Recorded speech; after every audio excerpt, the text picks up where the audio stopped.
It's spring in Indianapolis. Everything's in bloom, and the air is bright with bird song and re-emerging life. Spring is like a perhaps hand coming carefully out of nowhere, E.E. Cummings wrote. And after a long winter, the burst of spring indeed astonishes. But you can hear something else downtown, or rumbling along the banks of the White River. The greatest spectacle in racing is coming. They call the Indianapolis Motor Speedway the Cathedral of Speed. And for me, and 400,000 annual pilgrims like me, that distant roar we hear brings a smile that lasts the whole month of May. The Indy 500 is not just a race, it's community. For me, it means long bike rides along our city's beautiful canal paths down to the speedway. For others, it means tailgating with friends and family, some of whom you only see once a year. It means backpack coolers and headphones, and decades-long arguments over who's the greatest driver of all time.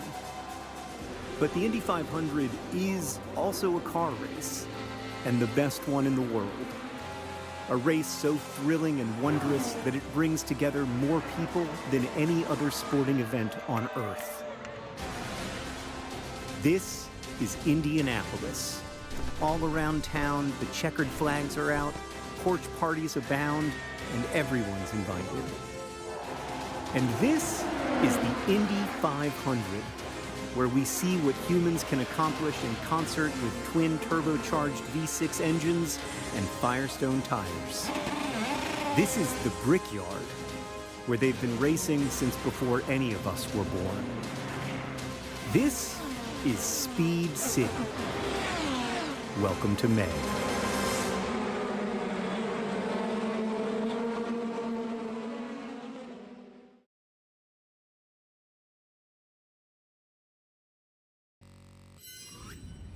We are all set to get going for what is going to be the greatest spectacle in racing. Hello and welcome to the 109th running of the Indianapolis 500. Today, somebody will lock themselves into immortality. 500 miles, 200 laps. Let battle commence. Hello everybody and welcome to JB Motorsports coverage of the greatest spectacle on planet Earth. It is man and woman versus machine. Beauty and divinity combined as we take action for the 109th running of the Indy 500. Few raindrops in the air, that's to be expected, but there's all clear on the circuit. We will be good to get going. Not like a year ago, where we really had to wait for the start procedure some 7 hours. Today it's all good, and we are now going to head downstairs as we get ready for driver introductions. Series champion Jimmy Johnson. He's driving 7-time Super Bowl champion and 5-time NFL MVP, Tom Brady. And our pace car driver for the 109th running of the Indianapolis 500, Pro Football Hall of Famer, Super Bowl 42 champion, and Fox NFL Sunday analyst, Michael Strahan.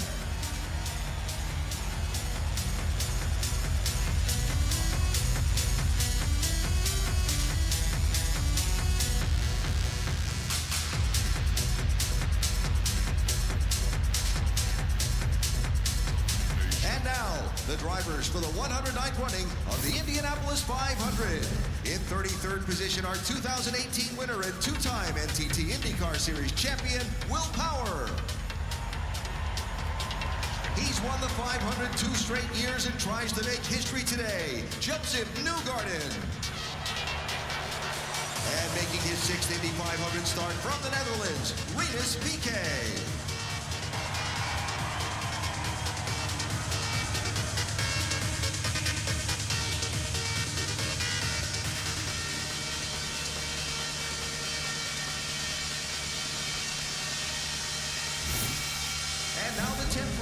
The 2023 NTT INDYCAR Series Rookie of the Year from New Zealand, Marcus Armstrong. In the middle, just the 13th driver in history to earn 20 Indy 500 starts, Marco Andretti. And a 6-time race winner in the NTT IndyCar Series, making his 18th start in the 500, Graham Rahal.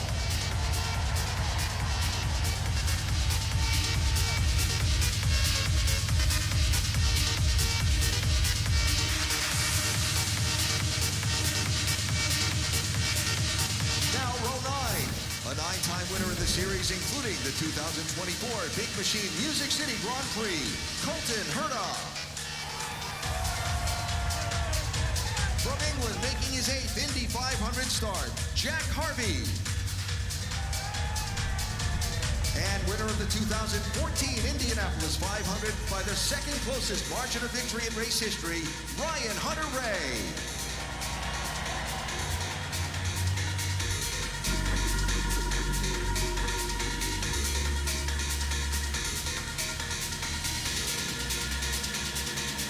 Row number 8, an Indy 500 rookie from Palo Alto, California, Nolan Siegel. The winner of this year's Acura Grand Prix of Long Beach, Kyle Kirkwood. And returning for his 25th consecutive Indy 500 start, 4-time champion, Elio Castroneves.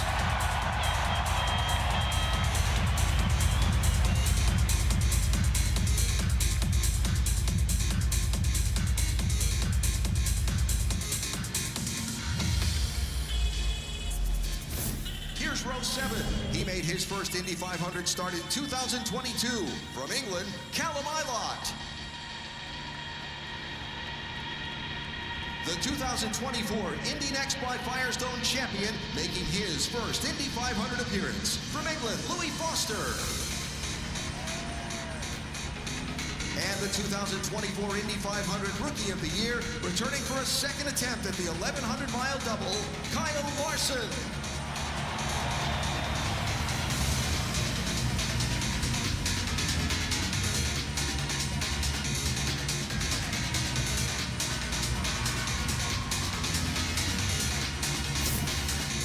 Number 6, returning for his second Indy 500 start from Denmark, Christian Rasmussen. In the middle, he led for 23 laps in last year's Indy 500 from Idaho, Stingray Robb. And making his third Indy 500 appearance from Canada, Devlin DiFrancesco.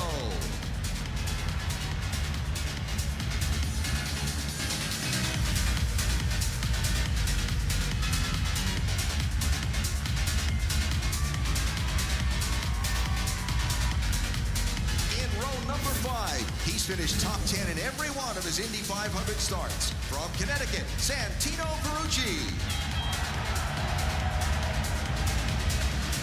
Making his 22nd career Indy 500 start from Indianapolis, Indiana, Ed Carpenter. And making his second Indy 500 start from the Cayman Islands, Kippen Simpson.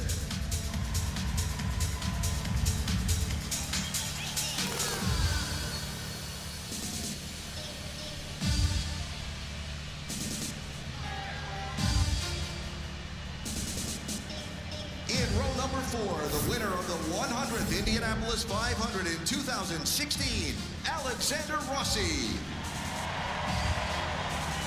From Noblesville, Indiana, making his 12th Indy 500 start, Connor Daly. And last year's Indy 500 pole sitter from New Zealand, Scott McLaughlin.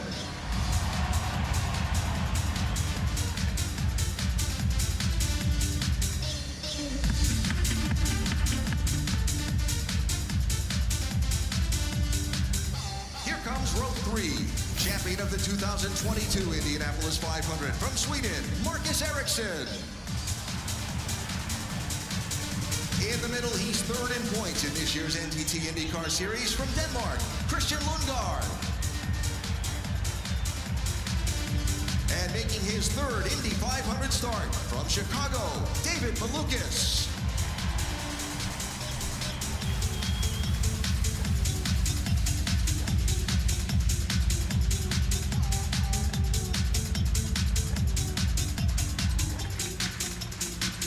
second row, the NTT INDYCAR Series points leader and winner of 4 races in 5 tries this season, from Spain, Alex Palou. Making his 7th Indy 500 start, from Sweden, Felix Rosenqvist. And the all-time Indy 500 lap leader and 2008 winner, from New Zealand, Scott Dixon.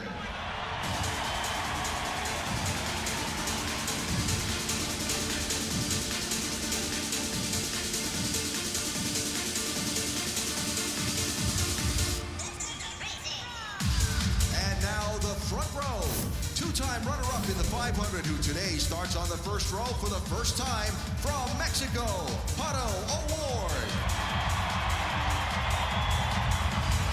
A 2-time Indy 500 champion in 2017 and 2020, from Japan, Takuma Sato.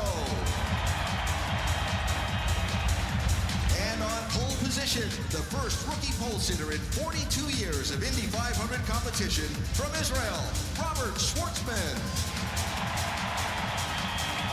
Ladies and gentlemen, the 33 drivers for the 109th running of the Indianapolis 500-mile race presented by Gamebridge. And a special thanks to DJ Oliver Heldens for his guys, hear me? How you doing? Our driver introductions.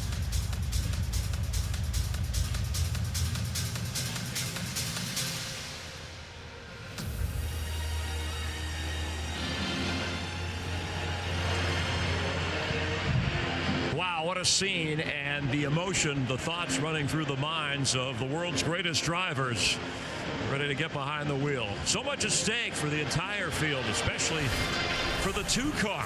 It's because an Indy 500 three-peat has never been done. 75 drivers have been victorious. Only 6 of them have ever gone back-to-back. And now, after winning the last 2, Joseph Newgarden finds himself on the edge of history. Can he defy the odds and win 3 straight Indianapolis 500s? Up next, Newgarden will talk with our Aaron Andrews about that, what it's like being the face of INDYCAR. We're going to see Tom Brady see how he handles going 200 miles an hour around this track. And what if Michael Strahan's life, what would it be like as a race car driver if he wasn't a Football Hall of Famer?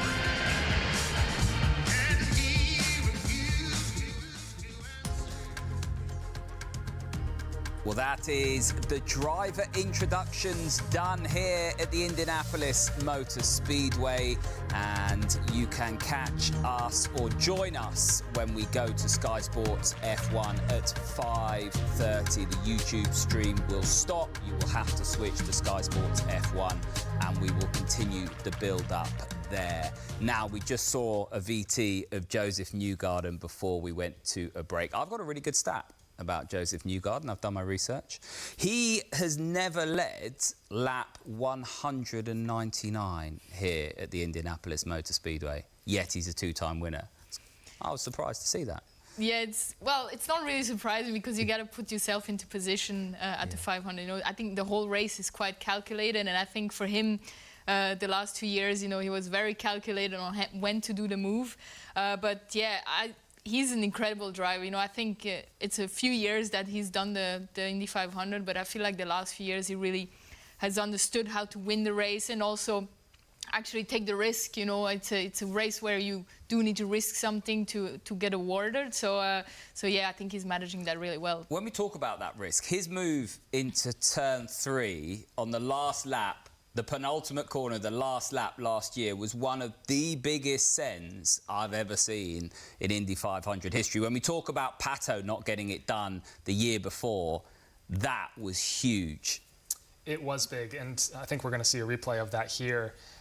This wasn't the first time Joseph put a move on in turn 3 in this race. So he had practiced this and had a feeling for what was possible going into turn 3 here. I mean, yeah, that's I mean, look how high he is on the entry. It's on the knife edge, and you can really see where the marbles are. Like just a couple of inches wide of where he was finished, you know, spinning out. So these cars run on a knife edge here on the oval, and I mean, coming to the last lap of the Indy 500, like, you can't lift. When you have an opportunity like that, you have to stay flat and hope it sticks. Yeah, that's easy when you're sat on the Easier sofa. said than done. 240 miles an hour. Yeah. But also that giant game of poker, right? Positioning yourself in the right space. You've raced for 200 miles, basically. Having the confidence not to lead 199 and make sure you're in that spot. And then the confidence to do it.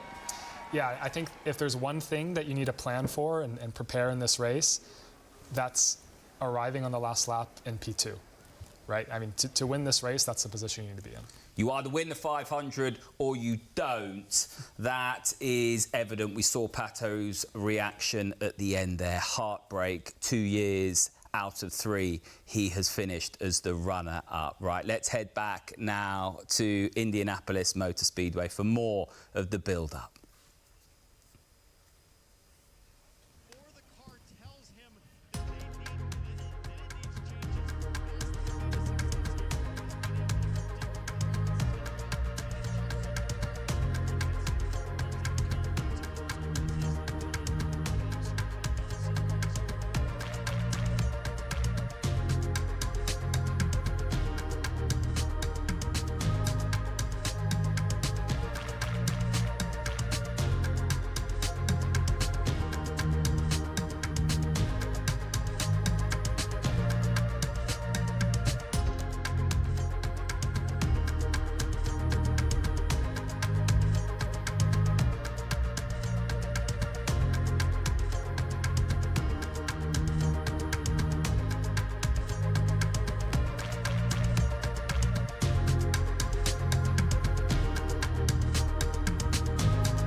And thank you, Al, one of the best, one of the all-time greats in any sport.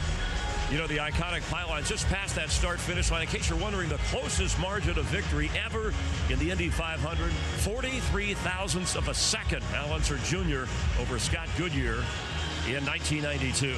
Well, Tony and I have joined Danica over on the track here at the turn here where the raindrops, they've eased up a little bit. I know Will the weatherman kind of gave us an update, so we're hoping that's not a problem. I want to get your thoughts, and Tony, I'll start with you on just what's going through the driver's mind at this stage of ready to go 500 miles an hour at almost, or 230 miles an hour going 500 miles as you're getting closer and closer to the start of the race. Well, the good thing is it's been very, very light sprinkles, so these drivers aren't even thinking about it right now. They're literally just thinking about getting focused, getting buckled in, just making sure they get settled. So they're thinking about the start. They're thinking about what's their balance going to be like, because it's going to be drastically different than what it was on Friday when they had carb days. So I think they're just going to be thinking about getting through the first turn, getting through these first couple laps and settling into the race. Those drivers have been back in a green room before they got introduced for about a half an hour. And that green room is not luxurious. It's basically a garage that's empty with a chair to sit on if you're lucky. If not, you find a spot on the ground to sit on to get away from people and relax. But look, at this point in time, they've walked out, they've done introductions, they're walking to their car. As drivers, we also then get to our car and have a gaggle of people around. You have sponsors, you have family, you have friends, all kinds of people.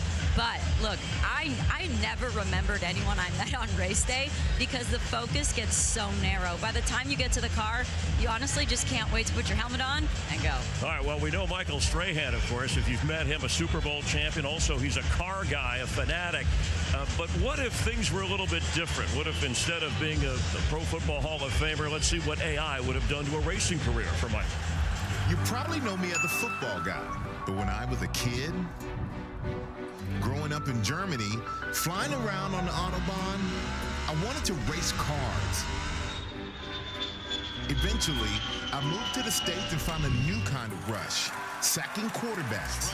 Into the Pro Football Hall of Fame, Michael Strahan. But I've always wondered, what if I chase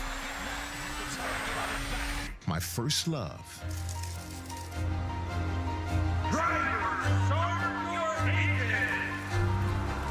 The target man has the target on his back. Once again, Mr. Perfect. It is called by Tyree. Something tells me you still be seeing me on your TV the day of the Indy 500. Michael, how cool was that? How would you have liked that? That was extremely cool. I would have loved that, but I'm glad my life worked out the way it worked out. And my life has really worked out because I get a chance to talk to somebody who I've respected for so long, who's an Indy fan, a team owner, has won a few Indy 500s. The one and only David Letterman is here with me. Happy to be here, Michael. I'm happy that you're here with me. Happy to call you a friend. Yes, I've heard a lot about the Indy 500. My first race I've ever been to. Yeah. You've been to many. Does it ever get old? I mean, 350,000 people here. Well, this is unbelievable, and all my life I try to explain to people what this experience is. Now, I will say today is a special day for me. I've never been in the middle of the front row. You look down that way, you look down this way, you got nothing but people and track, and I'm only here because of the team in Tacoma. It's really quite something. So for you, when you're out here as a team owner, are you as nervous as you? Yeah. How nervous are you? Listen, if I had been asleep for the last 20 years, somebody woke me up and brought me out here not knowing what's going on, I'd be nervous. Are you nervous? I'm a little nervous. If I was asleep for the last 20 years, I would have a beard like you. Well, Dave, thank you. Thank you. Good luck today, my friend. Yeah, we'll see you in Victory Lane. My friend. Good luck in the pace car. All right, pace car for me, Chris Meyer. I'm going back to you. All right, thanks, Michael. Optimistic. Letterman will be one of many owners trying to end the reign of Joseph Newgarden. He has a tradition of sitting in the stands on the night before the race. He's going for this magical three-peat, and this is kind of just sits by himself on this was last night, kind of taking it all in. He allowed our cameras to kind of eavesdrop and get a shot of that. But if he wants to sit on the front seat of history, he's going to have to do it from the back row. A tech violation. That's the two-time Indy 500 champ, starting 32nd. Before any of the recent controversy began, our Aaron Andrews caught up with Newgarden in New York City to talk about his mindset and what it's going to take to win 3 in a row here. Radio check, Joseph. Radio check. Loud and clear. Clear the car to go. 3, 2, 1. Green, green, green, green, green, green. It's so good to finally meet you. This is fun. Look at this view. So nice to meet you, though. Honestly, I love your work. So does my wife. We watch you. She loves Very the NFL sweet. now. She watches a lot of football. Speaking of the NFL, I've been around a lot of football players. I know what they're like before a Super Bowl. But what about yours? This is my 14th Indy 500. I've had to learn to come back to the original reason I started racing, which is just loving the process. Many years in the middle there of my career, I was so laser focused on the result. It was like, you can win as many championships, many races as you want. You don't win an Indy 500, your career is a failure. So I was like, I've just got to have a different relationship with this place. And I started coming back to the thought of just enjoying being there. And as soon as I started doing that, we won the race. And then we won it back-to-back. Yeah, I was going to say, you've won back-to-back. You're the face. What's that been like for you? Look, I'm the representative of my team, but it's not something that's natural to me. I don't need anybody to know who I am. I don't care about that, but I care that people... You won back-to-back race. It's kind of hard. I know they're going to know, but I want them to care about the series. Right. So if I need to be a face of it, then no problem. But You're so good at it. Give me a break. They look right at me, there, boom. When Fox is involved, we do it big. We bring you to the top of New York, we blow it out, and that commercial is hilarious. Did you love it? I absolutely loved it. This is Joseph Newgarden. Stop drinking milk at 2. Joseph loves the smell of a Everything from the spraying of the cologne. He even wrote a children's Alex Pillow saying that his kid hated my book. And to have Tom Brady be a little annoyed that maybe your jawline is better than his, I mean, that's saying something. He might have the greatest jawline in sports. He's not that handsome. You have no idea how big of an honor it is for me that Tom was in the piece. Okay, so the natural follow-up is, how do you become the GOAT? How do you become the Tom Brady of your sport? Well, I mean, if you just look at the numbers, I need 5 Indianapolis 500s. Well, come on, but forget that. That's the stuff I look at. The final fight, getting near the end. There's one shot, right, to overtake the leader, and you've done that. Yeah. Take me through the drama, take me through the emotion. For me, what's worked is I don't look at the end anymore. but I'm thinking about the entire race day. You know, you have to get through the start. You have to kind of build to the finish. You have to position yourself. Honestly, last year was the coolest way you could win the Indianapolis 500. I mean, it's last lap. Newgarden to the outside. Newgarden side by side. Nearly last corner pass on the outside. With a strong run into turn number 3. Super sketch, 240 miles per hour, like could end in disaster. Oh my God. And didn't. And then to the line, winning the race. In Indy, you have to be win at all costs. I'm either winning the race or I'm ending up in the wall. It's got to be that way if you want to win the 500. Joseph, beautiful piece with Aaron Andrews. Since then, some challenges have transpired. How can you plan to work your way to the front to secure your third Indianapolis 500 from the last row? Well, I think for us, we have to focus on doing our job today, right? We've showed up for race day. It takes a long time to get here, 365 days to build these cars, get them prepped, and then you go through 3 weeks, this whole process of practice, qualifying.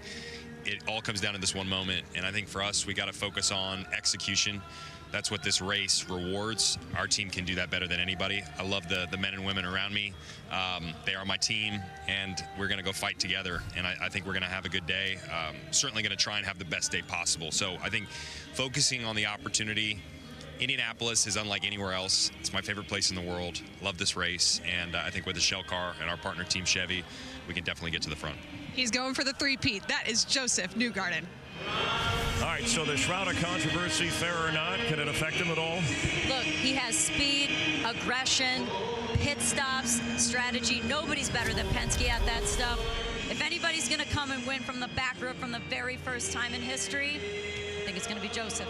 Watching him on carb day, I mean, top of the board, but watching him on the racetrack in traffic, he looks so comfortable. He's going to have to use that to get to the front today, but he's got the ability and he's got the confidence to go with it. I think that's a hard combination to beat. Yeah, here's how loose he was. It's bothering him. He certainly didn't show.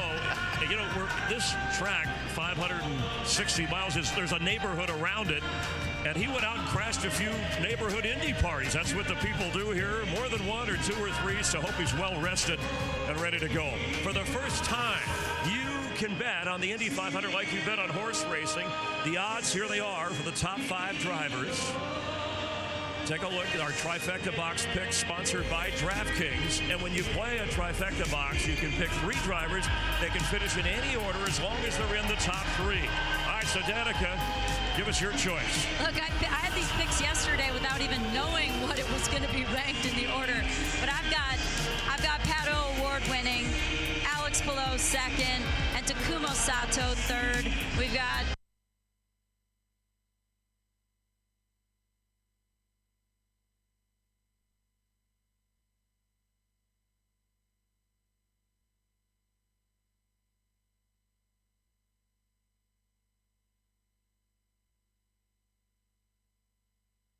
I can't wait to see how this ends up. This is going to be an amazing race. I think Newgarden, Palou, and Dixon, those are the guys that I feel like have the experience and have the confidence to get in that top 3. And you can play along also with James Hinchcliffe, his pick, Award, Palou, his top 3, and McLaughlin. By the way, nearly 45% of the winners of the Indy 500 have come from the front row. This week on DraftKings Sportsbook, new customers can bet $5, get $300 in bonus bets if your bet wins.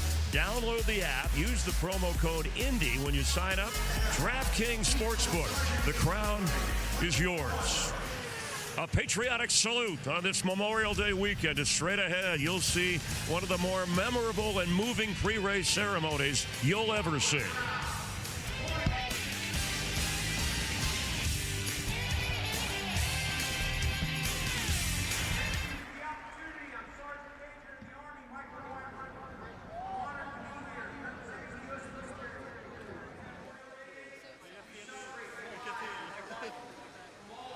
We're on a break now.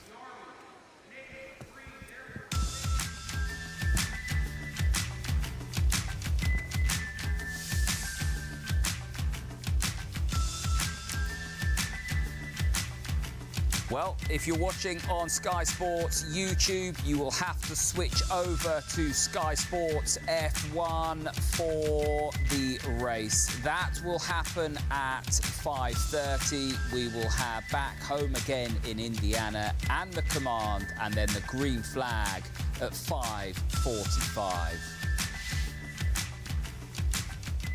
Now, I'm really keen to talk about Takuma Sato. We've talked about the other two on the front row. 48 years of age. He's a part-timer, doesn't do any of the other races. He's in an RLL car that hasn't gone that well, it's fair to say, over the last few years. He had a big crash in the open test. He's in the middle of the front row. Yes, and as you said, one of two of the oldest drivers on the grid, the other one being Helio Castroneves is at 48 as well. Loads of experience at this race between those two, and yeah, as you said, had that big crash on qualifying week. It takes a lot from a driver and a team to rebound and get right back out there, and in the backup car to be on the front row, I think is crazy. So hats off to those guys. This is the third time that Takuma Sato has qualified in the top 5. The last 2 times he won it.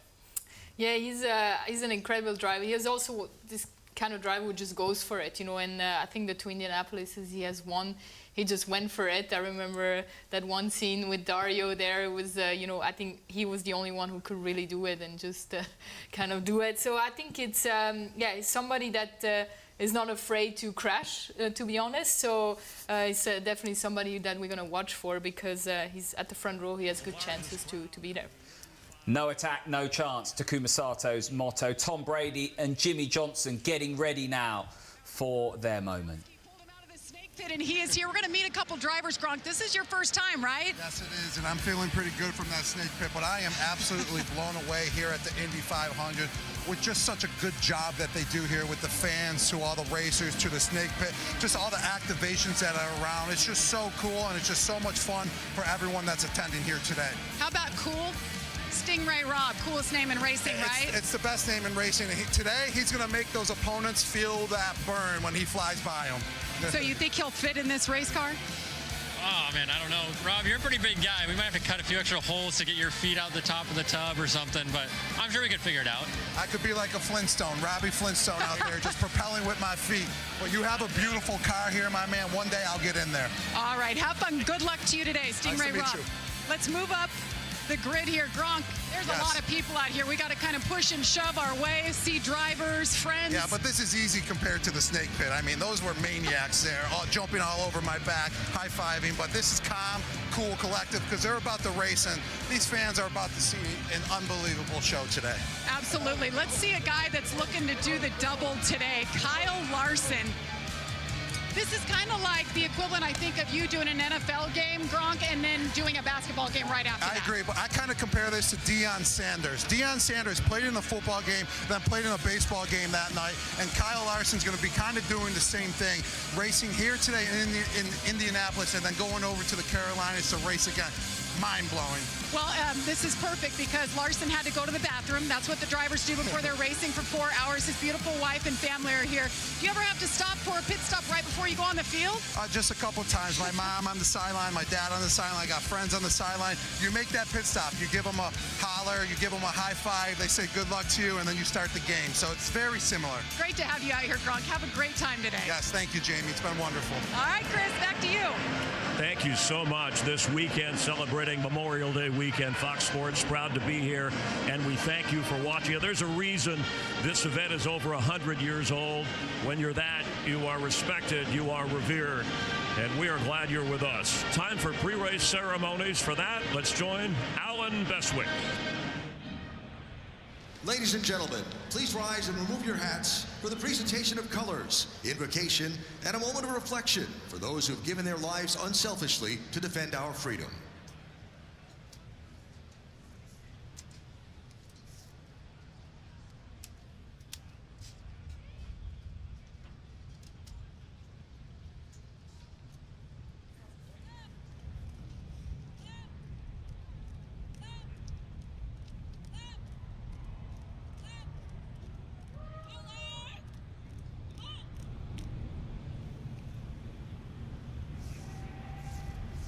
To deliver today's invocation, please welcome Indianapolis Archbishop Charles C. Thompson.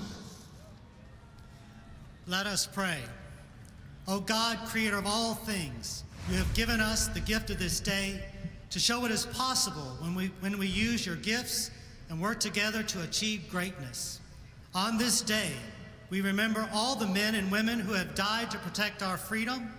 We are filled with gratitude for their sacrifice as we commend them to your eternal love in heaven.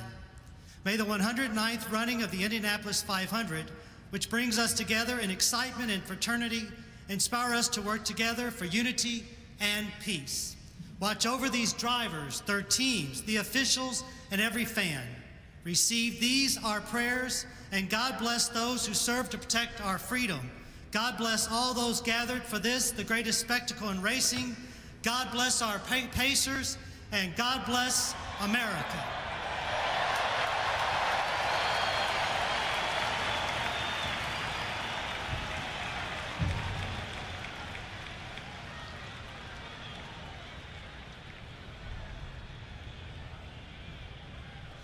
Party. Halt. Order. Halt. Right. Face. Stand by. Ready. Ready. Aim. Fire. Ready. Aim. Fire. Ready. Aim. Fire. Ready. Present. Halt.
America was performed by 2024 International Opera Award winner Arturo Chacon Cruz.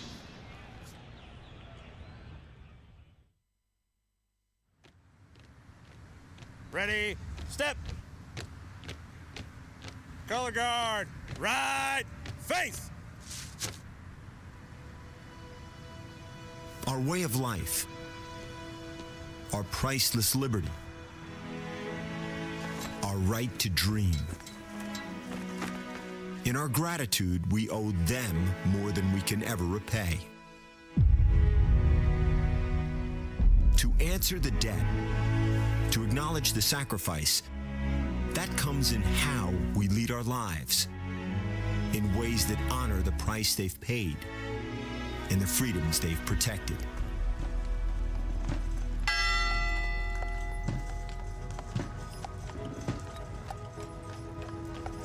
Traditions help us mark the day's solemn purpose.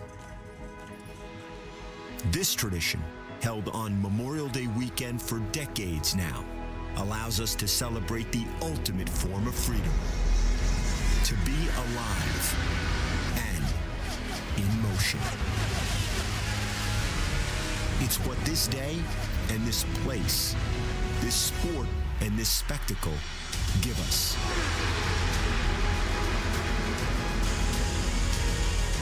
So, let the anthem ring in the roar of speed and the clamor of engine.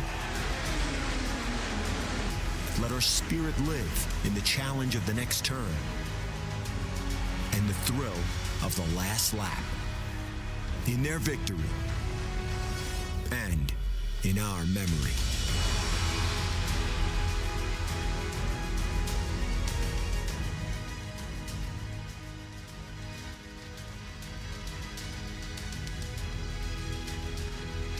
Ladies and gentlemen, to honor America, please stand and remove your hats as 9-time Grammy Award nominee and 5-time Gospel Music Association Female Vocalist of the Year, Natalie Grant, performs our national anthem. Oh, say, can you see by the dawn's early light what so proudly we hailed at the twilight's last gleaming, whose broad stripes and bright stars through the perilous fight o'er the ramparts we watched were so gallantly streaming, and the rockets red glare, the bombs bursting in air gave proof through the night that our flag was still there. Oh, say does that star-spangled banner yet wave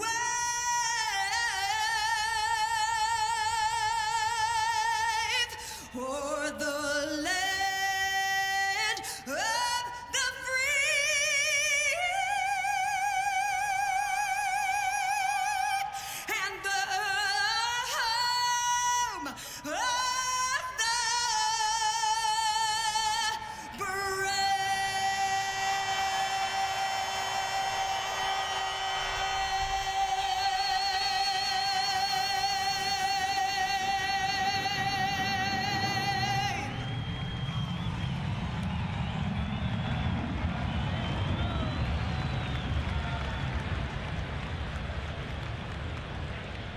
Thank you, 114 flight away from Joe Cross Field here.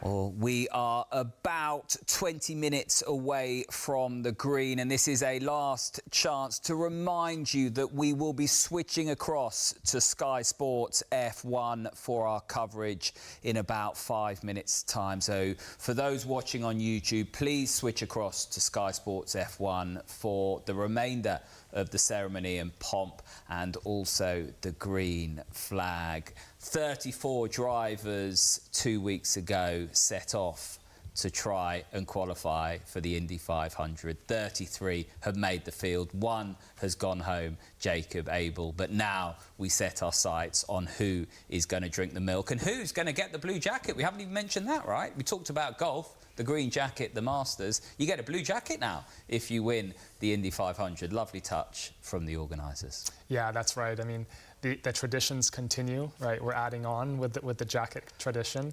But yeah, the 500 is such a special race, and some drivers, I'd say most, put the 500 above winning the championship. So the greatest single-day sporting event in the world, the sold-out crowd, as we see the pictures there. I mean, the adrenaline that the drivers are feeling right now, even me and us sitting here, we can feel the energy from the track. Now, we've talked about you don't win the 500 chooses you. There are so many banana skins potentially that lie in wait. We've seen Alex Palou have incidents in pit lane in years gone by. Alexander Rossi as well. We saw on the Jacques Villeneuve VT 2 laps down with the pace car. Anything can happen in this 500, and it usually does, Simona. 100%. Especially I think this year because the car is a little bit more harder to drive. I think it might be a little bit more challenging than in previous years. So I think we're going to be ready for a lot of action. And yeah, it's going to be the driver who's going to be on top of everything. The team as well, not making too many mistakes in the pit stops. So and tuning the car really. As you go on, you need to tune this car. So lots going on, but for sure I think it's going to be pretty action-packed. And talking about pit stops, we've had the pit stop challenge. We haven't talked about that. We had that live on Sky Sports F1. Joseph Newgarden and Team Penske. That's a big thing for the teams and those that go over the wall, all 6 of them, to put their name in lights and try and win that competition. Yeah, it's actually cool to see. I think everyone it's kind of a fun event, but for the pit crew is a really important part. So actually, yeah, one of my tire changer that was there at Peretta. She's I think left front from Joseph now. So it's cool to see her, and she's really doing amazing. So it's kind of cool to see to win them that challenge as well. And on a serious note, I think it was talked about in some analysis that I read about recently that Prema were losing about 3 or 4 seconds in their pit stops up to the Indy 500 on the road and street courses. 6 or 7 stops in the 500 minimum. It's a huge amount of time, Oliver. Yeah, and to win this race, you have to have the whole package, right? You have to be quick on pit lane, have a quick car, and make the right decisions. And at that speed, what are they averaging? 220, about that. It's a football field per second on track. So if you're talking a couple of seconds in the pit lane, I mean, there's your race right there. Yeah. So we have 200 laps, 500 miles. All is set now in terms of looking ahead to the race. I'm going to quiz you quickly for your last-minute predictions. I know you've gone with Alex Palou. You're going to change that? I'm sticking with it. You're sticking with it. Go with your gut feeling. What about you? I'm going to stay with Andretti Global's Kyle Kirkwood. Yeah, I think he's got a good shot. So you're going for Andretti Global. Well, yeah. I think from my perspective, I'm going to go with Pato O'Ward. But then if you had to pick a dark horse, who would it be? Someone from the back. Someone from the back. I don't know. I think... why not Elio? It's not a dark horse, but yeah, I think if he does things right, it'd be pretty amazing to see him win it 5 times. 5 times. Spider-Man. Yeah. The drive for 5. Can he do it? Seriously. Be 50 years of age, won't he? Yeah, I think so. Yeah. And his iconic celebration, you say Spider-Man, I mean, that's climbing the fence in front of the crowd at the end of the race. And yeah, Elio, he's 48 years old, still has a pep in his step, and he can wheel a race car around the Indianapolis Motor Speedway. So. Yeah, my dark horse. I don't know if he is a dark horse. He's maybe with a dark horse team, and that's Alex Rossi.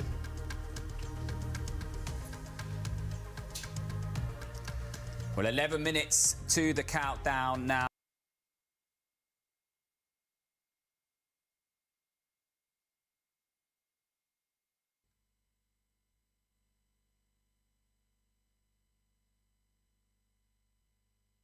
This 500, we are just moments away from the green flag. 11 minutes and counting before this iconic race gets underway.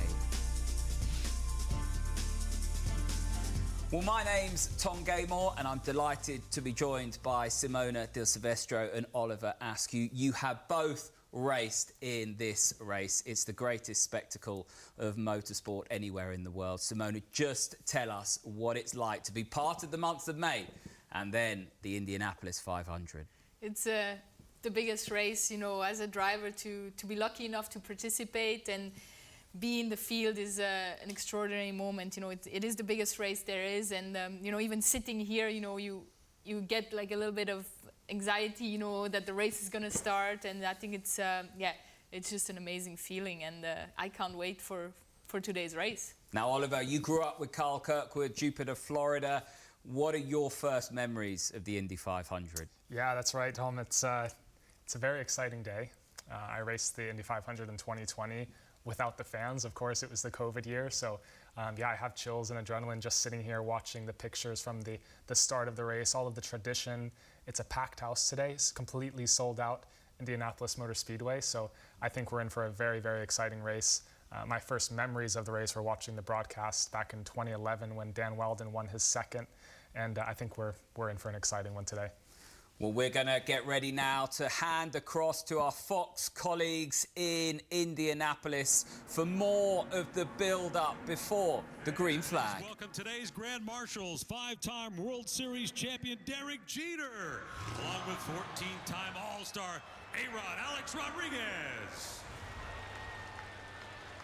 This is the moment you've all been waiting for. Drivers, to your cars.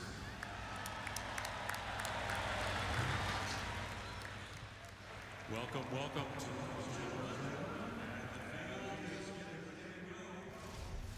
Well, it is here, finally, race day for the 109th running of the Indianapolis 500. Welcome to the Indianapolis Motor Speedway with me, Will Buxton, with Townsend Bell, with James Hinchcliffe. Guys, nerves, pumping, expectation through the roof. I feel it. My heart is going boom, baby, when I watch that throwback piece to the creation of this magnificent facility. Thank you, Carl Fisher. Thank you, the city of Indianapolis, for building what has been the greatest magnet in my life. When I first showed up here, this place just simply devoured my soul and sparked an interest and a fascination and a desire to be one of these 33 drivers.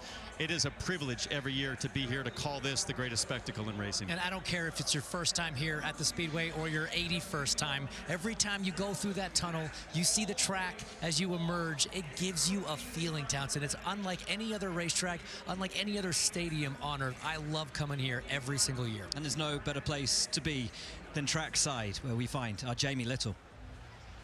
Oh, well, Pato O'Ward is one of the most loved and biggest personalities in this field. But this place has been a heartbreaker for him. Just last year, he was passed on the last corner of the last lap for the win.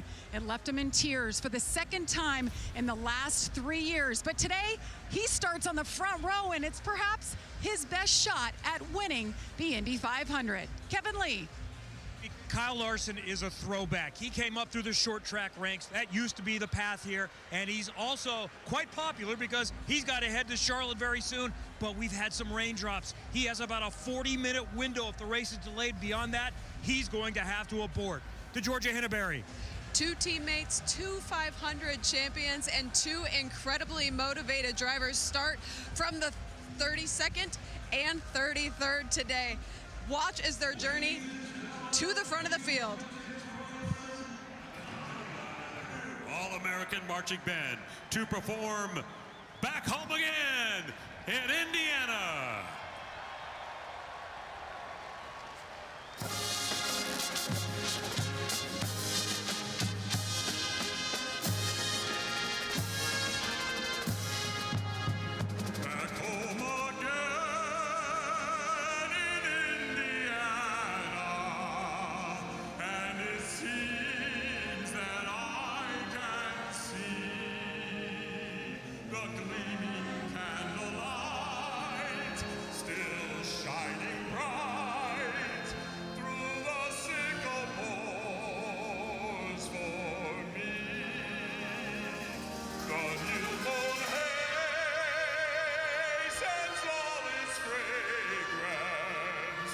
From the fields I used to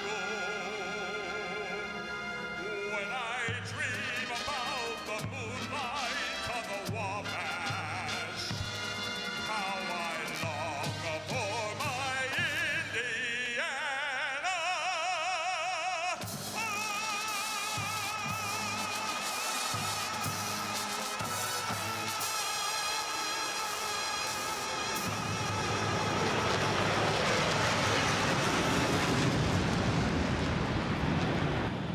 This is, and always will be, the greatest spectacle in motorsport.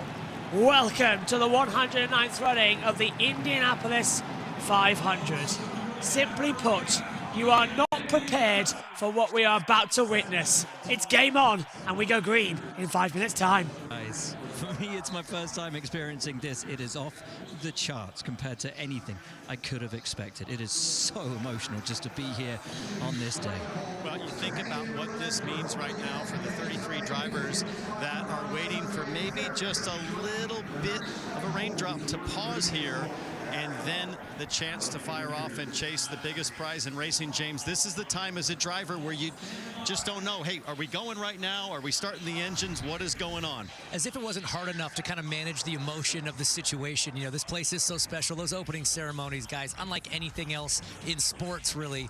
And you're still trying to, as a driver, then turn your focus to the race at hand. Now you're strapped in the car, you're ready to go, but the weather might not be cooperating. And so now you're in this kind of purgatory of, are we going, are we not? And you're trying to stay amped up, but it's hard to manage the emotions. And you're pumped and you're raring to go. There are so many storylines throughout this field, guys. Let's start at that front row. Pato O'Ward, his first ever front row at the Indianapolis 500. Alongside him, a two-time winner of the Borg Warner in Takuma Sato. Yeah, and let's bring in Jess Ball now, who's alongside. JT's on his way to the commentary box shortly. Omi's down the pits. Hello, Jess. Here we are again then, back home in Indiana. There's nothing better than the Indy 500. What are you looking forward to it most? I'm just looking forward to the racing. Indy 500 never fails to the point I remember first covering with you in 2023 and absolutely loved it. And we've got a brilliant front row as well. Robert Schwartzman going for trying to go for his rookie win. We've got Pato O'Ward, which in my opinion for a lot of us is the favourite to win today. He's staying on the front row. And we've got plenty of drivers that are trying to make history. Cash Neves is one of them. Pallou's looking for his first oval win and his first Indy 500 win after missing out so many times. It's going to be a great one, Josh. Let's check in with Omi as well. Omi, this is the big one. What are you making of it, mate? Raindrops. We might have a delay. Go on. Do continue, Omi.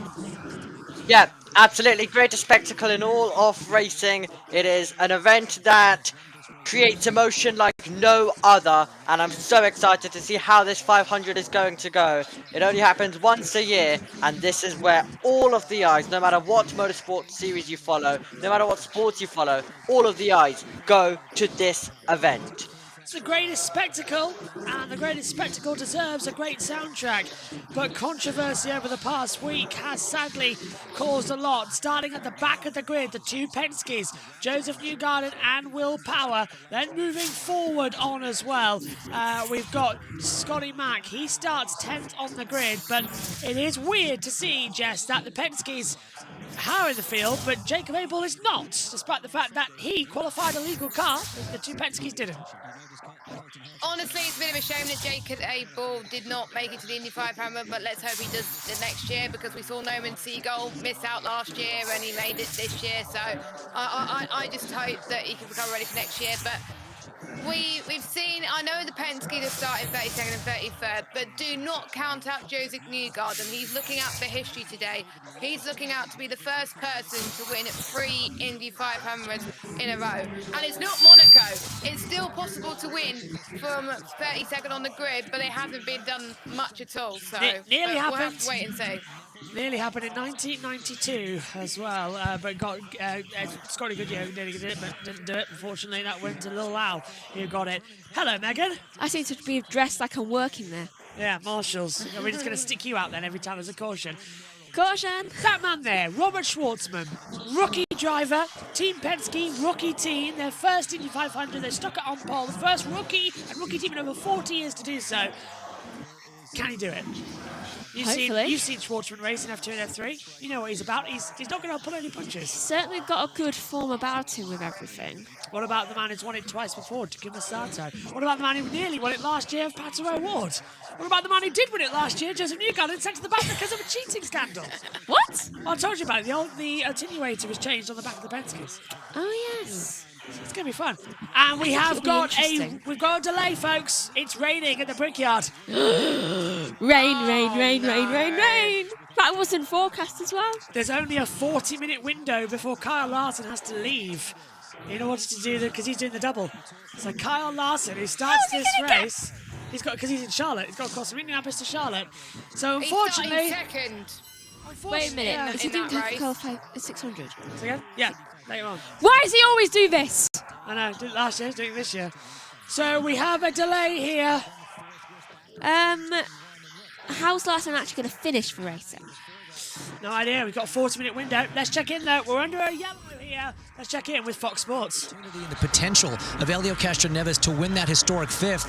Yes, absolutely. Is he capable? Is it possible? The team knows how to do it. He knows how to do it. And this guy is one to watch every time we unload here at the Speedway. And this is the first sellout in 9 years. And we talked about Schwartzman having to focus in. Helio Castroneves, completely different. He absorbs and embraces the spiritual tsunami that is this place. So we're hearing that Pato O'Ward might have had some radio communication just a few moments ago, perhaps some coaching coming from the timing stand. Let's listen. Let's just take a second to realize you have one of the coolest seats in the world right now, front row at the Indy 500. Let's have some fun today. Let's focus on the 5 car and let's go forward. Sounds good, baby. We've done this before. Let's get it.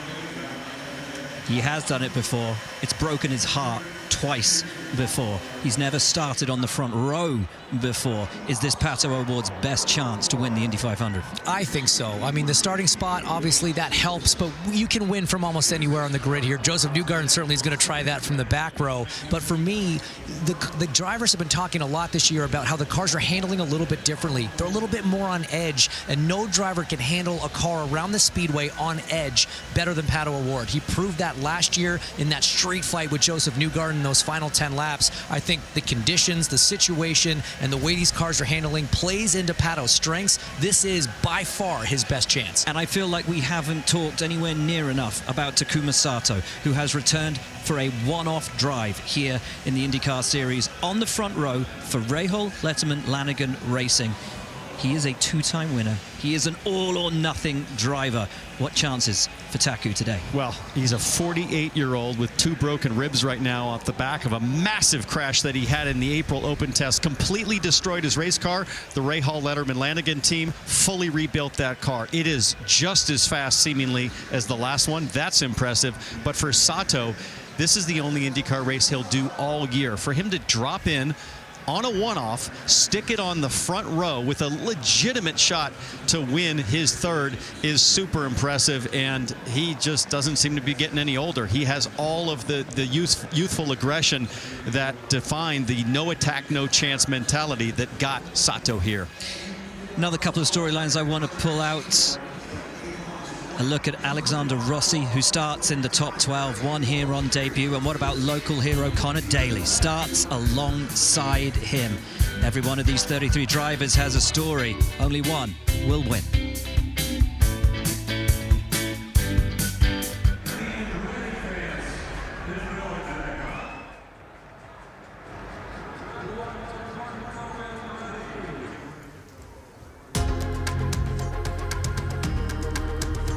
Well, we had a 10-hour show last year. We're hoping for better fortunes in 2025. I'm blaming you, Simona. You're the bad luck when it comes to the rain. But actually, we saw a few umbrellas out during the build-up about an hour ago. Looks like that inclement weather has returned. It's not forecast, but we think there will be sprinkles in and around the area at times throughout the afternoon. Yeah, which is, I think, frustrating because you want to get this racing going, but on an oval it's just not possible to run in the rain. So, yeah, we're just going to wait out and see what happens. But especially the sprinkle, it's just, you know, if it pours down, then it usually kind of goes away. But if it's sprinkling all the time, it lingers around and you're waiting. So hopefully it moves away. Yeah, I think we're getting rumours that engines will start in a minute's time, but it's not the official start. You made the point that if there is rain in the area, they'd have to move the cars off the grid to make sure that every inch of that 2.5 mile oval, Oliver, is bone dry. Yeah, it looks light, the rain, so not a lot of moisture on the track right now. They may have to move them to the pit lane to then dry the front straight. So that's a call from the race directors to decide what to do at the start of this one. And yeah, I can imagine as a driver right now, you're just trying to stay in that flow state, and any kind of hiccup in the procedure, like a delay like this one, can affect the mentality at the start of the race. Now, we've talked about the fairy tale that is Robert Schwartzman and Prema on pole. His first Indy 500, never raced on an oval. Prema, their first year in INDYCAR, never raced on an oval. From their perspective, their build-up, this is not really ideal for them. No, because I think you just want to get the race going. You know, there's, I think he's been hearing this the whole week, you know, first time there, first time for the team and doing all this. So there has been a lot of build up, like you said. So for them, I'd rather start the race as well. But, you know, at the end of the day, it's the same for every 33 driver out there and for everyone. So, yeah, you just have to accept the situation. And once it's dry, you can go do the magic. Can I just touch on what a remarkable achievement that is, Oliver? Robert Schwartzman, first time on pole since 1983 that we've seen a rookie.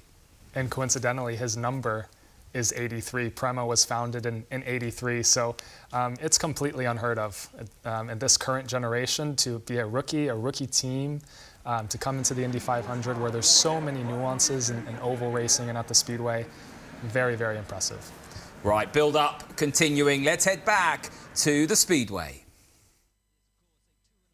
Mile oval, one of, if not the most famous racing circuit on Earth. A perfect 4 turns at 90 degrees, 5/8 of the mile on the front straightaway, and down here in turn 1, it is rich with history. 40 years ago, Dudley Sullivan spinning while trying to pass Mario Andretti. He comes back and wins the race. What about this back in 1992? One thing you don't want to do is spin early in the race. Early in the race, that was before the race even started. This is where the race basically ended last year. That incredible pass from Newgarden on the outside of Award into 3 on the last lap. Look for more moves down there today. And turn 4, boy, this is a memory tough to watch. Back in 2011, J.R. Hildebrand leading last lap, last corner, gets into the wall, handing Dan Weldon the win. And that run down to the yard of bricks. And your opportunity for racing infamy. The closest finish. So we're delayed here, unfortunately, for the start of the 500. Delighted to say that JT has joined us here in the booth. Just trying to get Jess back on the screen. Hello, JT. How you doing, mate? Why? Why delayed? I just want to sleep. Megan's, hang on, go on. Here. Yeah. Well, this is not the camera we'll be on for the race, but we decided we best have a red flag cam. So go on. Best. Something tells me I better get the Coca-Cola 600 broadcast ready. On my side. Apparently, there's a huge rain cloud that's flying in across the circuit. JT, I think you know what we need, mate, and it's your virtual PC. Oh, it's the dirt track, the Indian, yeah. We need your camera. Have you got it? You want what camera? Your 3-screen. My 3-screen? Yeah, the radar, the Ninja. What, you want my radar? Bark like a seal. Well, you should have mentioned that you wanted my Video Ninja radar. I don't even know if I have the link to that still. Let me try and get it up. Well, I hope you do. Also, JT's mic's going kind of low, so I think that's us. That sounds like a you issue. Yeah. I'm just checking them. They're all right. Oh, that's strange. Anyway, let's go down quickly to Mario Andretti. Just press the button. Now, this is the 54th year that an Andretti has competed in the Indianapolis 500. What does the Indianapolis Motor Speedway mean to your family? Well, obviously a great deal.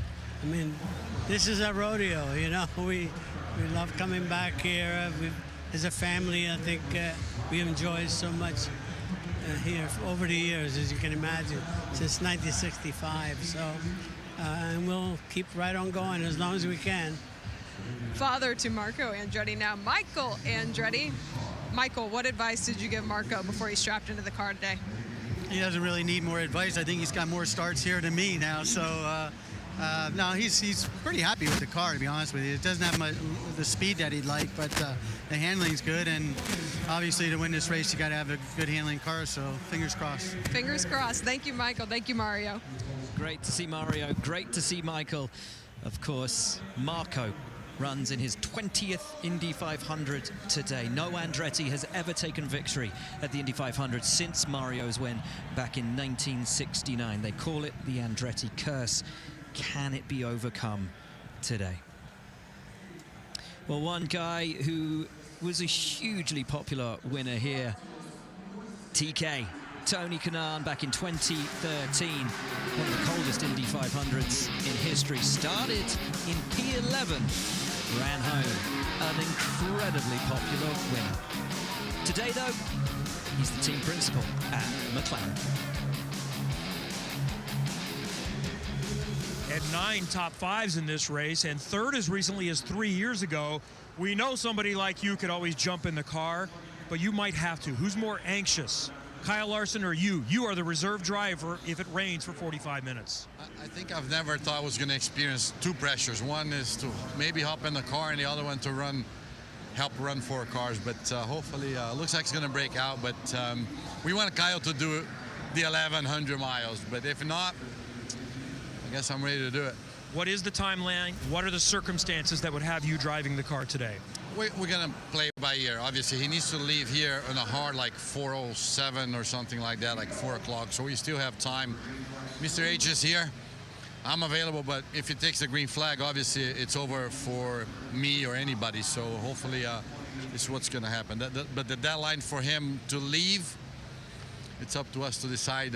If it gets too late that he's not going to do that many laps and they want me to hop in the car, I'll be ready to go. And just a reminder, there are no more relief drivers, so you would have to start the race. What if he pulls away and it starts raining again and never takes the green flag? Have you guys looked into that scenario? Yeah, if it's just under the yellow, they can actually, well, start it from, you know, last. So we'll see. Hopefully, I don't want to play all the scenarios, Kevin, but it is a possibility. One more question. We know you're good at this. We know you're one of the greatest ever, but you've had 20-some laps in the car, not at full speed. How would you approach if you got in and raced the Indy 500 today with virtually no practice? I have 200 laps to try it, so we'll see. Obviously, I'm not going to be out there thinking I'm endangering other people and myself, but at the end of the day, I think I'm a racer. It will take me a few laps to figure out the hybrid in traffic, this and that, and we'll go. If it's good enough, we go. If not, I'll figure out park it. I'm going to have to answer to the team principal, and in this case, will be me talking to myself. So we'll see. You know he's a racer. He'll be cautious, but if the car is good, Tony Kanaan would go for it. No matter what, we've got a fascinating story with the number 17 Arrow McLaren Hendrick car today. Kyle Larson hoping to take the start here at the Indianapolis 500. They say the track chooses you. Right now, it's not really choosing anything. It's just giving us a bit of a hard time figuring out exactly what's going to happen. He looks pretty chilled. Or is he looking at his watch? He's checking his watch, man. He needs to, he knows he's got a hard time that he's got to get out of here to get back to Charlotte. He's desperately wanting to get this race in. Crazy emotions right now for Kyle Larson and even more for Tony Kanaan. Can you imagine running a race team the last several months? He got that little 20-lap shakedown. Tony Kanaan might be jumping in cold turkey. They're going to have to maybe throw a seat in this thing, get the seat belts close enough, but there's going to come a moment where Tony's going to just have to flat get after it. That will be wild. And as the crowd does the wave around here, can you imagine the response from this crowd if Tony Kanaan climbs in to go for his second win? They love him here. They love him here. They absolutely adore TK, and with good reason. He has always been competitive around this circuit. He loves it, and they love him. I mean, he had so many strong runs here before he got that victory back in 2013. It was one of the most celebrated, one of the most adored wins that we've seen here at the Speedway. And you know, you see that ring that that's on his finger right now. That's what you get. It's one of the many things you get when you win the 500. He wears that thing every day of his life to remind himself and everyone else he's conquered this place. I will tell you one thing about that Tony Kanaan victory. The last time the Pacers played on Indy 500 Sunday was that day when Tony Kanaan won the Indianapolis 500. They play today. Is that prescience? It just seems like part of the magic of this place, and I think the look that I see there on Tony Kanaan is him starting to actually dialogue with specificity about, okay, we might actually have to do this, but we'll find out soon as the weather hopefully improves here shortly. Beat the Knicks, kiss the bricks, the 2 checklist points in Indianapolis this week. Well, the crowd are excited. We're getting ready for the cars to roll off. The studio follows, and we'll be back.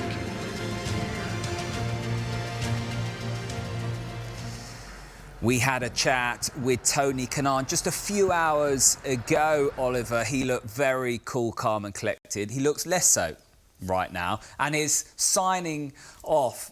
The words he used, well, blue sky, I'll be pleased when the green is thrown, and I'm happy with the way things are moving along. I think that's all changed now.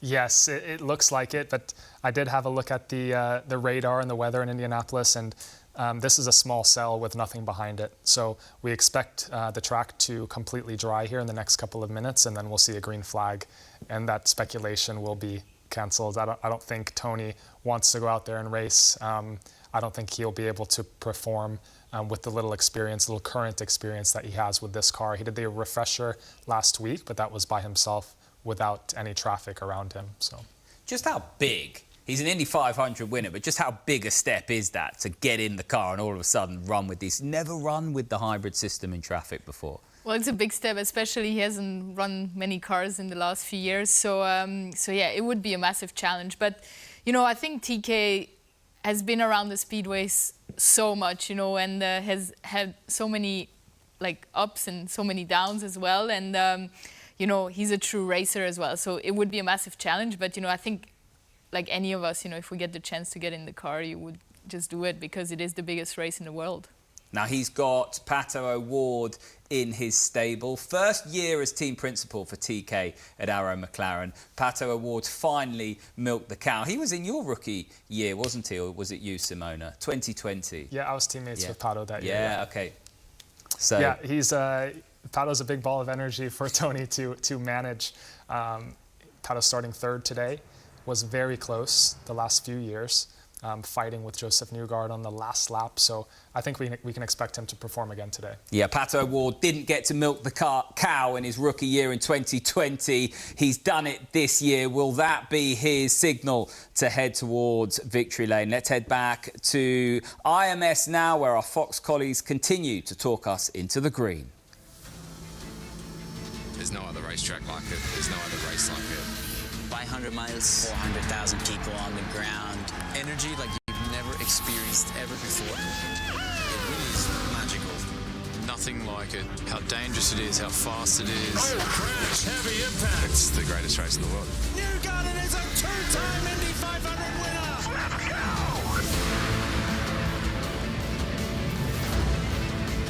It's the biggest win of my career by far. I've been on the front row, I've been on the back row. I've been bumped out, I've bumped back in. You will never be forgotten if you win the Indy 500. Once you get that first victory, you just want the second even more. To have my face on that trophy with my heroes, it's amazing to be a part of that history. I won 3 in a row. You have no idea. I want it so bad. Win this race, you become immortal.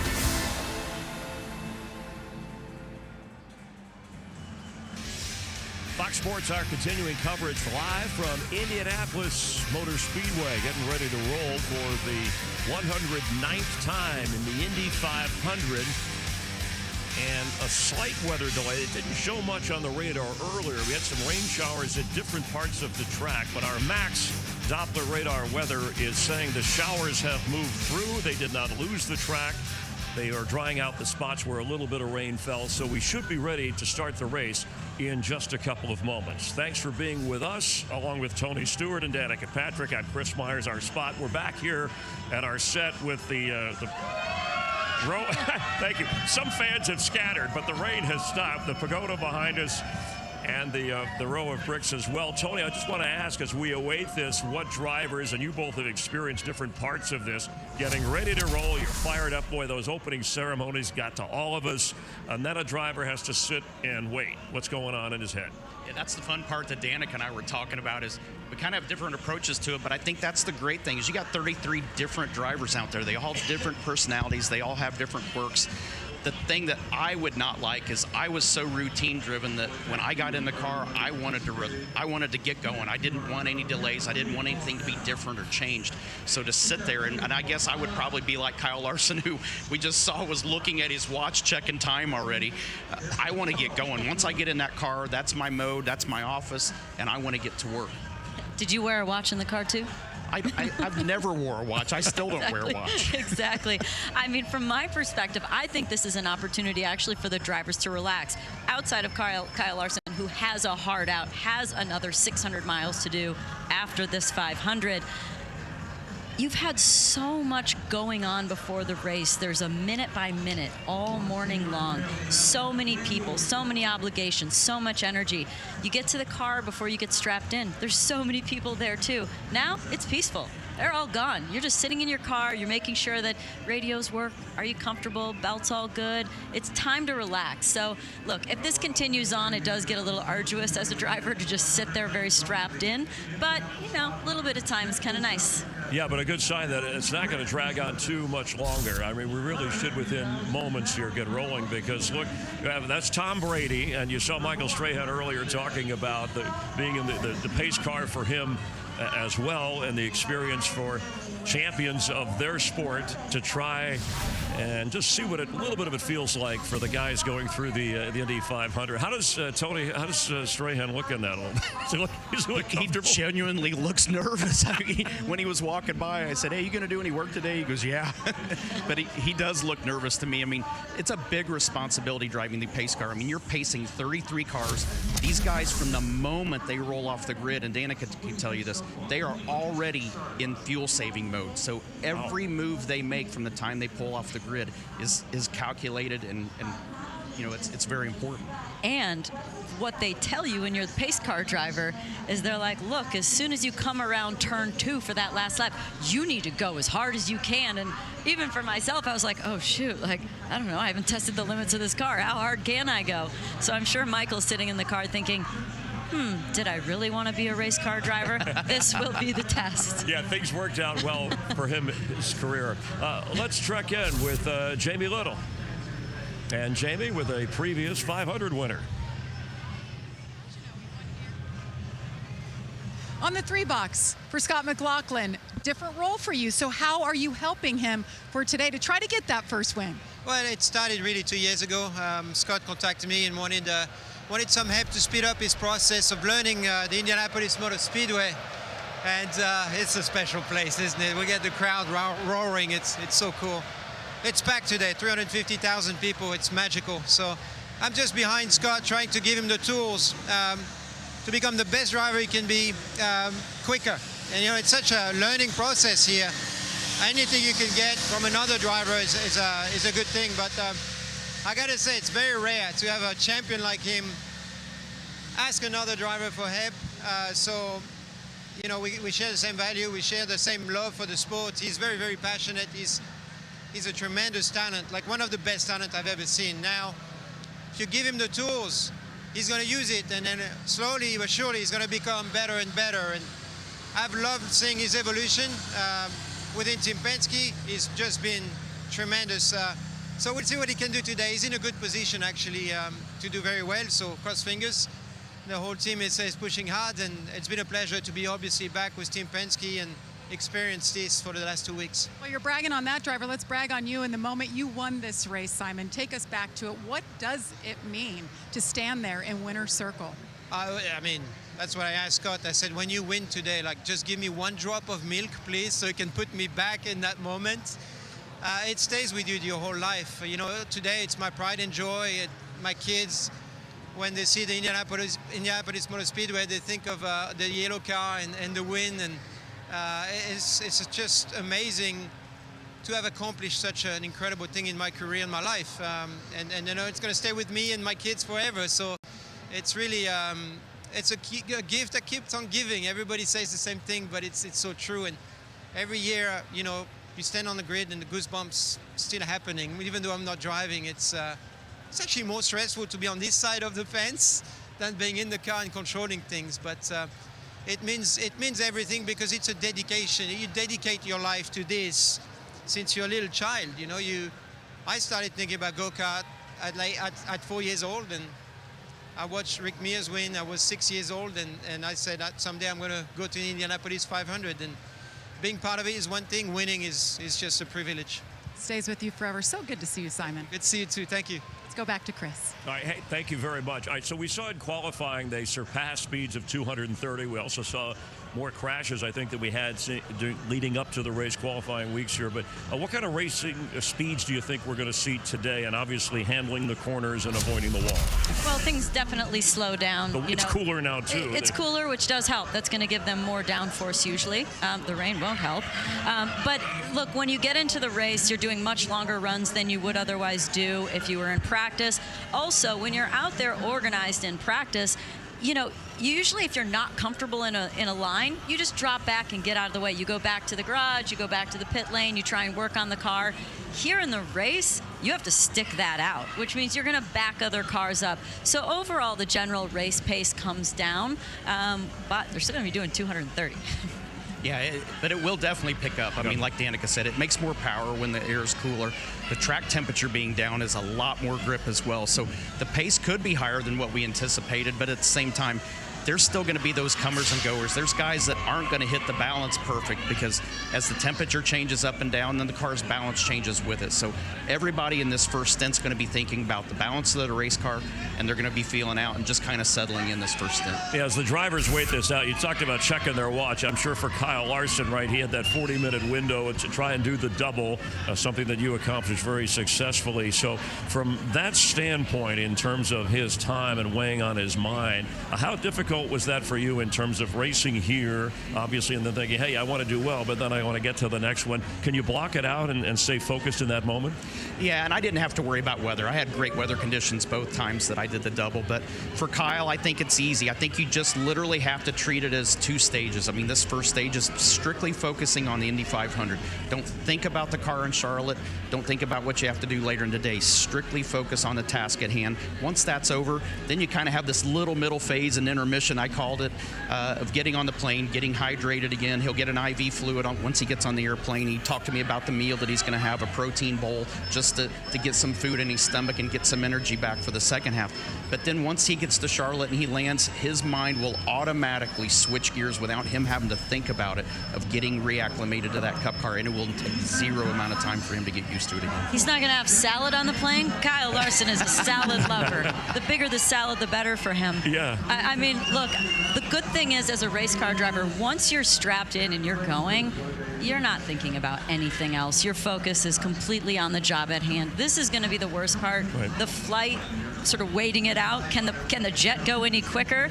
Those are the things that are going through his head. But when it comes to the job at hand at 230 miles an hour, you're laser focused. Yeah, so these are the best drivers of the world, and when you think, hey, driving is driving, but the difference, and we know about the cars between a NASCAR and an INDYCAR, is it like just driving a car versus driving a truck? What's the best way to explain that in a very elementary way?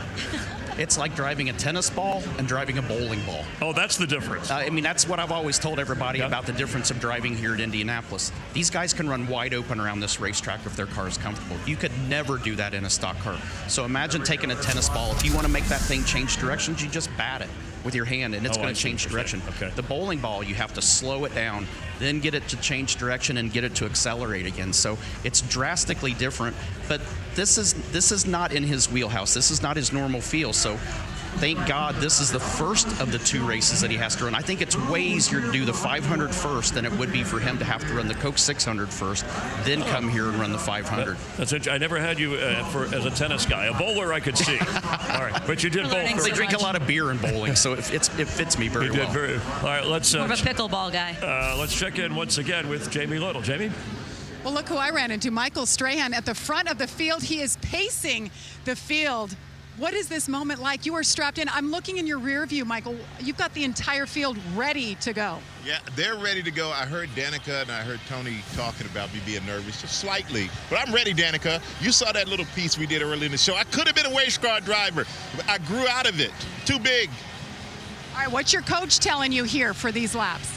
Relax, be smooth, calm down. He's an incredible driver himself, so he just guided me through that. We're just having a nice, pleasant conversation, keeping it nice and calm in the car. A slight delay, getting to know each other a little bit. First off, this view. What do you think of this place and these moments that you've taken in so far? Well, this is absolutely amazing. I've never seen an event with this many people, ever. The biggest sporting event in the world for a reason. And I'm talking to Tom earlier and Jimmy was saying when you come down this straight and just that line of fans, you get that nowhere else. So I'm looking forward to that. I'm looking forward to pacing the field. I'm looking forward to getting off the track. You're going to do a great job. We saw you talking to David Letterman. How did that go? I think you picked him up last week. I saw some footage of you guys. Yeah, I picked him up when he had his show. He had me pick him up again last week. I said about Dave. I'm always picking up Dave, but he's great, and I'm happy for him and his team to be starting on where they're starting in the race. I know he's excited about it, and I'm wishing him a lot of luck. Well, we're wishing you luck. Keep those nerves at bay. We're going to go here any minute, all right? Good luck. All right, I'm ready. All right. Danica, Tony, you're lucky you retired because I would take your job. We got a little bothered by this scared line. By the way, Letterman's working on Michael Strahan's top 10 list of bucket list items. He's checking off the Indy 500 in this one. Yeah, in case you missed the AI thing a little bit earlier, that was the setup. What if Michael, who grew up a car fan and is a car fanatic, if he had been a race car driver? You probably know me as a football guy, but when I was a kid, growing up in Germany, flying around on the Autobahn, I wanted to race cars. Eventually, I moved to the States and found a new kind of rush, sacking quarterbacks. Into the Pro Football Hall of Fame, Michael Strahan. But I've always wondered, what if I chased my first love?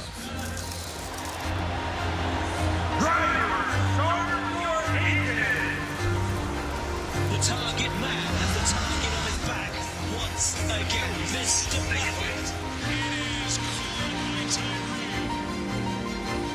Something tells me you still be seeing me on your TV the day of the Indy 500. All right, good stuff with Michael. Always willing to try anything. And definitely too tall, probably after the age of about 11. Yeah, and AI, artificial intelligence. Maybe for some people, no intelligence to get in a car unless you're prepared to go as fast. Hey, of the major storylines, it looks like we're getting closer and ready to hear the engines roar here. You got the rookie on the pole. You got Newgarden going for 3 straight.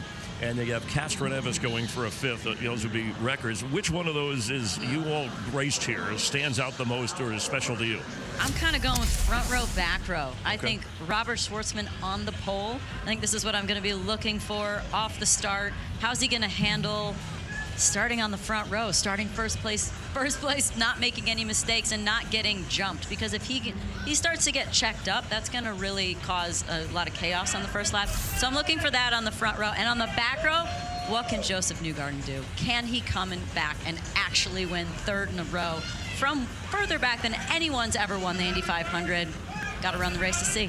Yeah, I'm the same. I'm going to be watching Newgarden and Will Power on that back row. We saw Will in Carb Day actually trying the second lane up just to see what it feels like, which nobody ever does that in practice. I mean, you get forced to it. You don't volunteer to go there on your own.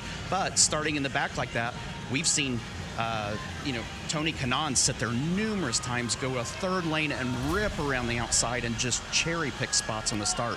I'm going to be watching those 2 guys in particular off that back row. And you're confident about Newgarden. You were before, but even though he's starting in the back, you still think he's the guy to beat. I do. I mean, when you've won 2 in a row and you're coming into a 3rd year behind that, and your car's fast and it looks comfortable, how do you not have the confidence in the guy? You can see the way he's driving the car this month that he has the confidence in his race car. I don't think you could start him a lap down. I don't think it's going to matter. He's got enough time in 500 miles, but this first stint is really, I feel like, is going to tell the story of what his true odds are.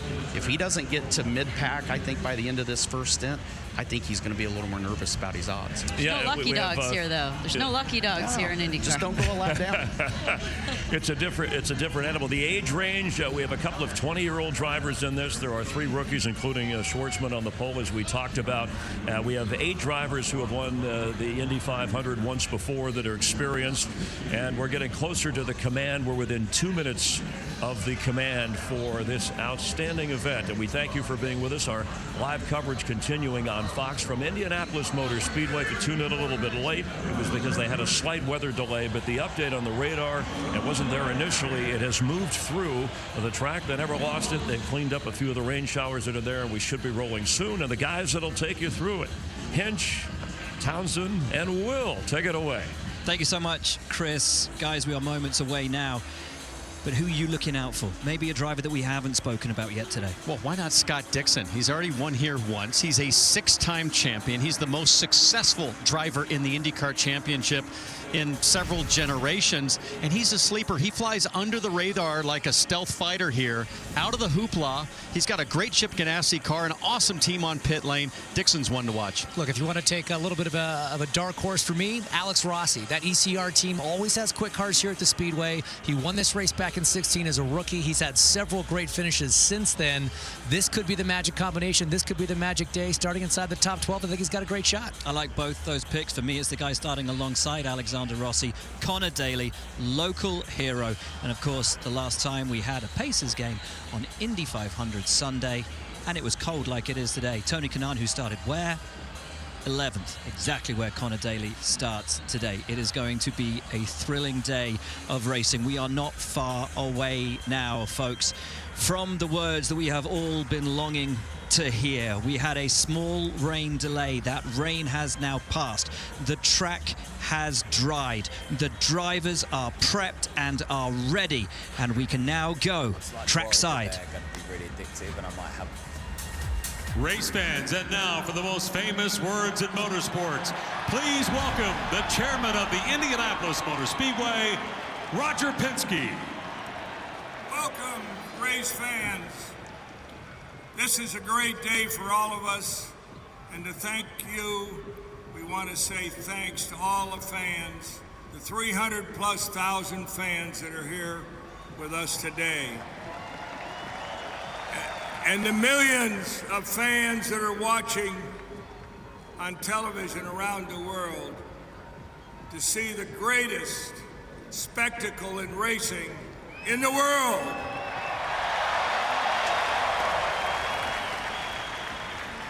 As many have said, this is a day of honor. We honor the men and the women and the first responders that keep our country safe and secure. Drivers, start your engines.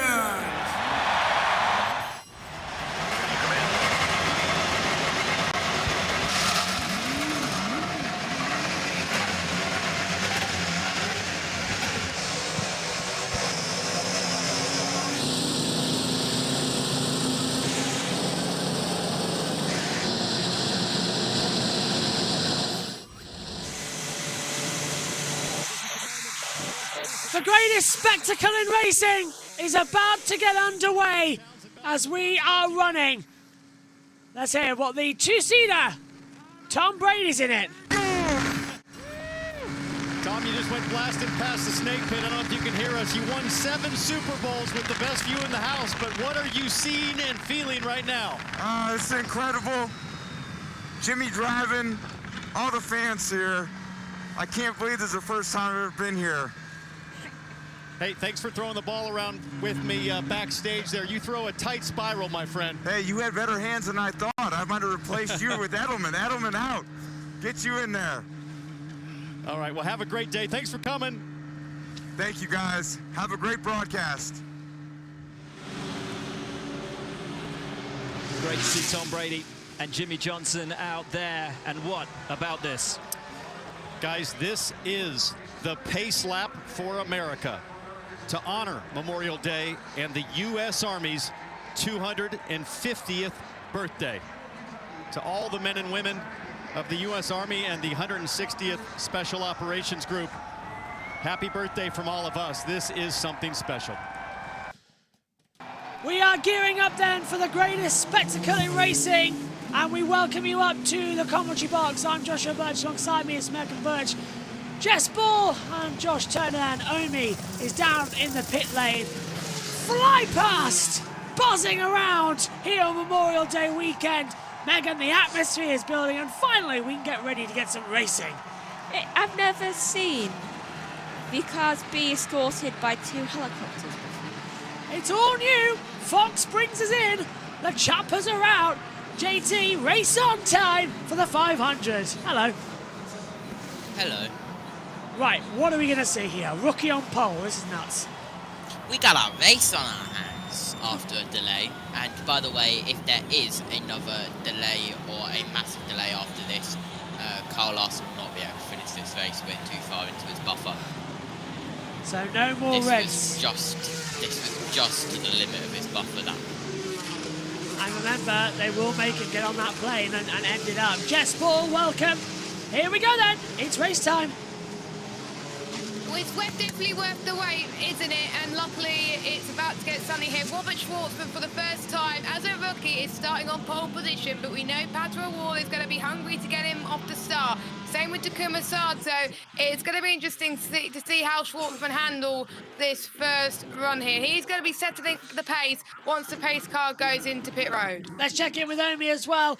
Omi, you'll be down in pit road, keeping an eye out here today for us as well. This is going to be a classic. What are you expecting for the 500? It's going to be classic, it's going to be exciting. Cannot wait. After the delays, it's time to bring it on. Let's take a look then at how they line up on the grid. As we said earlier, there are a few changes that we have to keep an eye on. The Penske's have been sent to the back after violating tech and breaking the regulations. Yeah, that's even going to be a big talking point coming into this one as well. It's going to be Will Power in 33rd, Joseph Newgarden in 32nd, Venus VK is 31st. Then it's going to be Marcus Armstrong in 30th. Then it's Marco Andretti 29th. Graham Rahal in 28th. 27th for Colton Herter. Jack Harvey's 26th. Ryan Hunter-Ray 25th. Nolan Siegel is 24th and Kyle Kirkwood 23rd. And Helio Castroneves in 22nd. 21st for Callum Milot, 20th for Louis Foster, 19th for Kyle Larson. How long is he going to stay in this race before you have to go to Charlotte? 18th for Christian Rasmussen, 17th for Stingray Robb. Dominic DiFrancesco is 16th, Santino Ferrucci is 15th, 14th Fred Carpenter. Kevin Simpson's 13th from Alexander Rossi in 12th. Connor Daly is in 11th from Scott McLaughlin. He starts 10th, but doesn't get sent to the back. He didn't qualify with that legal alternator. He starts in 9th. Christian Lundgaard is in 8th position. Alongside him will be Marcus Ericsson. Grimsby lad, David Malukas, as we found out. Megan, you used to play with him. He used to go to your school. Yeah, he used to go to my school, and I think I played around the same time he used to come racing up and down here. Because he lived around the corner from us, apparently. Yeah, he did. So David Malukas starts in 7th, and then it's Alex Palou in 6th. Felix Rosenquist is 5th, Scott Dixon's 4th, 3rd for Pato Ward, Takuma Sato 2nd, and rookie Robert Schwartzman is on pole position. I still can't believe I went to school with one of his lot. Well, yeah, it's quite weird, isn't it? Jack Harvey, Hollywood Harvey, the Lincolnshire lad, he is in, Lincoln lad I should say, 26th position, watch out for him. But yes, 200 laps ahead of us. And it's the strange thing that I've waved a checker flag for him when he was here. It's not strange. I wonder if he got to experience sitting on the bench when he turned into year 6. I don't know how long he was here for. That was always a really jealous moment for everyone else, and he was like, I'm on the bench. One to go on the line. JT's pointing his magic finger 200 laps ahead of us. I was over on the bench. Oh, no! Oh! Scotty Mack!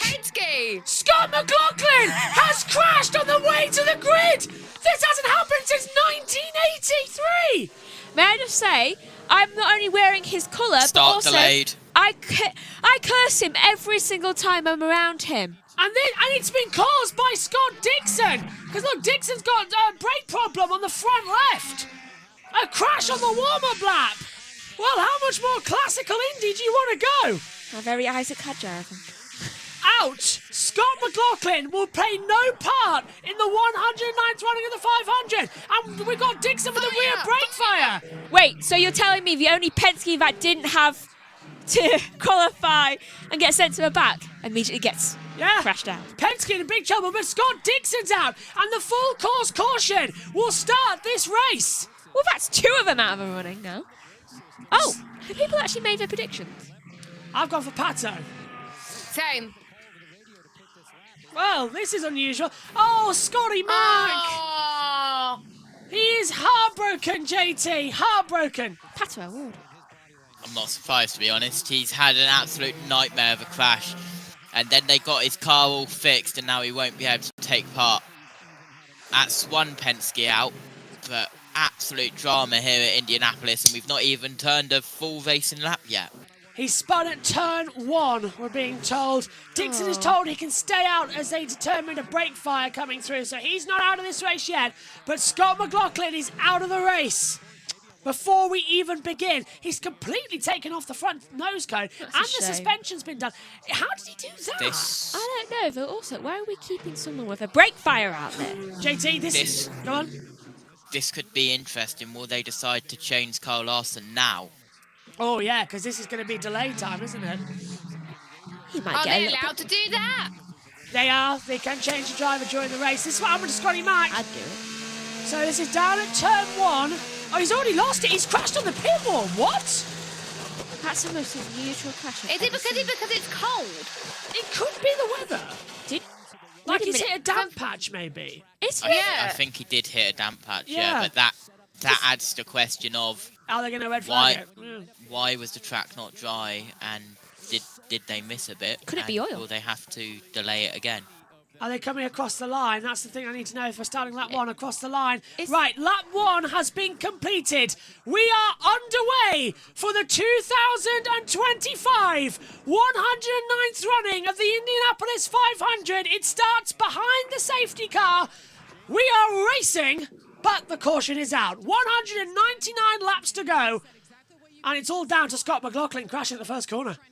Is it safe for him to just be on the grass? I can't tell if he's on the inside or just further back, but Chip Ganassi's happy with this one. Go on. Has it actually started? Because It we has. didn't actually get the green flag, did we?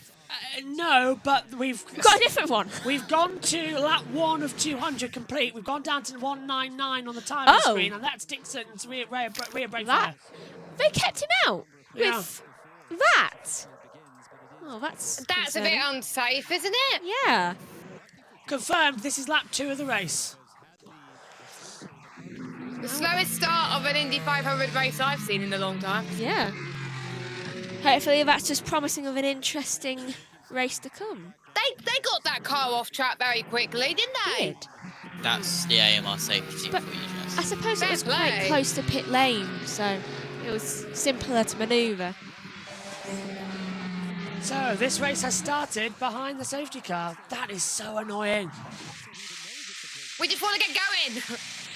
We want to get going. You want to get going back at home. We don't want any of this mess. But the race has started. Is it still the honorary pace car driver driving? Yeah. He just hasn't Do you come want in. to know? Do you want to know the last time this has happened, where a driver Yes. crashed under Indy 500? In the 1992, Roberto Guerrero, That's and, it. he's and Philip Gash spun as well. So 92.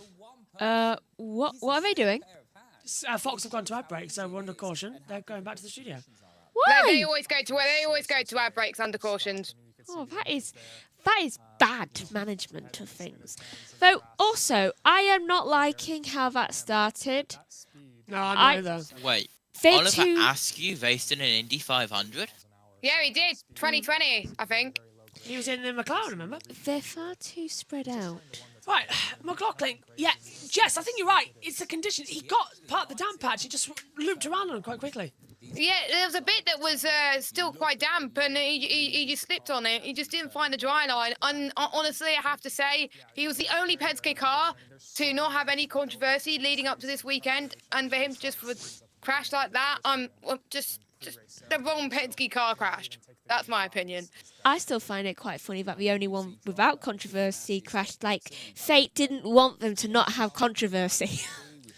So this is now lap 3 of the race, and now actually starting lap 4. So this is how much the race has ticked down, and the field are continuing. Let's cross back over and Sky. The tire, especially on a day like today where it's pretty cold, so it's a pretty normal thing to do, but definitely went a little bit too much. And yeah, it's pretty crazy to see that. I think as a driver as well, you know, I think you start to panic a little bit, because what do you come in or not? But it seemed like it cleared by itself. And all the while, this is another situation that Prema and Robert Schwartzman are having to manage, being the pole sitter. Yes, there's so much pressure on Robert's shoulders right now. That said, he does have the best view at the start of the race to finish clean. Right, I think we're going to go green now. For the 109th running of the Indianapolis 500, let's hand over to Will Buxton for the green flag. Here we go. It will be a 3-wide start for the greatest spectacle in racing. We're going to be 5 laps less than what we were planning. It's the rookie, Robert Schwartzman, on pole position. Takuma Sato, a 2-time winner here, is second, and Pato O'Ward in third. This is Indianapolis. This is history. The gates to immortality line this 2.5-mile circuit. It's going to be 500 miles. The lucky driver will get their face immortalised on the Borg Warner Trophy. Are you ready? Are you steady? Indianapolis, it's time to go mega. The green flag is out. The 109th running of the Indianapolis 500. It is green at Indy, and Schwartzman leads as Sato tries to loop around into turn 1. There's debris on the start straight as they continue through. Look at the great start from Alex below, but they are going so slowly, and there's a crash at the back, and the caution is out immediately. And who is out of the race? It's the 98. Out of the race goes Marco Andretti, the grandson of Mario, and the son of Michael is out at turn 1. They were talking about how much faith they had in him. It has all gone wrong at turn 1. Michael and Mario watch, and the yellow is out as soon as we get the race officially started. So sad look in the eyes of both Michael Andretti and the grandfather. That group that crashed was 5 wide, by the way. Let's have a look at it once again. So he's the 4th car and shot. Yeah, he just gets tagged by one of Jack the young Harvey. cars. Yeah, Hollywood Harvey tagged him. Oh dear. And how lucky was Graham Rahal not to get involved in that mayhem. Yeah. But yeah, How lucky were people in the back was lucky to get caught in that. going across the yard of bricks before the start, that group were 5 wide. They went 3 wide and then 2 wide into the corner, but they still managed to crash. Well,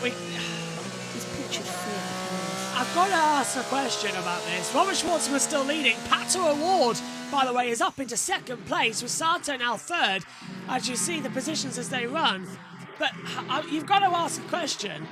Is this track safe enough to race on at the moment in terms of the conditions? No. I don't think it is. It's slippy. It's not safe enough, no. Jess is right, it's too slippy out there. Yellows breed yellows. This great American race is just having more and more drama. Maybe I should change my shirt from the yellow. Go change it to a green or something. Yeah, it's cursing All today. of my greens are broken. To be fair, we were going fine up until you joined us, and then, to be fair, the Formula 2 got red flag. It's just a normal May Day, really. Yeah, look, 5 wide then they filter down, and the Harvey touches him, yeah. The crunch point was when they were 4 wide. Oh my goodness. Hollywood. Who's that one? Rahal. Rahal has a brake fire. Well, I'm not surprised. A lot of them do. On his front right. Let's watch with New Garden. I don't know how you can't avoid that.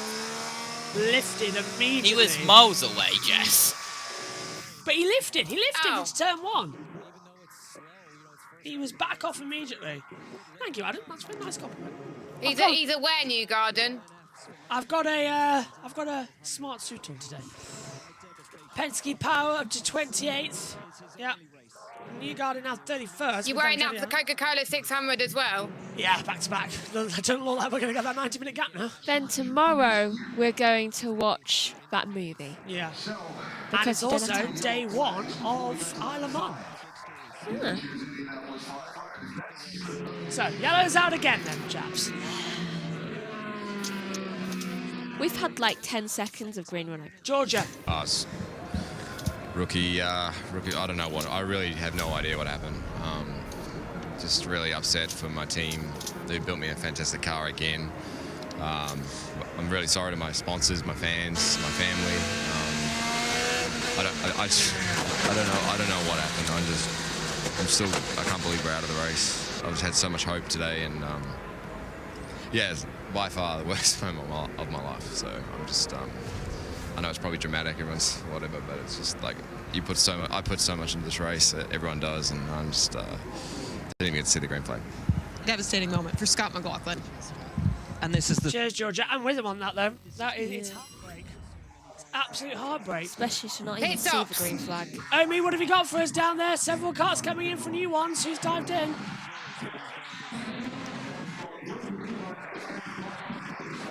not actually sure Omi can hear us, so I'll tell you. It's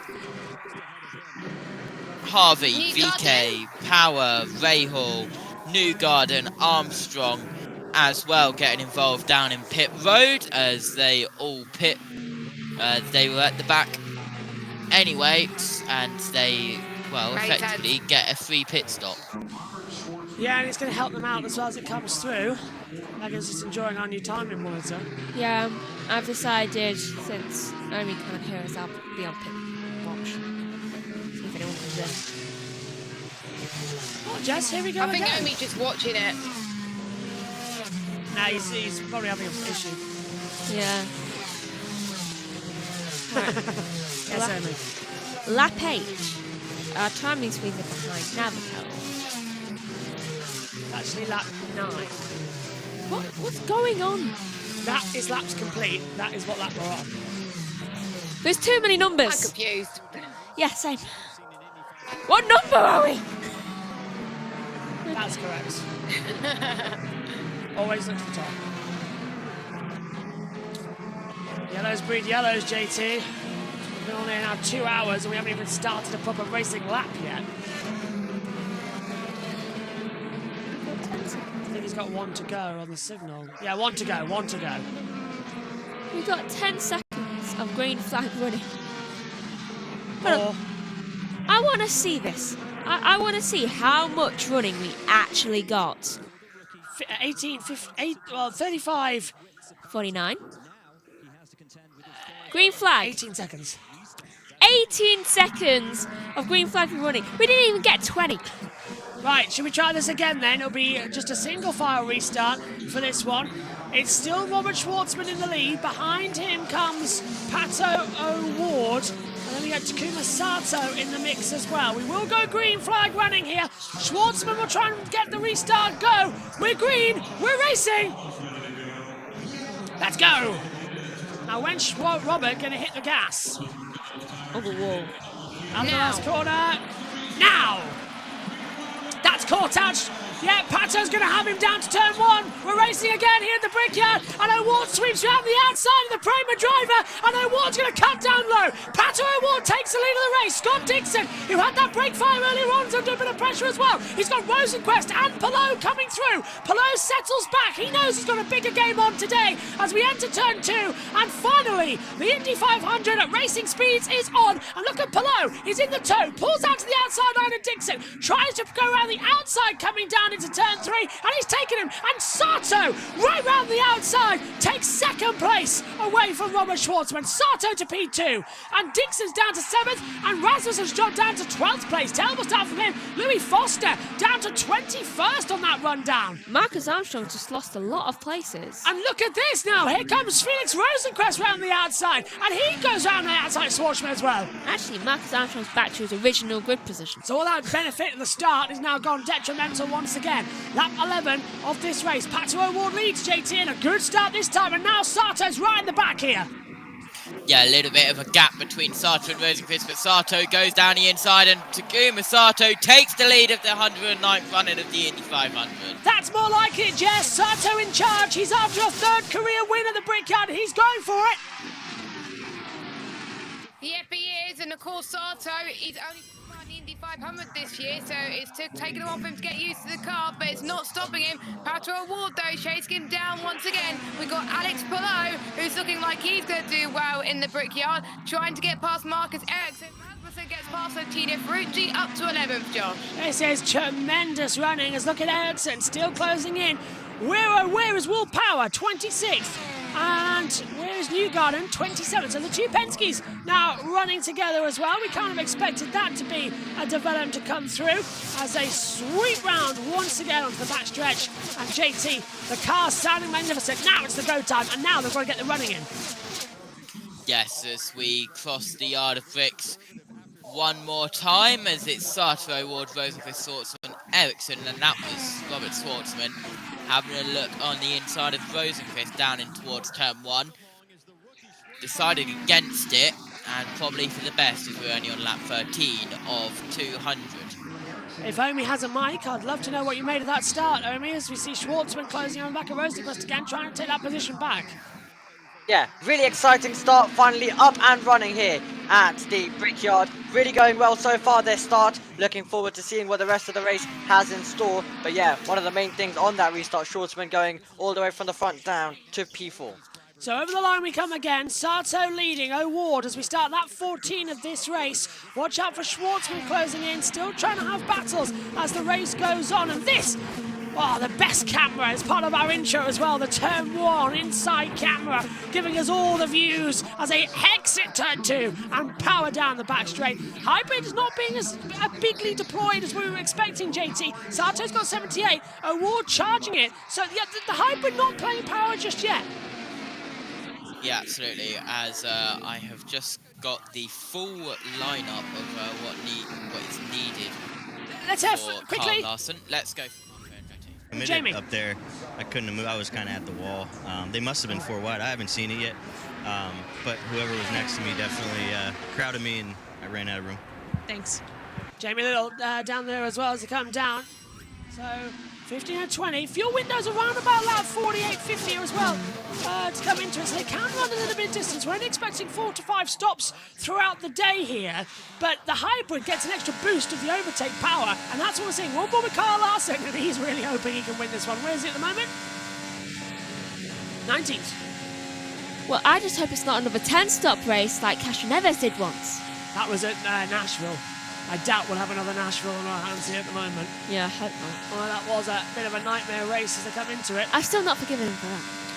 I think anybody's forgiven him for what he did back there as well. It was just a nightmare one as they fly through into 1 and 2 over the back. Why is Schwartzman holding on for 4th? Why is it looking damper out there? It is looking a bit dark, isn't it? You said it was going to be cloudy earlier on. It was a drop to rain.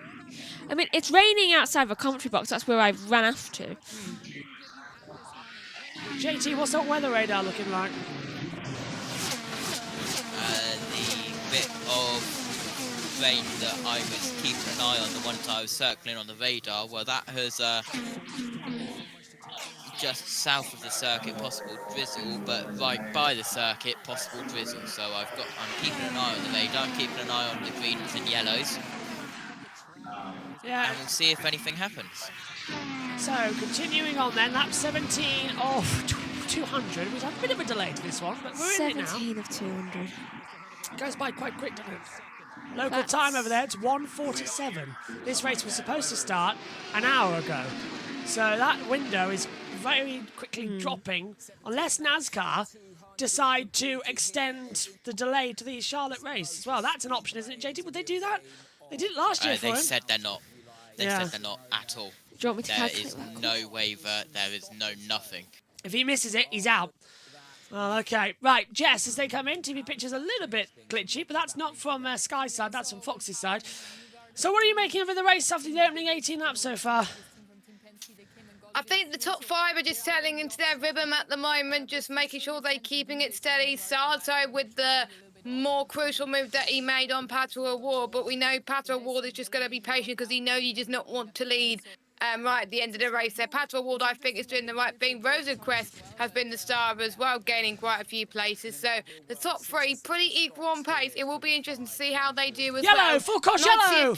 Sorry, Jess, to interrupt you, but there's a yellow flag somewhere on the circuit. Don't know who's gone off just yet. No one's dropping. Is it for conditions? I don't know, the 5. I think it might be.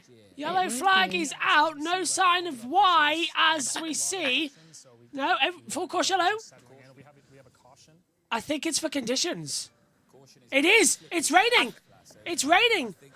So I this. thought so. I thought I saw some drops in someone's car. That explains why it looks so damp out there. So this will be a red flag provisionally if it is raining. JT's holding out the oil flag to tell us it's slippery surface. Nicely done, my friend. So the caution is out. Slippery surface flag. JT, have you still got the radar open on Battle 3? Yes. Right, let's take a look at it. What's in the radar zone? This is the bit of weather that I was monitoring with the circle. This is what I was monitoring. And that's hovering over the circuit right now? Yep. Right, so that's the reason for the yellow, for the conditions right now. Cheers, JT. This is going to cause a lot more delay to the day. That's another factor as well. You've got to start thinking And about. and if there's another red flag, Lance Larson out. He will travel to Charlotte afterwards. Is that right, JT? Yeah. There you go. Nice. It would be Tony Kanaan then who'll get in the car. And even though the race is... No. No, well, he'd be out. Out completely. They can't do that now. Out. They cannot drive a change. They can only drive a change if the race didn't start. NASCAR can drive a change. Which he almost did. Only NASCAR was first. Oh, that would be heartbreaking if Larson can't do it. And he's running in 19th place. It's just a caution for now, though. They have yet to red flag for the conditions. And it might pass. Yeah, I remain hopeful. Optimistic, I think, would be the word. I mean, we're already at lap 20 of 200. So, including this lap, there's still 181 laps left to go. So they're getting the jet drives out. There's going to be a bit more crashes. Yeah. And I believe Fox Robots going to upgrade. Look at the rain on the camera. Yeah, they're gonna stop this, aren't they? They're going to red flag it. Thing is, though, if they red flag it, the rain will just sit on the surface. If they keep the cars out there, it might only be brief. Yeah, they can. I don't know, JT. They're not bringing down pit road yet. They're going to continue for another lap. That radar, is it a local shower? How big is it? What are you seeing? Not too bad. So now IMSA team are checking the conditions and just cleaning up the track. So the pace car out, the Chevy pace car here at the 500 this year. Will bring them down. But it's strange to think, actually, before this race, we'd only had 2 cautions this year. 2. Now we've had more than that in one race. How many has it been? 3? Every time I'm present. We went 450 plus laps, green flag. The longest in IndyCar history. Right. Here's the biggest movers. Rasmussen up 7. Herta up 6. And it was Newgarden up 5. Eilert up 5 too. Herta's up 6, same as Newgarden. Power up 6 too, actually. This is Lundgaard at the start. And he just lifted off massively into turn 1.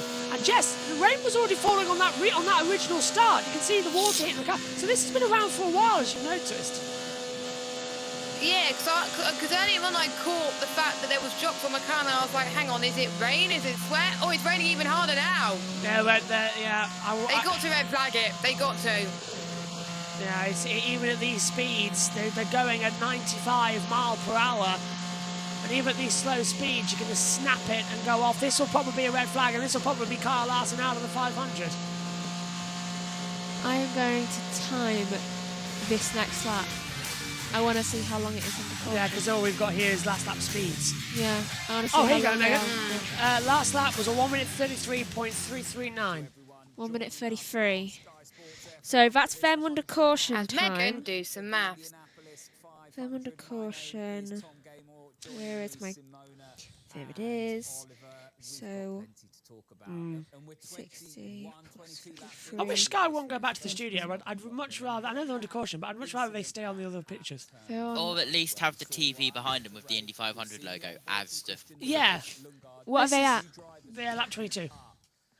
22, so that's 100. So now all we're commentating on is a timing screen. That's 179 left to go, including this lap. And then divide that by 2. I mean, 6. No, that's not. That's timing. Megan's working out the distance of the race at this current moment. I'm not sure. Have you got INDYCAR officials on in your ear, JT, by the way? I don't think it's NASCAR officials, not INDYCAR. I don't think INDYCAR have their officials channel. They used to back in the day. This is under caution. If we remain under caution for the rest of the time, that's 4 hours and a half. But let's...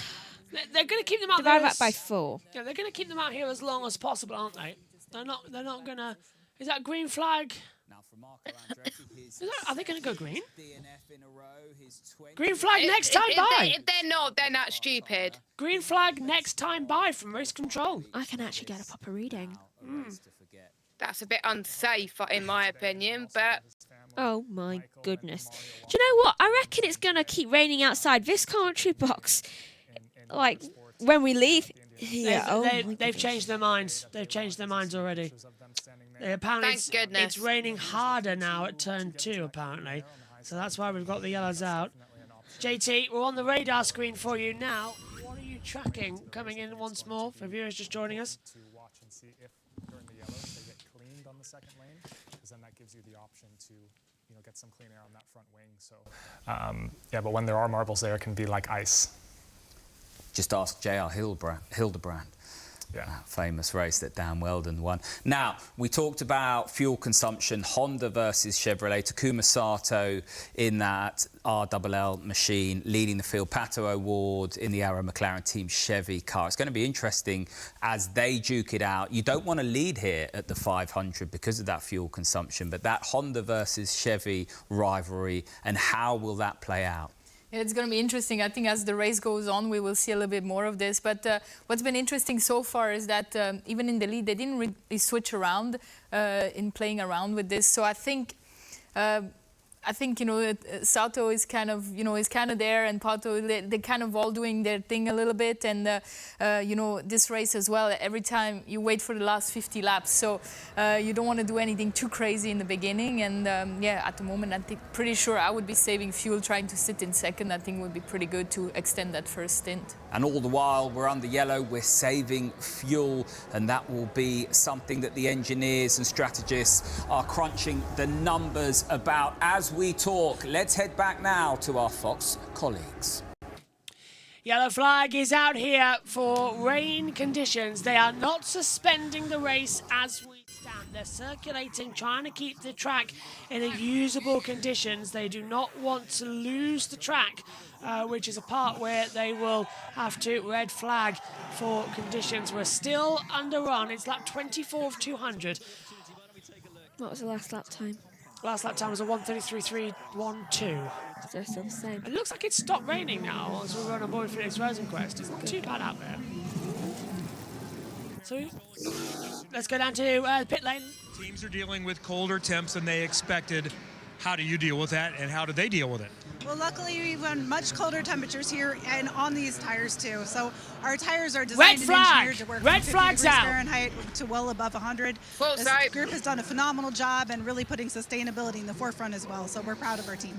And it's really changed the way you make the tires, keeping an eye on sustainability. Yeah, it has, to put that sustainability. They've pulled it. They've pulled it. They've pulled it. They've pulled it. Sustainability without sacrificing performance. It's been very impressive for the work our engineers have done.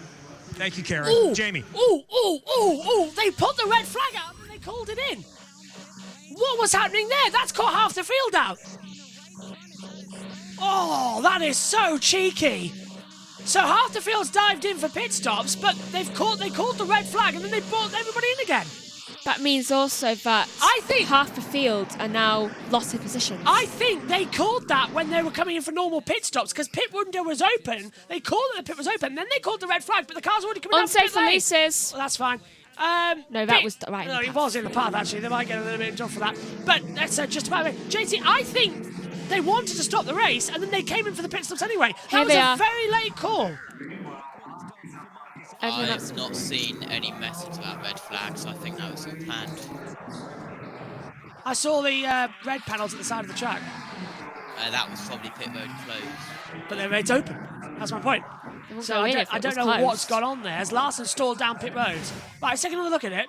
Yeah, you're right. This is Palou getting involved. Oh, and that was Pato O'Ward sliding at the rear. And O'Ward nearly goes right into the back of what was Venus VK. Yeah. See, I knew that pit stop wasn't right. It was not right. Good spot. So no red flag, which is great news. Where did you see the red flag panel? Flashed up. It flashed up on the INDYCAR and then it flashed up on the track. Come to think of it, I thought I saw a panel that looked a bit. Yeah. reddish. So the INDYCAR we've got with the driver truck flashed red flag, and then the panels went red at the side of the track, and then they all came into the pit lane. And then all of a sudden it was yellow. Yeah, back to yellow. So I don't know if they tried to call for a red flag or not. There was one section where it was yellow and one where it wasn't. Yeah, so I don't know if they've tried to call for a red flag or not, but we'll keep an eye out. I reckon that was a glitch. Yeah, same. We've had that before here at Indianapolis. That panel was yellow, that panel was yellow, that panel was yellow. Yeah, but this now. Have you gone back in time? Yeah. Keep going looking. in towards... That panel was yellow. All Any the red? panels are yellow. Every single panel was yellow. Just our timing screen then on the thing. We did that before. Do you remember? JT, do you remember a couple of years ago when we had a smash into the wall, exit turn 4 in the Indy Grand Prix, and it was so hard it triggered the red flag graphic? Do you remember? Yeah. Yeah, I think that something triggered it, or someone in the Fox booth has lent on the button. And at the same time, the angle must have shown red panels like that at a glance.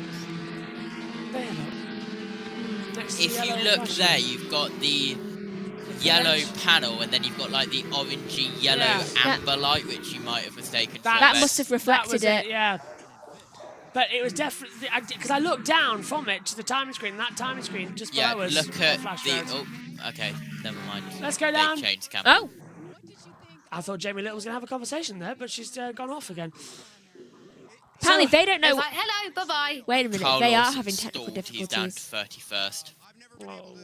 Well, that might just be him preparing to leave for Charlotte. If he's that far out of the race, he may He's as well still got be. an hour and a half-ish. Yeah, but he needs to fly there. I doubt that's gonna... I call it. How long's the flight to Charlotte? 90 minutes. From wheels up to wheels down. And he can't go any faster. He needs to leave now. Race starts at 11:30. So what's the latest he's got then, JT? 9 o'clock.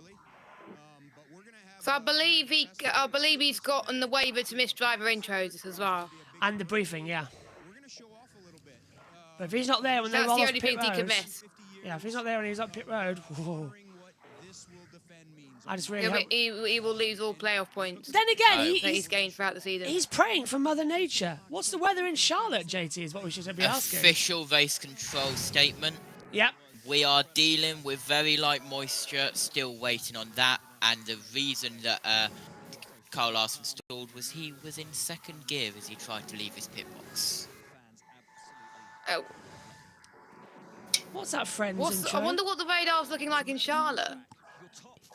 We can fly over there on radar 3 if you want, JB. I will put you on radar 3. Show us what it's like in Charlotte, because we've got rain blowing in there too. If life always seems like you're stuck in second gear. Yeah, that. You are ready to see something cool? Yeah, go on, let's show us Charlotte. Ready? Weather front moving in, I saw. Oh, yeah. So not that much. Like nothing. Nothing at all at the moment, but there are pop-ups. Rain to the expected south. in 2 hours, minutely, and then their time at 9 o'clock, it's going to start raining. He's going to hope and pray that there's a red flag that he can then just Anyway, go let's back. go. Let's fly back over to Indy. Indy. I do enjoy your battle screen, JT. It's very, very useful. This is what is passing to the south of us at the moment. But I'm more concerned about these two cells here that are heading straight to the circuit.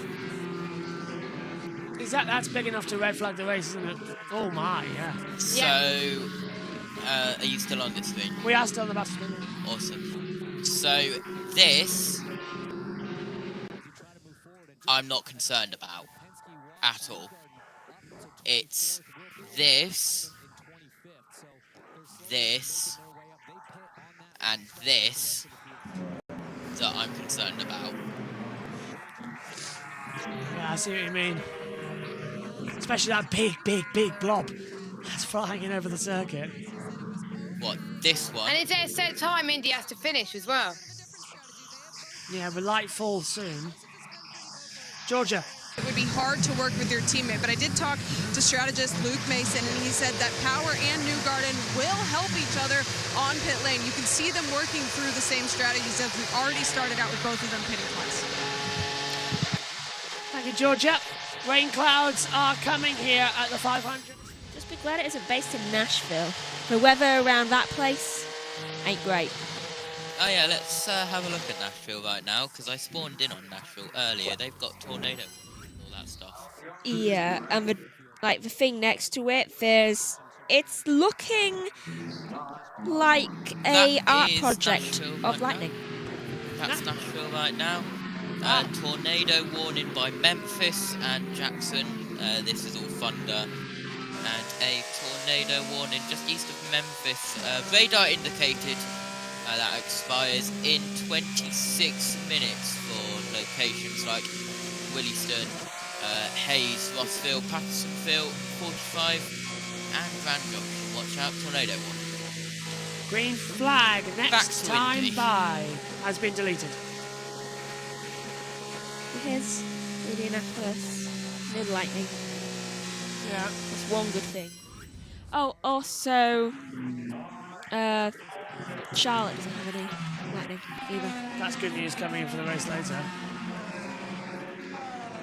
So, still waiting. Dixon's One to down. go. Finally, let's go some racing gun. Dixon's in. Let's hope he's okay after his tyre issue earlier on. You watch for tyre car. Well, they are checking they're going to change the entire brake cover sealant. So it must have burnt away. How long's that going to take? More time than we've got, I'm afraid. So that's going to put Dixon a couple of laps down. He was running 24th after that earlier drama. So there you can see the new brake pad change on pit road. We are coming back, though, to green flag conditions. It will be Alexander Rossi, your race leader, with Rasmussen, Carpenter, Di Francesco, and Hollywood Harvey. Moving up into 5th position, the local lad from Lincoln. Here we go, then. What have we got? As we come on lap 30 of 200, it'll be lap 31 when we go back to racing. Green flag, we are racing once more at the Indianapolis 500. Rasmussen's got the run down the start-finish straight towards turn 1. He pulls out the outside, uses 17% of his hybrid boost and takes the lead as we come back into turn 1. We're 5 wide, and Pelot's in the middle of that as well. Well, they all just make it through. They all get sensible down to turn 1, JT, but Pelot has dropped back and he's in a place he doesn't want to be. Yeah, 4 nearly 5 wide down into turn 1, but 3 wide as we exit turn 2 down the back stretch. It's Alex Pelot on the outside of that. Award's coming in there too. Award's going to make it 5 wide. They're not getting, but Pelot's dropping back. Several riders above the Stingray. Rob now under pressure. And Award trying to go right round the outside. Sato's making up places as well. Rahal dropping back. And there's another drop. Powers drop back to 25th. That is a very bad turnout there. Well, okay. Race control, restart under review. Oh, who went early? I think I remember. Look at this as well. Colton Herter trapped in. Rahal's sinking round there right now. I think the one who went early was Jack. Schwartzman back through on fresher tyres. Around that area. What's the tyre page for Graham Rahal? 24 lap pole compared to 7. So Rahal, everyone who didn't stop for tyres is dropping right now on the tyre age. Scott Dixon has left the pit lane. Numerous laps down, but he has left the pits. Rahal Rahor's dropping. Yeah, look, that's Newgarden coming through as well. Speaking of. So Newgarden's going to go through for a little bit of a manoeuvre as well further back in the field. He's going to try and take Kiffin Simpson with him. Simpson's got his own pressure though right now with Helio Cashneves. Newgarden's taking it through, and Cashneves now also takes past Kiffin Simpson. So since the restart, Sato's up 2, Daly up 5. Connor Daly trying to become the first man since Wilbur Shaw to win an Indianapolis 500 from a man from Indianapolis. Good luck to him. Rossi leads. Rossi's taken the lead back from Rasmussen. Has he? Doesn't look like it. No. Over the timing line. No, it is right. Yeah, Rossi's got him. Rossi passes Rasmussen again. He gained quickly. That was way too smooth there. Why was Rasmussen so happy to give that place up just then? You don't want to lead Indy. True, you'd rather wait until the last lap and then take over. Like a game of musical That's how cheers. Newgarden won it last year and the year before. 16 spots of going Rahor has lost since that restart. 16. And that's what it is, and not having fresher tyres at the 500. That's how much it costs you. Oh my. How long have we been doing this? An hour and a half. Well, we've been on air for 2 hours, 26 minutes, but we've been green for 40 minutes. I could have sworn I came in this box an hour and a half ago. You came in at 5:30 for the green flag. Yeah. And we got delayed. It's meant to be done by now. It's not actually, we've got another 2 hours left. 2 hours? With the delay, it might push it to 9:45. At the next. At the next. That means that I've got to find a time to have food as well. That is a rookie error, not having food before the Indy 500. True. We had pizza. I was not hungry, Yeah, I was and doing chips. great. I added chips to the menu. Yes, you did. It was nice. I've still got 2 slices left. I demolished mine. Over the line. Restart is clear, no penalties. Palo's trying to have a go here as well. Daly. Malukas trying to pass Ericsson. There he is in 10th position. Closing him in. Daly is in 8th place, and he's closing down to Venus VK off the backstretch of Palo. Now behind Malukas. What was last fall off? I don't know. Malukas gets through. Malukas has passed Marcus Ericsson. Woohoo! Yes! Local boy. Even though he's American. He still lived here. He did live here in Grimsby. So we're cheering David Malukas on from the home of Grimsby. He even lived just down the road. I've probably waved a flag. Another change for the lead, Josh. Yeah, so that's Rasmussen back in front. One of these checkered flags, probably this one. Yeah. Maybe that one. Has waved David Malukas to a race. So that's quite cool, actually. They've all got stories. Newgarden passed in Ray Rob up to 19th. What was the last lap time? 42.166. 42. But they're chopping and changing. 41.318 just done now. Past the flowers that have been planted at turn 4, as per tradition. Just about to say going past the flowers. Jinx. Buy me a Coke. Buy me a milk. Ooh, yeah. Do you know what? I'd love that. Yes, Jess. Have you got yours ready for the end of the stream? I'm not having any milk. Fair dues. It does make you have an I do not want to be sick tomorrow morning. Well, we're not downing a pint like we did a couple of years ago and really regretted it. We've got a nice little bottle. We were sick after, almost. And Omi hopefully has not got his out for the Indy 500. Yeah, Omi, please tell me that's not when out. the checkered flag falls only. Don't get it out before then. 5 hours, if I remember mistaken. Did you have your stomach pumped afterwards, Omi? Hello. What? Your milk-induced coma a couple of years ago as Palo tried to have an attack here on Ericsson. 2023. Yes. Absolutely. I can't remember the stats and information from that now. I would have left mine in the fridge downstairs if I didn't have a mini fridge up here. Well, we do have a mini fridge, as Megan can back me up on. Yes. But we decided not to bring it I because... want a mini fridge. I don't so remember bad. what it is. We want... 35 quid in B&M. Well, You've given him ideas. Well, once I become a house owner, I'm buying a mini fridge. You're going to get it before Le Mans, aren't you? Well, that TARDIS is old. And it's, you know, True. That TARDIS is from 2006. It's not long until Le Mans anyway. It's in 2 weeks' time. I think so, yeah. That TARDIS is only a year younger than me. Yeah. In fact, I think I got it Christmas maybe 2005. No, Christmas Race 2006. days in 3 weeks' time for Le Mans. In 2 3 weeks' weeks. time, it's Le Mans. Sorry, in 2 weeks' time, it's Buxton. Yeah, that's it. Where did you say these callers were? B&M. Rossi leads, by the way, his retake. And so Rasmussen and Rossi right now are just switching. They're just changing over as Rossi now retakes the lead. They are not playing. The two Ed Carpenter Racing teammates are just toying with the field. But can we just point out that is ECR de trois? How about that? Alternative strategy is working. Palou, though, desperate to get back through and have a charge. Oh, I hate that they actually are 35. Yeah, but if I was to get a fridge, I'd probably get one like Nana had, you know, that type of fridge, so we can keep drinks in it. Nana had a mini fridge? Yeah. I would keep milk, and that would be it. Hang on. Oh, that! And the fridge in her kitchen was actually a mini fridge, it's not a full fridge. Did you not know that? I mean, I just thought it was a fridge. It's a mini fridge. Palou and Ericsson are side by side as well as we continue this 500 discussion of fridges. Thank you, JT. But which one is going to be frigid with not giving up positions out there on the circuit?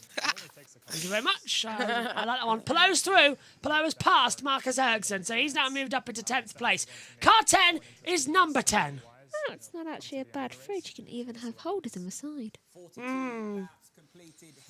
Okay, maybe. And it is tiny. Oh, hello. That's sometimes what you need. Sorry, that's the 14th, Santina Ferrucci. Santina Ferrucci, who has always finished inside the top 10 here at the 500. It's that tool. It's the width of the flag tool. It's a ruler. Might get one then. No, let's have some cold drinks. Yeah. I've had a better idea. What? Yeah, Daly. Ian, he's moving up place now. Where is he? He's P8 at this thing currently stands. What a crazy top 5, by the way. It's brilliant, isn't it? Hollywood Harvey. Imagine if Jack Harvey wins this and then he goes back to being a Fox pit reporter the next time out in Detroit. Top 2 and top 2. People close. I want that now. 4th in pit road. What's happening? Pit stops. Ed Carpenter, the local hero, leads the Indy 500. 2 Indiana locals in this. Let's go down to Jamie Little. And first of all, Kevin Lee. Alexander Rossi won the last time this race was a sellout, the 100th Indianapolis 500. Leading again, he told me the car is really good. It's good enough to win. He's making his first stop of the day, coming down pit lane in the Java House car. Once no changes, the car is strong. Slight delay on the rear left. Big refuel. 100% renewable shell fuel goes in. Devin. That's a good stop. Look at Devlin DiFrancesco as well. Here comes Ed Carpenter. Ed's in. Eddie Carpenter from the lead of the race will dive in there. Harvey leads. Hollywood Harvey leads the 500. Carpenter down to pit lane, so that puts Hollywood, Jack Harvey to the lead of the Indy 500 as team owner and racer Ed Carpenter pits. Pretty cool moment for our guy Jack Harvey. Oh my goodness. Awesome, man. One-off. Month of May only driver with a one-off team in Dry Reinbold Racing, but they're no strangers to the Indianapolis Motor Speedway. Quite a storied history here. And right now, their boy out front I hate leading laps as he gets hounded by a two-time winner, Takuma Sato for RLL. We have to be impartial. Of course we do. But there is always going to be a little bit of joy for us seeing our friend Jack here in the Indy 500, not just at the Indy 500, but leading the Indy 500 as Daly now puts the moves on VK, rounding outside of turn 1. He's going to have to hang pretty tough to get around there, and VK kept his foot in. Yeah, VK really want to hold it back, didn't he? I just wanted to give Fox the opportunity to call their boy on the broadcast as well. And that is still the leader. Will Buxton now in control. When's Harvey going to come in? Sato, they're reeling him in like a fish as they come through. With it being from Lincoln, we need a bit of a Magna Carta sort of trio in as well. I know I've got the ring. He has the ring. I have the copy sign thing. You've got the Magna Carta is what it's called. VK making some moves up the field as well. Connor Daly, fastest man on the circuit right now, 222.45 miles an hour. What is happening to this timing screen right now? It's glitching like mad. It's just everyone readjusting after the pit stops. It's crazy how much it's trying to all work out. At 47. Flying down the back of the pit straight now. Wait, we're on 47. I mean, jeez, we've gone really, really far. Oh, big lunge on the inside line. Daly getting passed by Malik. Yeah. Beautiful. Harvey down in pit road. Harvey in. Takuma Sato takes the lead of the 500. Once again. As they come through. So, what's power? Best lap time for personal best. Here's Hollywood. Cautions. No. To pit, no. So they can't pit road their own guy. I was expecting Jack to actually come over the radio saying, yeah, 4 tyres in, good stop, I'm away. Biasness, you see. Here comes Glenn Vahal into his pit box. 4 tyres and fuel. Should be a good stop down there as well. Oh, someone else is coming in, VK. Venus VK will dive down. Omi, what are you making of the pit stop so far? They're coming in quite late here today. Yeah, they are absolutely coming in quite late right now at the moment, coming through those pit lanes and getting into their pit boxes very nicely at the moment for most of the field as they continue to trundle around this brickyard. So we're about 50 laps in coming into it as Fox's timing tower is actually frozen, just to let you know back home. It's not in the correct order. Again. We are coming up to lap 50, which is 150 to go. It's taken us 50 minutes to get there. So, about, yeah, it's going to be an hour 20, 2 hours max could be this race duration, just to let you know. A lot of action still to come. In the greatest spectacle in racing, we ride on board. Going down in towards turn 1. Whoa, no wonder my back was hurting so much. This is Stingray Rob in the 77. This is the... so dark in turn 1. It's very dark. He's got the Good Heart Animal Health Centre livery on his car. Promoting, yes, it is Memorial Day weekend, and Stingray Rob is promoting all the service dogs that are in service right now, as Hollywood moves back through the field. Give him a trophy. Give him all the trophies, it's fine. He can win. Yeah, well, there's a couple here on the liveries. Joseph Newgarden with Shell. Scotty McLaughlin with Pennzoil out of the race. Our lad, David Malukas, is running with the Clear Ents technology. Oh. Do you know what I like about this with the timings? What? On the counting thing, it shows you where the cautions have been. Yeah. And where it's been green. I love it. Yeah, this is your first one of the year, isn't it? Yeah. You haven't seen Fox's broadcast coverage, have you? No. It has changed. I can tell. It's not NBC anymore, it's Fox. And the data we now have. See, it's changed. I'm pretty sure when I did this, it never used to be that side. It used to just be there. Yeah, because that's timing screen. Like we see in F1, throttle, steering, speed, tyres. That's the F1 timing screen for INDYCAR. We can even have onboards if you like. Yeah, we can show onboards. I want to go back to how it was before. That's that one. I like that one. I don't. Swap seats. Here, I can actually see all the runners and still get the messages that was on the screen. So I'd rather just guess at the others. Hello, you still get the messages, but you still get everything plus more information. I like this one. Here, let me turn it up the brightness for you. They said drops of rain again. I think there was. JT, weather radar? Actually, that's much better for me.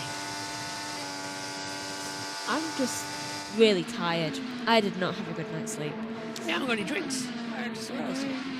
I don't even know why. Do you want to pop in and go get your bottle? Oh, don't forget. Or at least wait for someone to pin it into the wall. Shut it. I'm putting the oven on probably if someone here bends it into a wall. Twitter has been rubbish this weekend. Has anyone else noticed? It's been up and down all the time. Messages just keep playing up like no tomorrow. Yeah, because our radar, our information, it's just coming through now with everyone who was out of position. The Charlotte Motor Speedway has the Indy 500 on all the big screens. Cal Milot. He's into pit lane. Pato Award Radio. Be understood. So Pato giving the feedback, James, to the team saying, hey, on the next stop, can we adjust some tire pressures? So just they want different tyre pressures when Award next stops. He's currently running in 6th place. If Pato Award wins this race, by the way, I have to do a backflip. No. You are not doing a backflip. You will break your neck. No. Not here. No. Not here. Not unless Luke is supervising you. He is. In a trampoline park. Okay. Fine.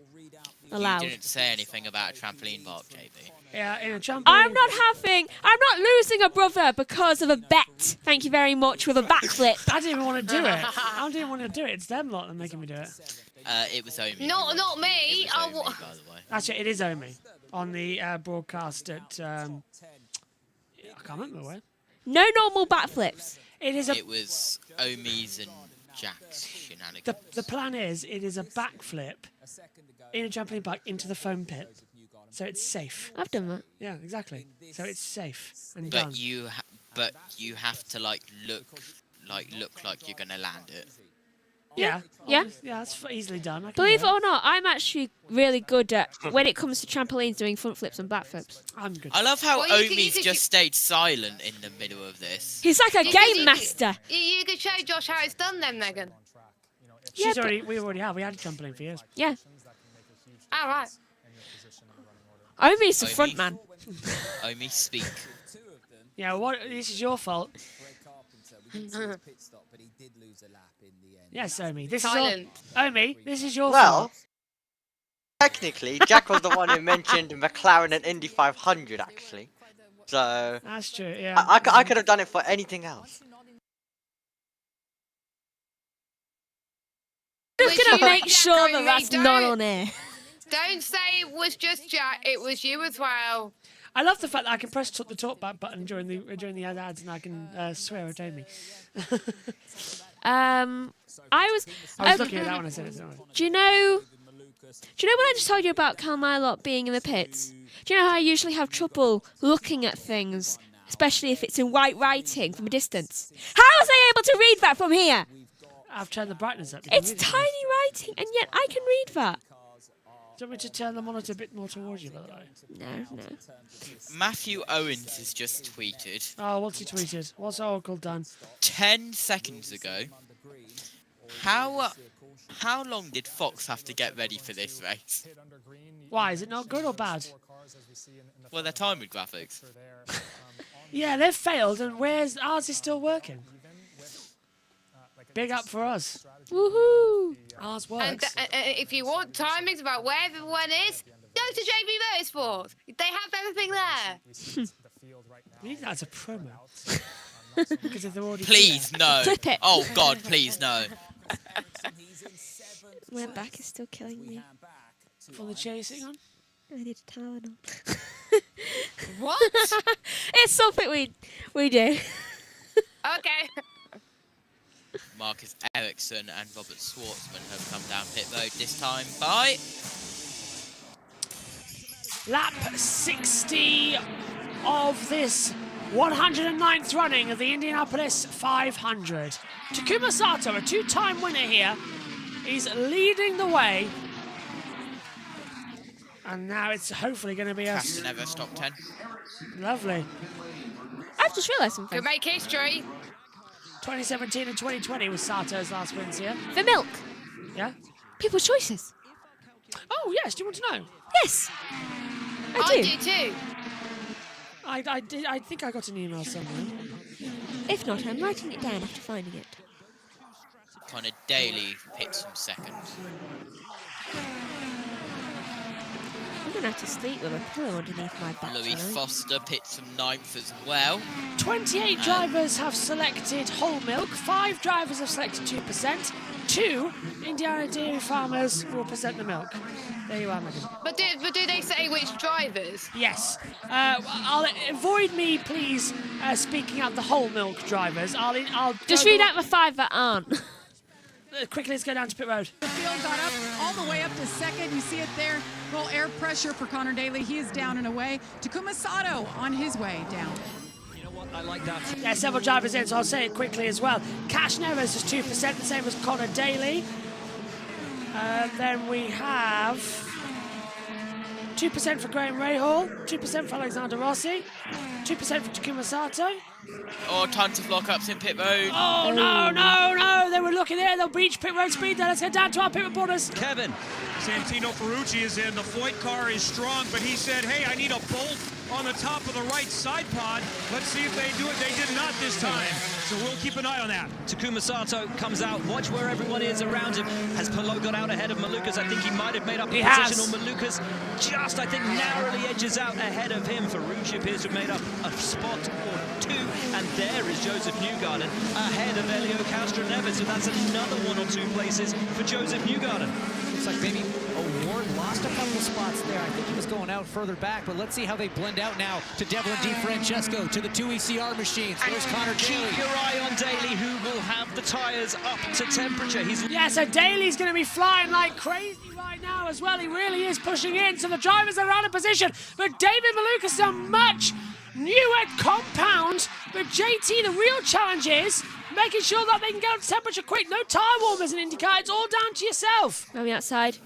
He's going for it in the high line. And Malukas goes through. Yes! And fabulous!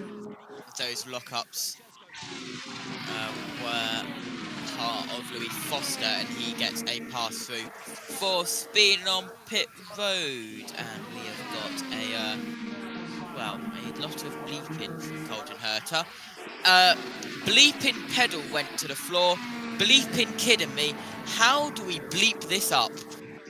Sato leads with Malukas in second, but Malukas has got such a run down towards turn 1. Is he going to do it? David Malukas will pull in. Sato goes high. Malukas gets in the traction. Lead at least 1, come on. I really wanted to lead. We found out that he was him all those years ago. How come you couldn't remember? Herter passed through for speeding on pit We may have road. been in the same school, but I was in... He lived down our street. Here goes Malukas. I vaguely remember it. For Sato now. Come on, David. Get that move. Take the lead of the race. Just lead a lap at Indy, please. We were children, remember? Even if it's for 1 lap, I don't care. Get the pass now. Guy who lived in Grimsby. Calm down, Jess. Come on, he's over the line. He's just staying in the behind Sato. At least lead a lap, a corner. I don't care which. Just lead something. It was the biggest surprise that came out of Media Day that David Malukas lived in Grimsby. Even more when I dug into it, did the research, and found out exactly who he was, and exactly that he was down this street he lived. And we remembered him. This is personal. You went to my school. Can't be biased, but this is personal now. Yeah. Come on, David. This is fantastic stuff. Briefly. I was over the charming transponder. It's not yet. Come on. Wheeling him in, just staying in the slipstream. Sato's defending like absolute crazy right now. Sato Don't just say picked Sato. us. He's a two-time winner compared to David Malukas, who's done here a couple of times before as well. What years has he won? Sato, 2017, 2020. Ah. Come on, David, what have you got for us? Did hit him Brightening up. Raced here in 23 and 22. It's his third Indy 500. It's the first time we looked at where he's been. Come on. Yeah, he's too far back. 0.2 of a second over Yeah, the line. he's not going to get it here. Okay. He's playing the smart game. So we'll wait until he decides for the go moment. Devlin DiFrancesco runs in third. Rossi's fourth. Pelot fifth. Sixth for Daly. Harvey in seventh. Ferrucci eighth. Carpenter ninth. Rasmussen as your top 10. There's Ferrucci. Radio. It's blowing the car around. It goes down when we're in the pit.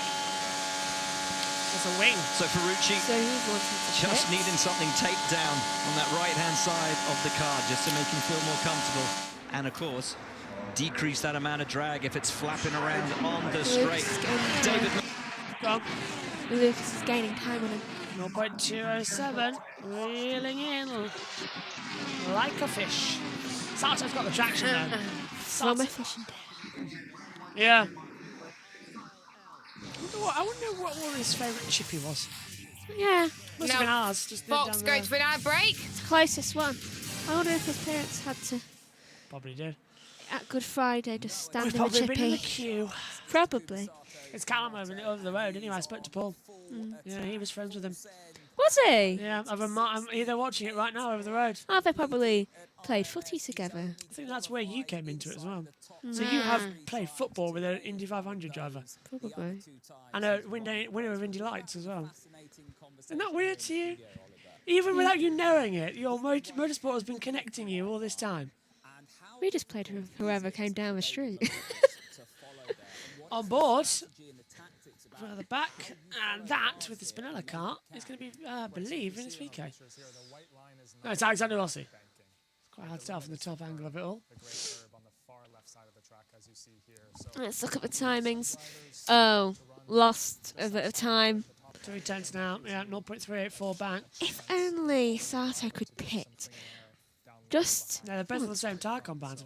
I know. So they're both on the same tyre age. It's not the compound that you need to worry about. They both pit similar time? Same lap, I believe. Oh. 8 and 8, yeah. Just hold it a little bit longer. Megan's hopes have faded. Go on, JT. Kyle Larson has just ran the fastest lap of the Indianapolis 500 and is the first driver to drop into the 39 seconds. It was a 39.8655 with an average speed of 225.759. Track's getting up there. Can you blame the man? He's got a plane to catch. Yeah, but he can go faster out there on the circuit, but it's all about who was leading. He doesn't want to win this race because that's going to slow the time down even more. Actually, if he does win this race, he's been excused from the media duties and he can go straight onto the plane and then come back and do the media duties tomorrow. They've actually thought about it. Oh, so he's excused from media duties in Indy then? Yes. If he wins? Yes. Oh, that's good. So no matter what happens, he could go to Charlotte as soon as the race is over? Yes. He'll do the reeve and the milk and everything, and then he'll get on the plane and go. Needing a shower. There's a shower on the plane. It's like, bye-bye, I'm one. Bye-bye, I'm off. Gonna have to get him a plane smelling like milk. He's getting on the plane, and he... Is that Sato's plank webbing? Look, something's wrong with the 20! Smoke blowing out the back as he goes through. I don't know if it's the plank walking through, but Rossi's got something billowing out the back of his car. He's moving far too much on that side. Rossi, the 2016 winner, the rookie winner that year, the 100th running, desperately wanted to add a second memorial smoke to his face, and yeah, there's smoke coming from the back of the engine. There's more smoke now. Alexander Rossi might be out. Is it blue? Can't quite tell. Let's take a look. No. It's looks like, is it steam? It looks like a new pope. There's not much either oil or water to supply. Yeah, that's a worry. Look how much time he's losing now. Round the outside, through goes the 30. So, oh, I thought it was a crash there as well. But Devlin DiFrancesco's gone through past him now. So where is Rossi on our timing tower? Third. Rossi's going to be a lap down soon. Pallot's going to catch him in a second. Pallot, look at the oil that Pallot's getting on the camera. Rossi's entered the pits. Rossi's in. Rossi is out of the race. Pallot will go through. Big trouble for Alexander Rossi. I nearly predicted Rossi for the win. I nearly did. That's a bit of a heartbreak the entire month. He's been saying that he wants to do it. Where's O'Ward? I'll bet him in. 11th. Come on, O'Ward.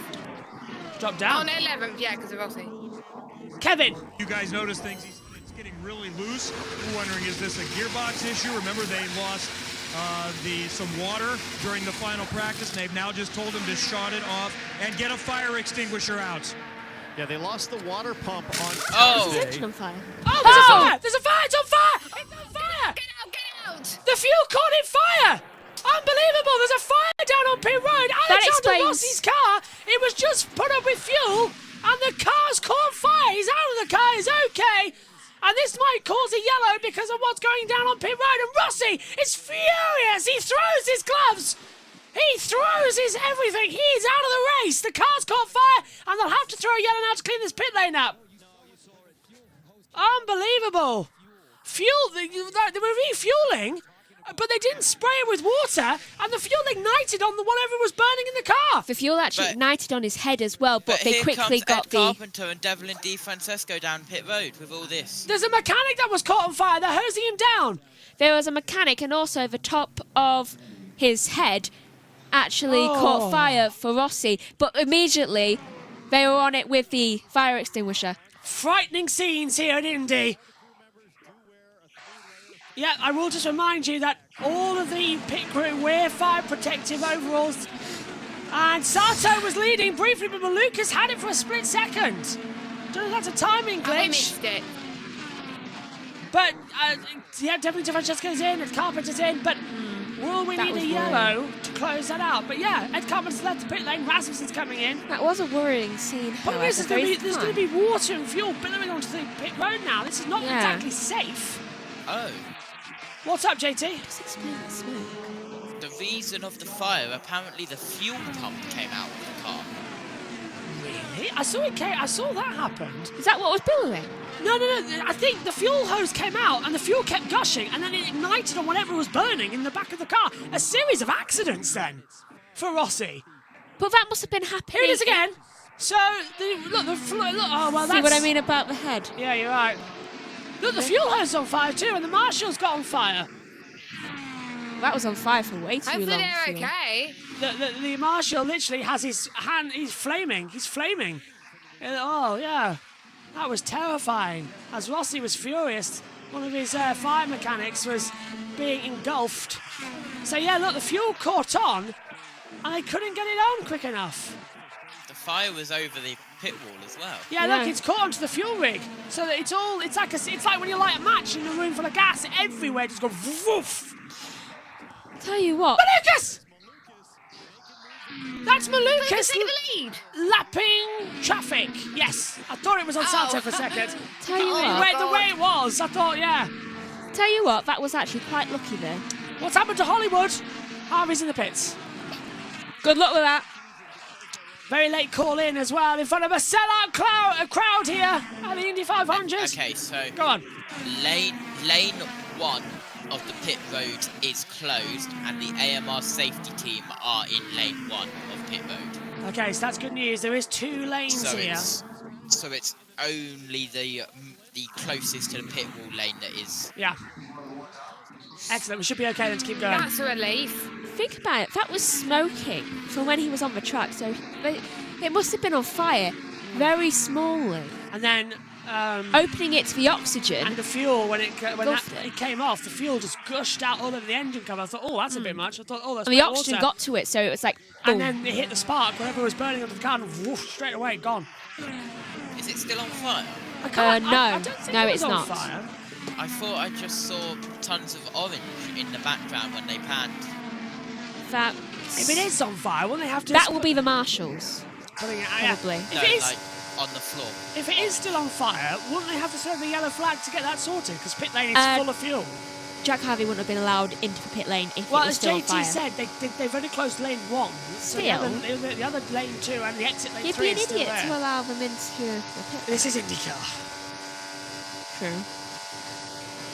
If it was any other track, they would have yellowed it. I think we're good for now. I can't see any fire on board with Newgarden as they went down the start-finish straight. It was a weird angle, though. Yeah, I agree. We've been lighting. Like earlier. 120 laps to go in this race. Only. If you are at Worldwide Technology Raceway for their drag strip Yellow! Why? Full course yellow's been deployed. I swear if it's you, Lucas.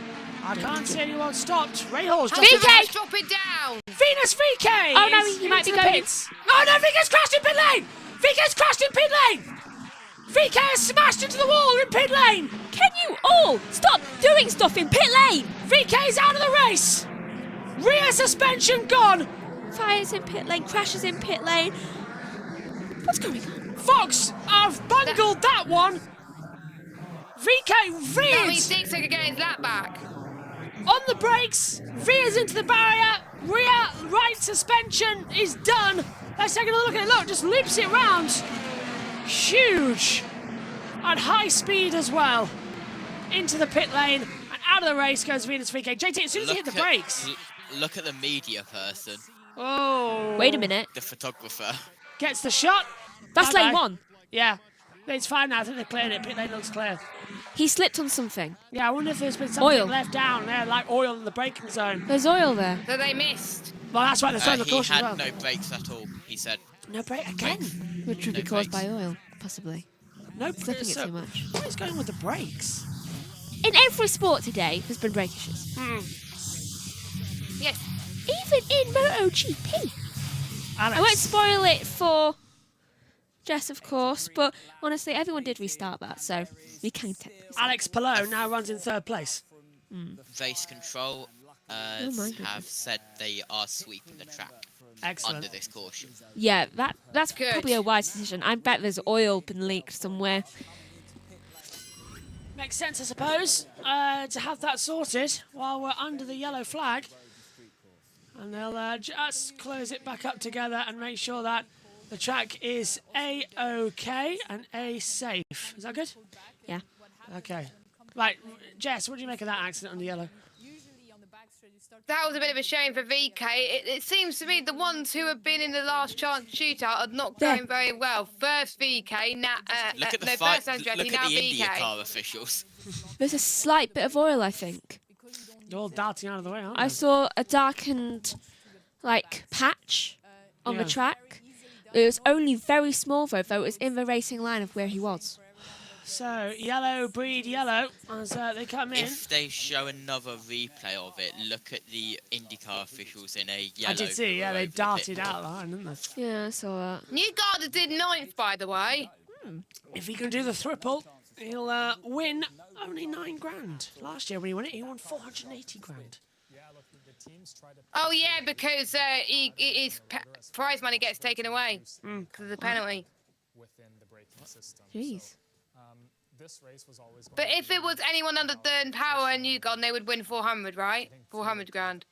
That's not how it works. No, the money that basically because after 2001 and 2002 and Helio Castroneves won back-to-back, the promoters here started the pot to anybody who would win twice in a row would get the money. So they started paying into a pot, and it doubled every year. And because from 2002 up until last year, nobody had done the double, that money of the pot, the jackpot, went to Joseph Newgarden, and he got... it's like 20,000 each year. Yeah. Oh, right, that explains it, okay. He got 400 grand. And this year, he's only going to get 9. Oh, well, 20 really, but yeah. He's only going to get that much. Because if he wins the three-peat, there's no money left for the double winners, because there's no triple winners, because it hasn't happened before. But there's been multiple doubles, so it's just a thing in history that's been going through between the two. We heard about that during the practice. So you want to would win? know as well if you turned up. You never asked. I would have said yes, but still, you never asked. So if Will Power won it, if Joseph Newgarden won it, if Patrick Ward won it, if Callum Ilott won it, if Robert Schwartzman Anyone won wins it, it'll be that much. Yes. It was the 20. I'm trusting JT to tell me when there's one to go so that I can change the cameras back.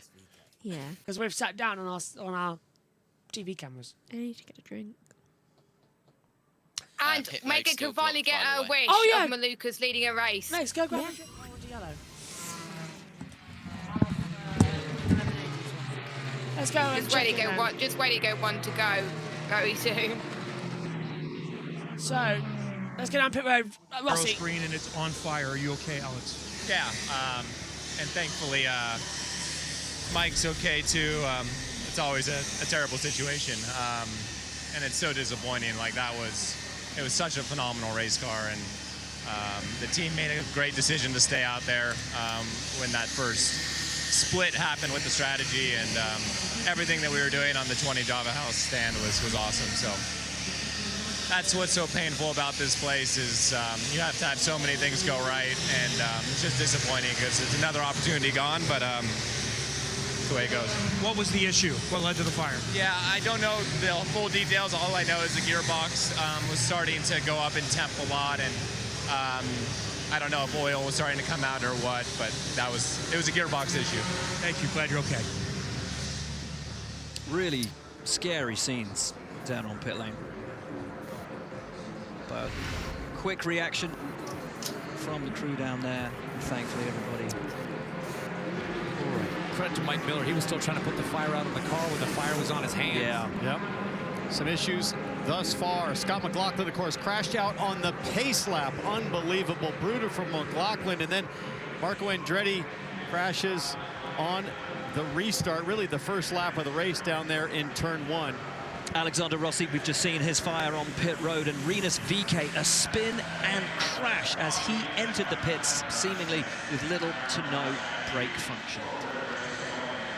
Right, still under caution here at the Indianapolis Motor Speedway. It is Sato from Malukas and Palou, your top 3. So, the track being cleaned up. Let's check in with Tom Gamels, manager for Silvestro, and I will ask you. Says, why does it feel like I'm about to be told off for something every time Tom Gamels says Oliver, right? That's what your parents call you, isn't it? Yeah, you're the headmaster of the group here. Exactly that. Right, who's hot or not in this race? We're approaching the halfway mark. They say you try and keep it calm for the first 150, and then it's full send for the final 50. Takuma Sato looks very good. Obviously, David Malukas looking very strong. But Palou, the measure for me is when you've not seen much of anyone or not heard much about them, they just look like they've got more up their sleeve. Palou looks like that. Pato O'Ward, we've not seen much of him yet, looking comfortable in 6th. I think it really depends a lot on where you're running. If you have 5 or 6 cars in front of you, you need to run the car quite differently in the settings as well, and sometimes you feel more comfortable when you have less cars or more cars. So it's a work in progress throughout the whole race. Also, when you do the pit stops, you try to fine-tune it and things like that. And Palou is somebody who's really good at that. I think he's learned also over the years to adapt to that and be on top of the car. And Pato being a little bit in the mix, maybe his car right now doesn't feel as comfortable as where he was before, so he will need to make a change for the next stop to be a bit more comfortable in traffic. Now, Joseph Newgarden definitely hot in 9th place. Colton Herta, it's been a bit of a disaster so far for him, as we're going to see a lot of yellow flag pit stops. Just hold that thought, Oliver. Let's talk our way through this. Yeah, JT, this is going to be key now with the pit stops coming in, and this under caution. This could change the race. Ryan Hunter Race stayed out, so it's definitely different to Carver to Jack Harvey, but everyone else diving in. Oh, the 75's got in too deep, and that's going to be a big one now for a bit of trouble. This is not good. Going late here causes issues. Yeah, and that gets them delayed. Massive burn up from one of the cars here. It's Marcus Ericsson down in pit road with the 77 of Stingray. Rob?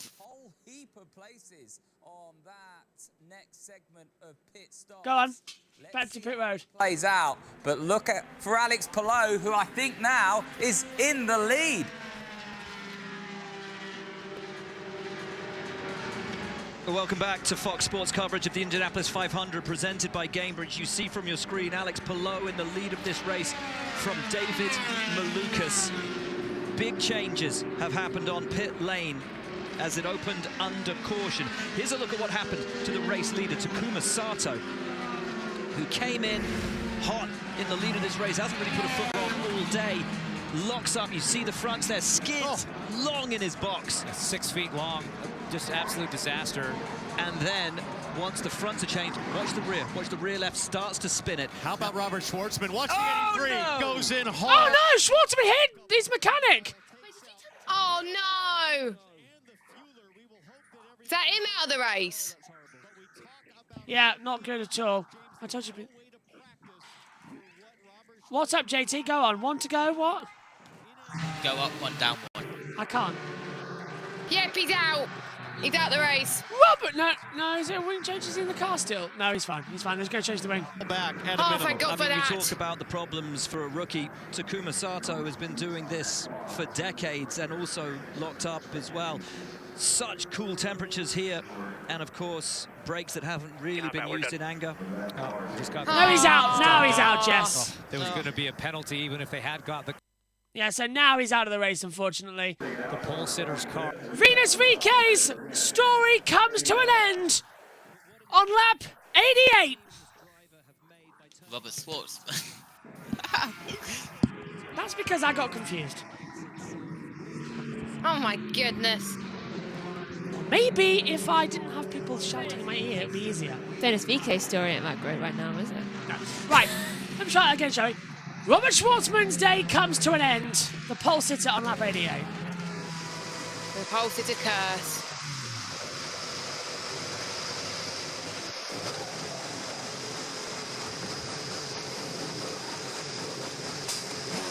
There's new gun and stuff going through.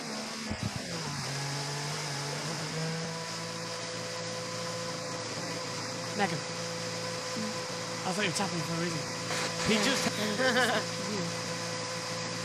And he gets all the way down to the lead group. Okay, there's 1 in front of me, 2 in front of me, 3, 4. That puts Newgarden P5 on this strategy. Are you kidding me? Not even at 100 laps. Came in P9 on that strategy. Essentially picked up 4 spots. He runs still in 9th, but that's because Hunter Ray, DeFrancesco, Carpenter, and Harvey stayed out.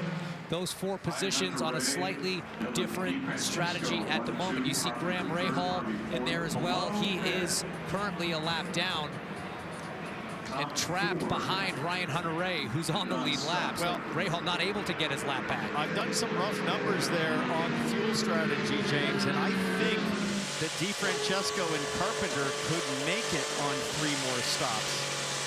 So, hello, Malukas Daily Award. Newgarden will have fresh tires, but for DeFrancesco, Carpenter, and Harvey, who gambled early, we might be looking at a straight-up blending of strategy A and strategy B. Jamie, what can you tell us about the 83? Yeah, I just checked in with the team. Spence Hall is the fueler for Schwartzman. I talked to him myself. I said, are you okay? He said, it's my right foot that hurts. He actually just walked himself onto the stretcher. As you see them loading him up here. Robert Schwartzman, by the way, talking to the team. We'll get a word from him here momentarily. What a day. Whoa, out. 1 to go. So what exactly happened? Because I obviously walked in just before, just after that happened. Schwartzman locked up on pit road and hit the mechanic, and unfortunately damaged the suspension. The mechanic's being wheeled off. That is very bad news. Are you ready for the restart here? Tension rising, atmosphere building. Dixon doing another stop out there. Final one's coming through. Christian Rasmussen. He's still in his race. Fair play. Better? JT, what about this? This is going to be a good one. Yeah, keep an eye on this. Keep an eye on Ryan Hunter-Ray. Keep an eye on Devlin DeFrancesco. But keep an eye on Jack Harvey and Alex Blow. 4th and 5th. Definitely keep an eye on Polo. Ready for the restart here. Lap 91. It'll be 92 when we go back to racing. Hunter-Ray leads. The American hero. We're racing again here at the Brickyard.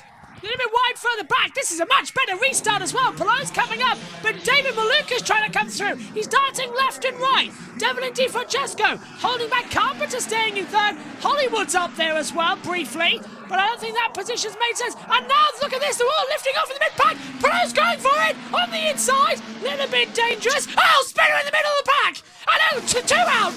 2. 3 into the wall. That's Kyle Larson. Kyle Larson is out of the race. Well, there's a timing thing sorted. He's trying to do the double, and he has crashed out. Well, he can get on the plane now, go to Charlotte, where he starts 2nd in the Cup race for the Coca-Cola 600. But he doesn't even get to mile 250. Just don't crash in the Coca-Cola 600. Out of the race goes Kiffin Simpson. No. Ed Carpenter is also dropping down the timing screen. I think he's gone into pit lane. No, wait, no. No pit Someone's lane. in the barrier. Stingray Rob's in the barrier! Oh, Huge accident! Oh, no. Oh, he's fine. Yeah, he's ended up in the barrier. They might red flag this one now. He's just putting his head backwards and forwards like, why? And he's not going to say Delilah after. They've got to red flag it. This will require some cleanup. 3 cars. That means I could get food. Stingray Rob. And out of the car he comes. So that is good to see. That was either look what happened or look, I'm fine. I think that's better. So yellow out then, and they'll bring them down. There's fluid on the track, and that's, I think, the water from the tyres. Yeah, that's water. The tyre barrier is going to need to be repaired here as well. The track's going to be cleaned up. There's debris from turn 1 onwards. Thank goodness that's not oil. Kyle Larson, though, is out of the race. So he will now get on the plane to Charlotte, where he hopes he can do a better job at the race. And this is going to take an enormous time to clean up. This would be a red flag. And Kyle, I'm sorry. But maybe it's fate. But you start second at Charlotte, and you could win the Coke 600. I really hope you do. Let's take a look at how it happened. JT, it all started from the middle of the pack. Larson gets loose and takes everyone else with him. Boom. Yeah, he'll go up straight into Kiffin Simpson. Larson hits it square on. Simpson doesn't. Now, look at Stingray Rob. Did he just get loose on his own? And Stingray got tapped originally by Larson, and then got secondary tap coming from Simpson. But I think, yeah, watch. Larson's already tapped him there, and there's a second tap, but he did get loose as a result, yeah. And then just sort of, I think it's broken suspension. And then he loosed it right there. That's so annoying. Let's have a look with Larson, JT.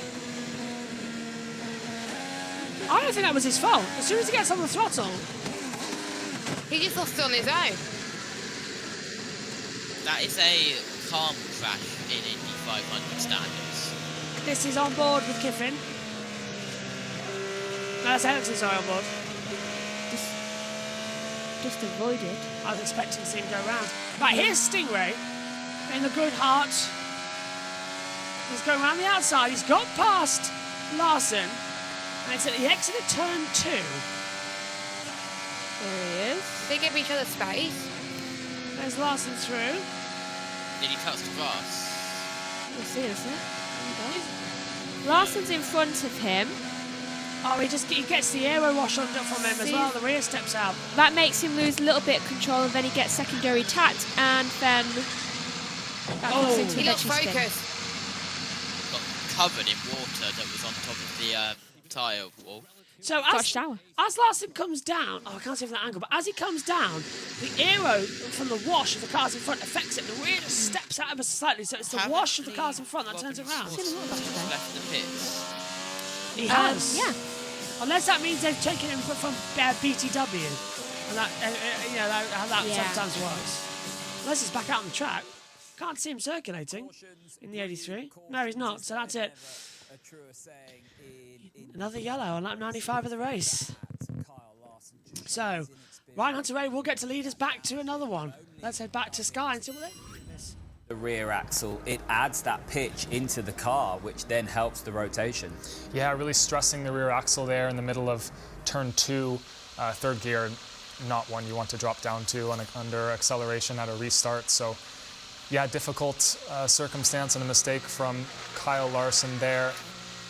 You see another replay.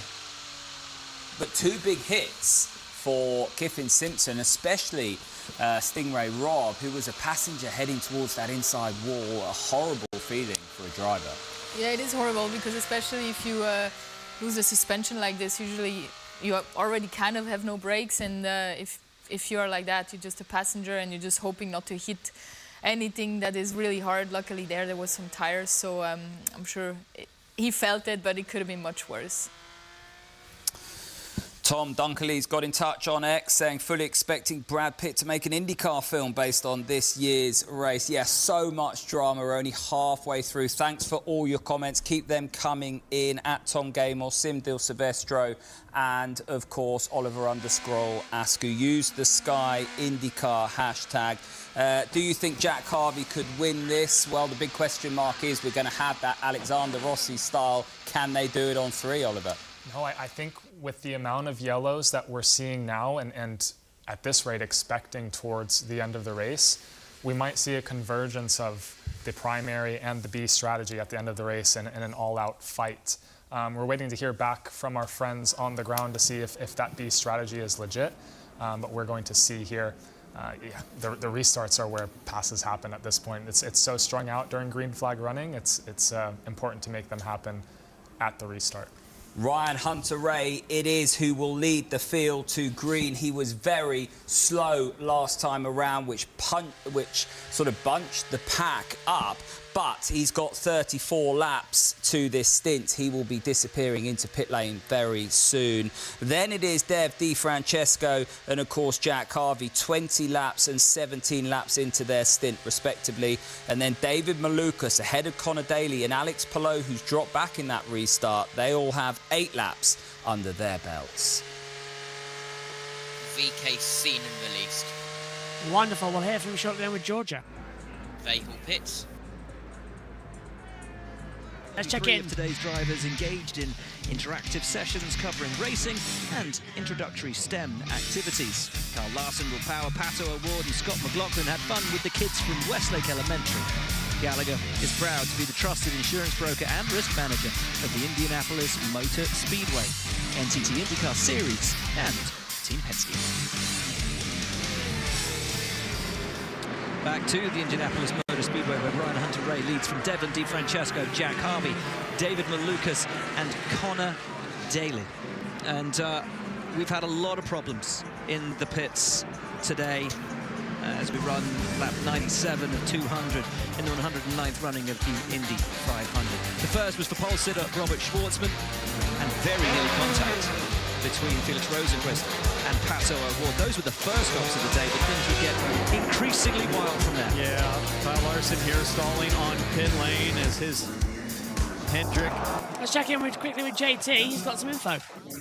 Yeah, Seth Eggert has digged into the archives of the double attempt, and Kyle Larson's crash marks the 4th time that a driver attempting the double on the same day has failed to finish the Indy 500, and it was Robbie Gordon who DNF'd in 97, 2003 and 2004 attempts, and Kyle Larson completed 92 laps at IMS, the second fewest by a driver attempting the double. But before I continue, Robert Schwartzman. Hey, and we were up the top. Then we had our first pit stop that we had some issue there, so I lost a lot of time. So I was in the back, and then tried to battle my way through the front. We were, I think, P13 coming back, and then when it was yellow, I came in, and honestly, it felt really strange. My brakes already when I was going slow coming in the pit lane, I locked both front tires, which usually is not the case. So I was like, okay, something is.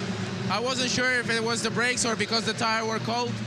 And then when I came back to my pit, I did not push. I tried to be very slow, but as soon as I touched my brakes, my both front just locks, and I just went straight into the guys. Luckily, nobody got really hardly injured. I think there is only one guy that's had a bit of injury. I'm happy that everybody is fine. It was really scary because at the moment when I braked, I was just a passenger. There was nothing, no brakes. So we don't know yet what happened with the car.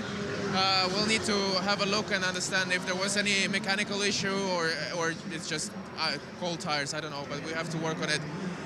From my side, yeah, it's really sad because we did such a great work in qualifying, but as we know, this is Indy 500 in a race.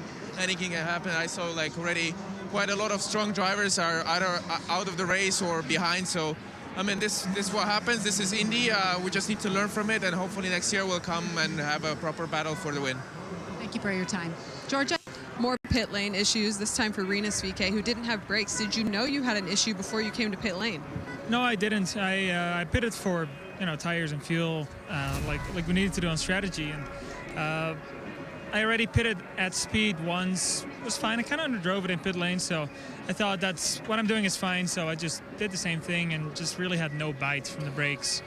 Coming into the pit lane and coming to the pit lane speed line, I was doing like 120 miles an hour, and I really had no brakes, which, yeah, at that point I was just trying to hit the brakes as hard as possible and locked up the left rear, and then it came around on me. So it really, really unfortunate. I feel bad for the 18 crew. INDYCAR OI, Dilcon Racing, just a bummer. We were doing really well. We were moving forward, and we actually could kind of race and hang in a little bit better than I thought we would. So yeah, really unfortunate, but I'm not totally sure if I could have anticipated this before. Such a massive change in speed coming onto pit lane, guys. Glad to see Renus and everyone is okay. JT's got news about weather conditions. We were going green, but drizzle now out at Indianapolis Motor Speedway, so we are now we're out of the accident caution and we're now going into a weather part of the caution. And just to quickly continue with all of the stats from Seth Eggert, as I need to scroll down, there it is. In 2004, Robbie Gordon only completed 88 laps, though some of those were by relief driver Jacques Lazier as well. And then finally,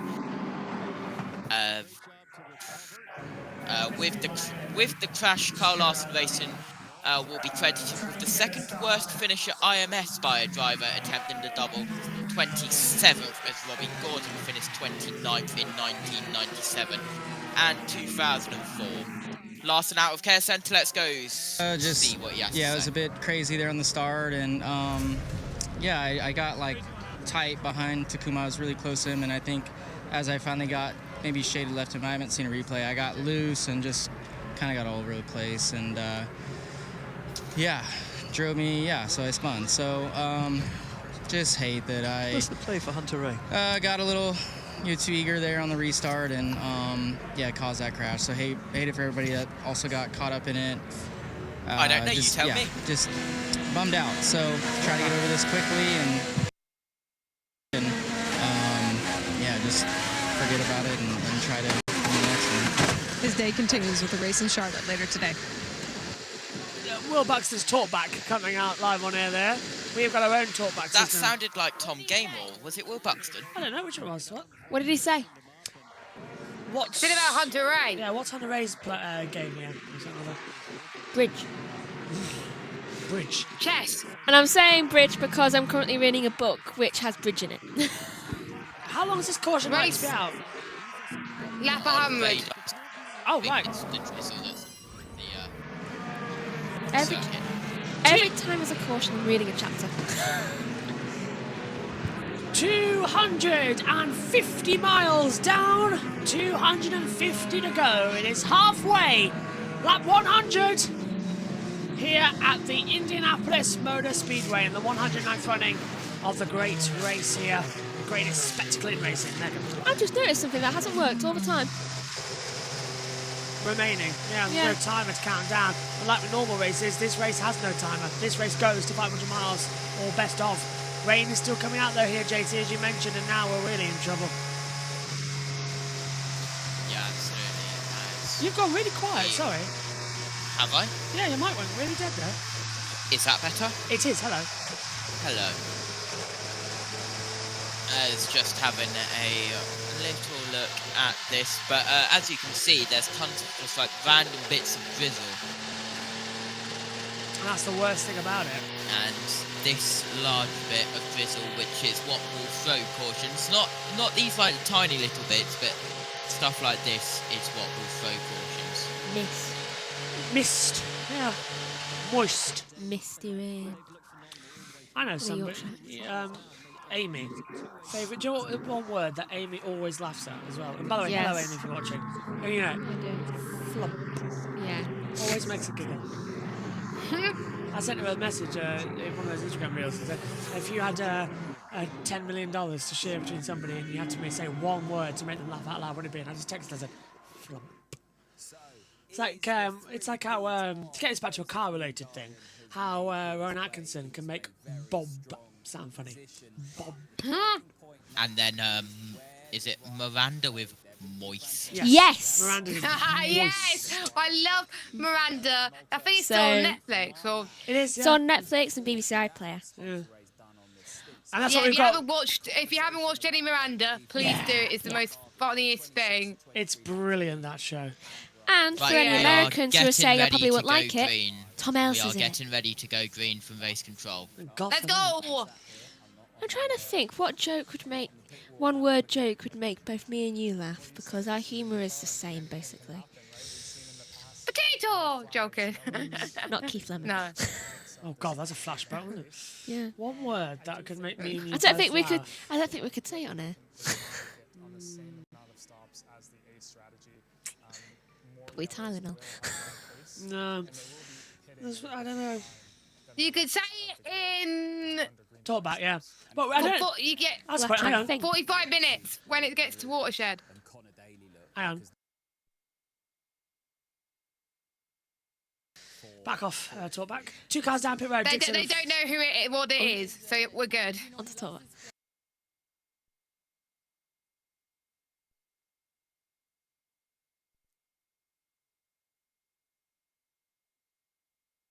So, we've just worked out what it could be on talkback, actually. And they've just learned our humour is dark. Yeah.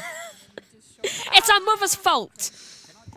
That my woman has the God. darkest humour I've ever met of anyone. Those 2 cards going down pit road, by the way, was the 9 of Scott Dixon and the 45 of Louis Foster.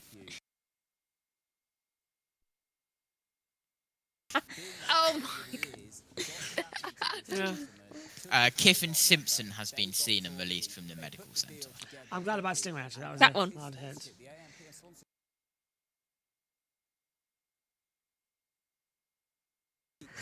That's the first time I think you've ever touched that talkback button, by the way. It is.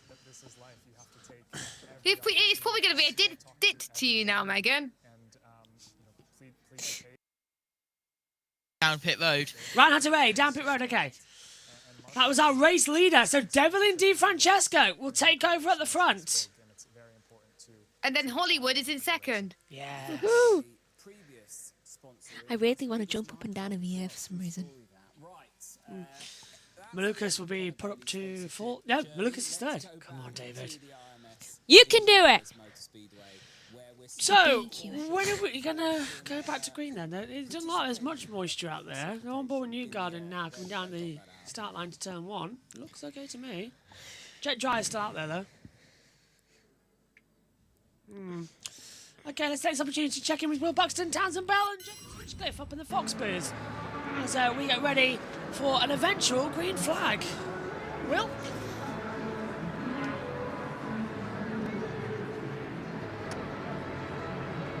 Well, they say silence is golden. Will Buxton can never be this quiet. Is he okay? It is quiet because no one is talking. He's calm. Somebody give...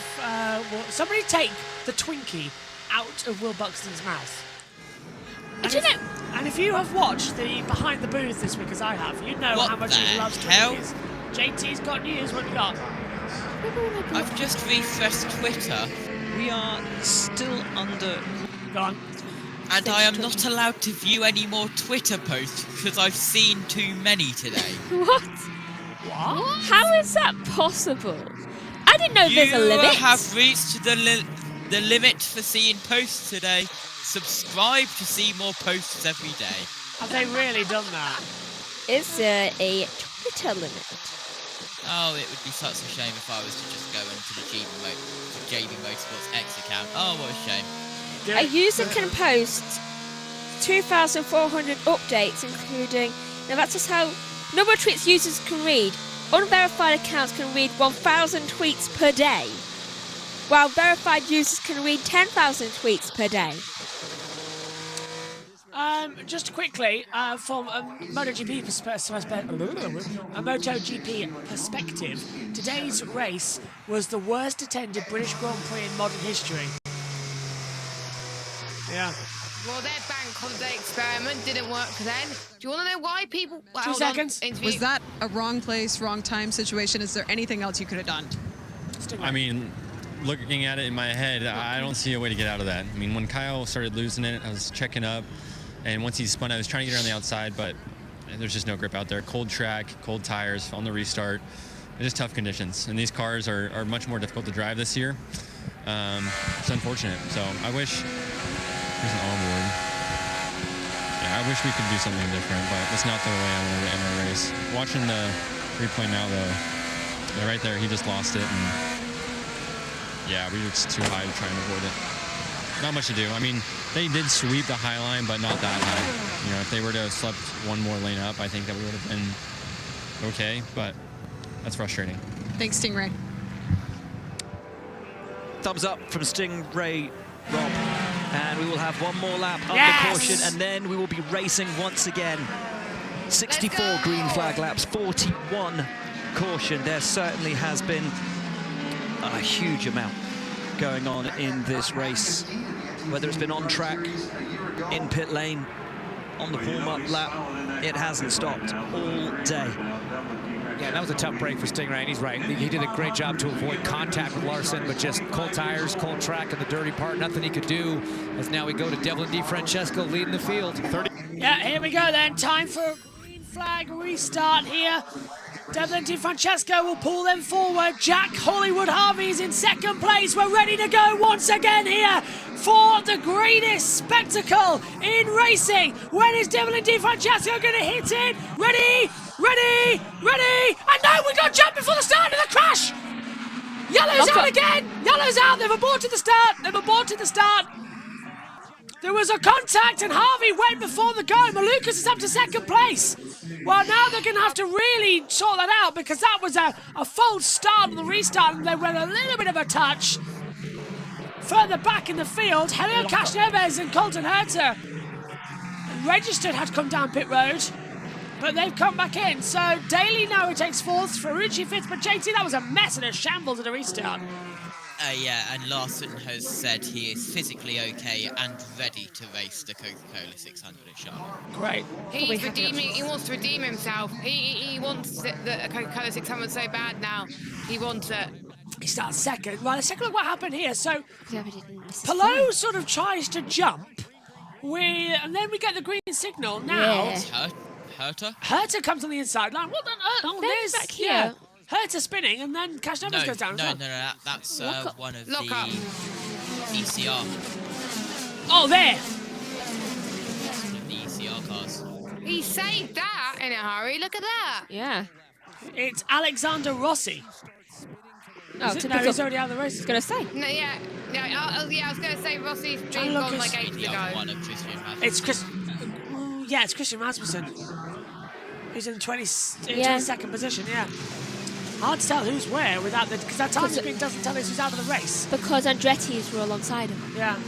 It's hard to tell because it didn't. Are we going back racing or are we still under caution? Yeah, definitely was. 21st. Pace car wasn't the end there, so sadly we'll have to wait again. Overtaking there. They're going to sort the field out.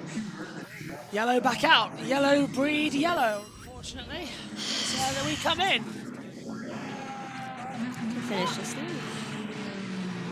Computer registers Herter and Casneves had to take avoiding action. I think they did, yeah. They're going down pit road. And here's an examination of one of the...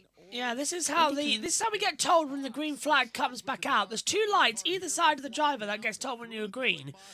But also the brake bias changes. You can go front or rear to on the side of the car. The drivers can manually adjust that. You don't really need to use braking here at Indy. What does that knob do? It turns a cable inside a line that goes down here to the pedal assembly, and it basically is moving this cylinder, this threaded cylinder, adjusting the torque, or I should say the pressure on the master cylinders.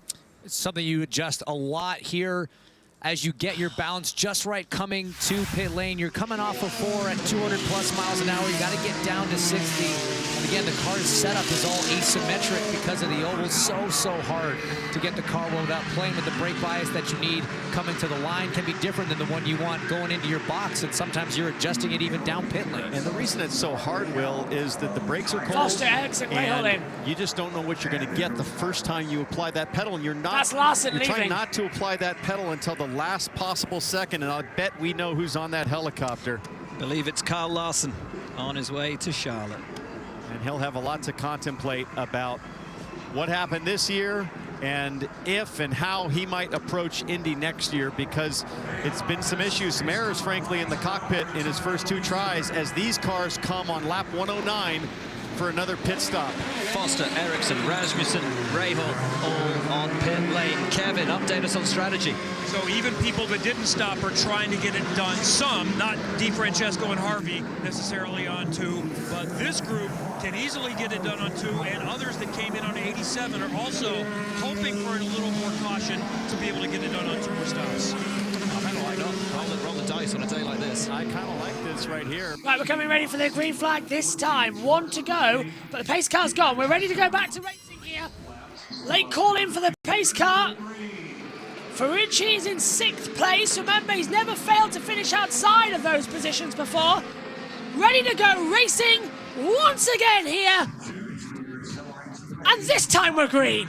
And Harvey's been left behind. Pallou's already trying to go. Remember, it's no restart zone here. It's when we see the green flag. We're racing again here in Indianapolis. Harvey's got Malukas. And coming in now is Daly with Palou. We're 4 wide down to turn 1. Malukas on the inside. Palou's trying to go on the outside. Here comes Ferrucci on the inside. Wow! Incredible! Harvey takes 2nd. And now jumps back. Daly coming in. Daly's in P2. Fabulous moves. And now Palou's going to send traction. 5 wide, further back, certainly does pay off. Still side by side, look, Joseph Newgarden getting in the mix as well. He's done intense, battle still brewing. Daly's dropped down to 4th place now, bound back up. And Newgarden's trying to push hard. Newgarden's side by side and cuts off the front there. I thought there was a crash I heard somewhere down pit road. It's Marcus, I think it is Marcus Armstrong. Yeah, it is. And Louis Foster. They've both done another it. 10 stopper, guys. Go on, JT. Louis Foster, who is pitting for his 7th time right now. And Colton Herter is on 8 pit stops, and also Scott Dixon is on 8 pit stops. It's not even halfway. I mean, it is halfway. They're still through. going. It could be more. Usually it's a 4 or 5 stop, but we don't even see this many. 16. 2 stops so far. Leader The has field. only pitted, yeah. Yeah, but do you remember when Rossi did it on 3? That's an ulterior strategy. This time in the day, it could be just about there. There's only one person on 3, and that's Armstrong. Race control, the reason for Marcus Armstrong's trip down pit road. Race control, and I quote, pit tech car 66. Car 66 was out of line on the restart. Drive through penalty for car 66. This was several restarts ago. Right, so that's Armstrong that's gone through and done it. As a 5 pass, that 112 of 200 here for the Indy 500. Malukas is still tracking in 3rd, but Devlin DiFrancesco leads. Malukas now tracking 2nd. Is that correct in the timing zone? No, Daly's still P2. Fox's timing graphics. I was going to say. Need a little bit of an update there. That's Yes, we do. really annoying as they come over the yard of bricks once more. We really do need an update. Currently looking at Ferrucci, and we're all kind of going in the line right now. Yeah. Status quo, line of ants down towards the first corner, not needing to do anything about it. Here's Santino Ferrucci. Tracking Palou. Slowly catching up, slowly changing it. Here, there, everywhere, that sort of thing. Moving in, moving out, lifting off. Regenerating their hybrid energy, which is new this season, if you're just joining us for the first time. Yeah, I've been wondering what that was. Hybrid is an extra boost system that was introduced last year. This is the first time we've run it at the 500. It's basically enables you to push. You get 7 seconds of an extra, what is it, JT? 10 mile per hour? And you push, you push it and boosh, off you go. And you can recharge it by just lifting off the throttle here at the brickyard. No need to brake like other circuits. Yeah. It's a different setup for speedways, just lift off the throttle. And there's a button you can harvest the energy with as well. So the drivers, that's what this little thing here is, because Denny DiFrancesco is 96%. And look at Denny, he deploys it all and regens up. That's what that signals meaning when you're regenning and braking. Green is go, orange is regen. On board with Palou, chasing after Malukas.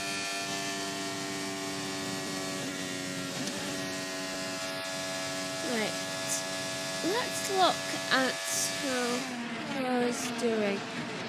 I think he's going quite steady at the moment. He's won, how many races has he won now, by the way, this season? He's won, this is round 6, he's won 4 out of the opening 5. Only beaten once by Carl Kirkwood at the Grand Prix of Detroit. Oh, Oh, Kirkwood's not going to be in this time. Fair dues. It's probably the only other race on the calendar that realistically he can lose. But he is still tracking in 4th position. Where's Pato or Warcheck? McLaren check. Pato's 11th. The highest of the McLaren runners. Christian Lundgaard's 20th. And Kyle Larson's out of the race.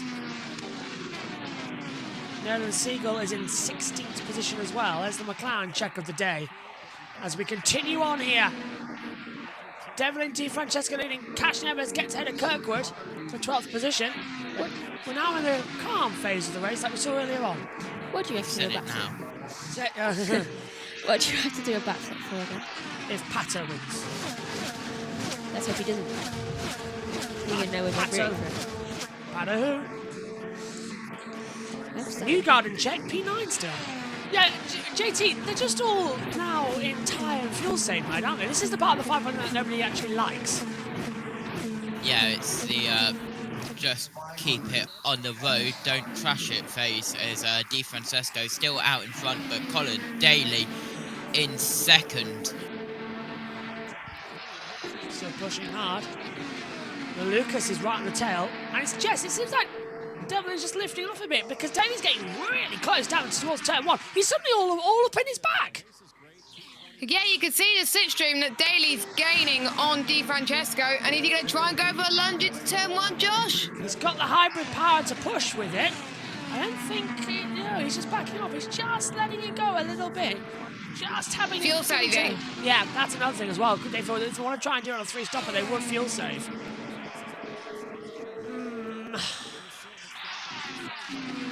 Di Francesco pitted earlier than everybody else. Same with Ed Carpenter and Jack Harvey. Yeah, but Di Francesco is only on 2 pit stops compared to everyone else who is on 3-4 pit stops. The only other driver on 2 pit stops is currently Ed Carpenter and Robert Schwartzman, who is out of the race. Same with VK, but those two are out.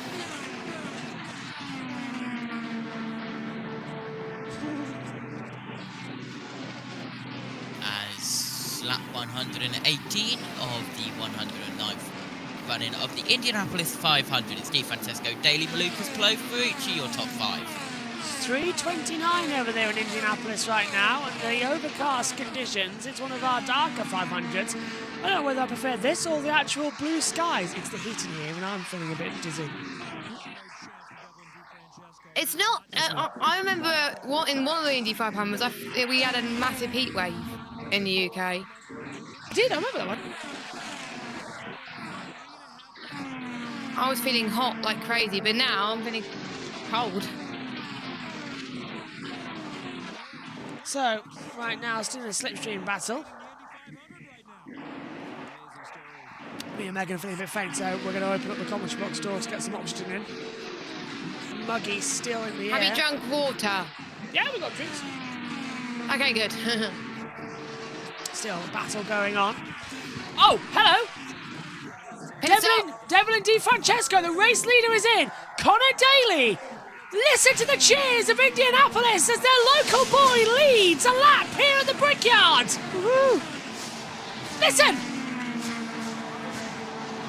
The cheer is bigger than the cars.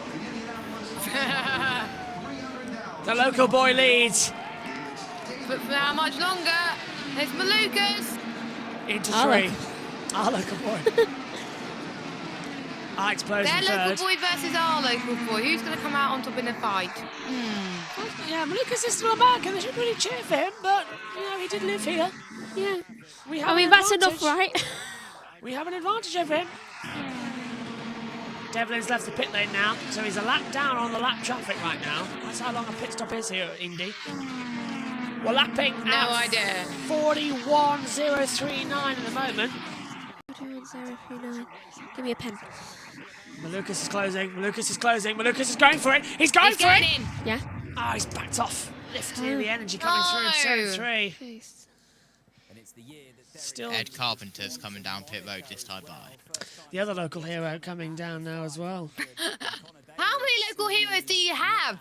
Well, we've got Ed Carpenter and Connor Daly. They are the 2 directly from Indiana. But Daly's wanted to win here for a long time, as does to become the first one since Wilbur Shaw did it. Has he not won in Indy 500 before? Daly? No, never. How? There's Oliver Askew just saying the same thing we are about how the crowds are erupting behind us. Are they watching JB Motorsports? Tom Gable might be. He's a friend and colleague as they come over the line. So still leading, Daly coming in. I'm still waiting for that crunch point of Palou. He's just waiting in the background. What about Santino Ferrucci? Omi, if you're in the call, I'd love to get your opinion on this. A man who's vilified here in Europe. Even some of the Americans don't like him.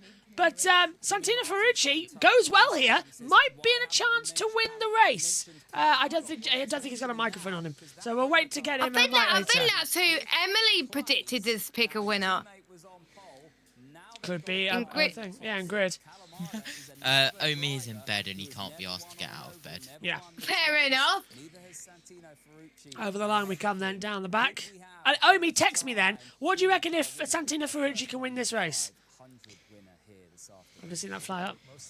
Megan's doing mathematics skills now on her page, not realising that's her notebook for... I know. Just by the way, just for your guys' information, just having a look at Kyle Larson's timeline for today, and he would have to leave in around half an hour anyway, and there's still 80 laps to go. So he would never have done it. His crash was a blessing. Yeah, no way. He'll still try and get 860 miles in today at least, with the 600 coming up. I'll be watching that in bed. 54 minutes. If there's no more. Safety cars. Oh, you jinxed it now, Megan. 75 I laps am to go. tracking some drizzle, so... Oh, no. Like right above the circuit, I'm tracking drizzle. No way. Usually I do that with a calculator. Well done. Back with action. The top three. Connor Daly, the local lad. David Malukas, P2. Local lad, literally. Ran down the street when he lived here in the UK. And Alex Palou in P3. Omi says that social media would explode if Santino Ferrucci won. He'll be like, oh, that's unfair. He's a...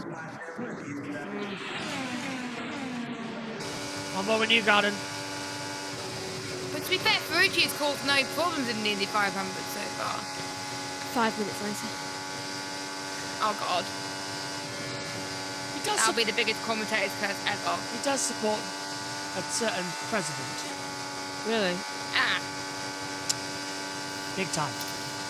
Have problems. Santino Ferrucci is the... Oh, I remember now. Yeah, Santino Ferrucci is the American version of Nikita Mazepin in terms of how close he and his daddy are to the president. Oh, what a coincidence. Those two presidents are best friends. Anyway. On that bombshell, what that 128 to 200 has now begun. We'll go to the same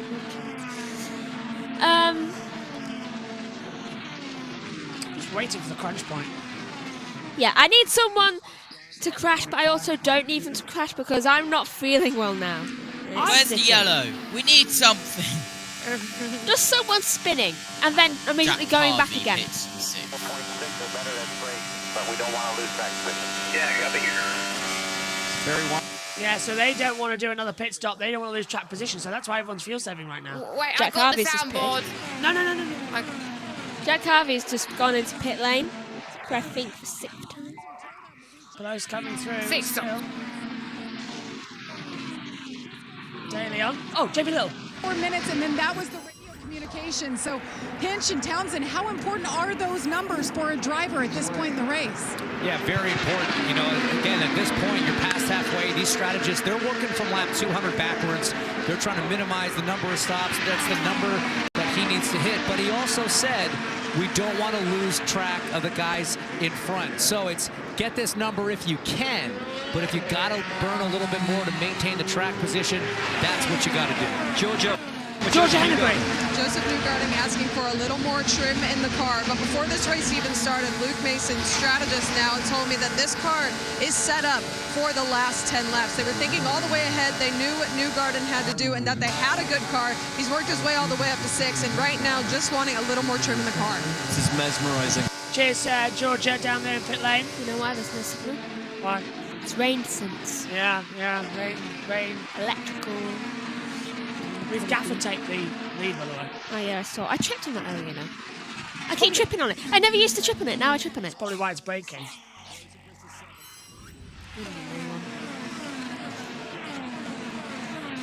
This race is just...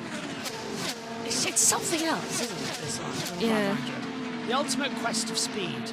Memorial Day weekend, and we've got the 500, we've got the 600 later on. We battle hard. Let's hope for no rain delays there either. Yeah. There's a few around. There's a chance of rain, but we will finish on the Monday. I hope that chance never comes. I don't want to finish on the Monday. I want it done by 11:59. I want it done by 3 a.m. No, I've done it. 600 miles? No. Well, how long? Do you think we're going to do 600 miles in 3 hours? And Wait a minute, last year. Is it going to go to about 4 a.m.? Last year, didn't you finish at 6 a.m.? What do you mean past that? Last year, didn't you finish when one woke up? Yeah. JB, I know NASCAR Xfinity race different and they race slower, but it took NASCAR Xfinity nearly 3 hours to do 300 miles. Yeah, and I wasn't happy with that. I wasn't happy with that either. Well, and again, how long have we been on air here? 3 hours 55. And they've only done 132 laps. I honestly, I think at this point NASCAR's faster. Here come Helio Castro Neves and Takuma Sato down to pit road. Yeah, more's a pity. More pit stops are coming. Do they have a commitment line violation here in INDYCAR? No idea. Because that was a massive pit lane violation. Cut right across the inside line, didn't it? Yeah. I think it's a bit laxer, to be honest. I think it's lax on the 500, but I on everything else because they're coming in for such high speeds. Good stuff from Sato. Changes the aero screen, all 4 wheels. Here come everyone else come down pit road. The whole time the screen's going red for the top. Here we go then. Let's head down to pit road. Malukas leads. Yes! Yes! Yes! David Malukas, the local lad who has lived in Grimsby down our street. Malukas leads the 500. Into Georgia. All day long, they won the pit stop competition just yesterday. He comes in 4 tires. They're going to fill it up to the brink with fuel. Jamie. Connor Daly, what a great day he has had. The 5th time he has led this different race at the Indy 500. He said, my car is fine. It's all good. The 10 of Alex Palou, you heard that radio communication as they fuel it as full as they can go. There's applause in Daly's pit. They're happy with that stop. Out they come. There's Newgarden gets out ahead of Nolan Siegel. Power still in there as well. Oh, I took that just in time to take a picture of Malukas being in first. Because he's into pit lane, I believe. Hannah Ray and Rasmussen. Yep, in they come. Malukas, Ferrucci, Rosenquist, Eilert, Kirkwood, Power. I think they needed 2 or 3 more laps to be able to get home in one more stop without caution, so they're going to need a little bit of help, Jamie.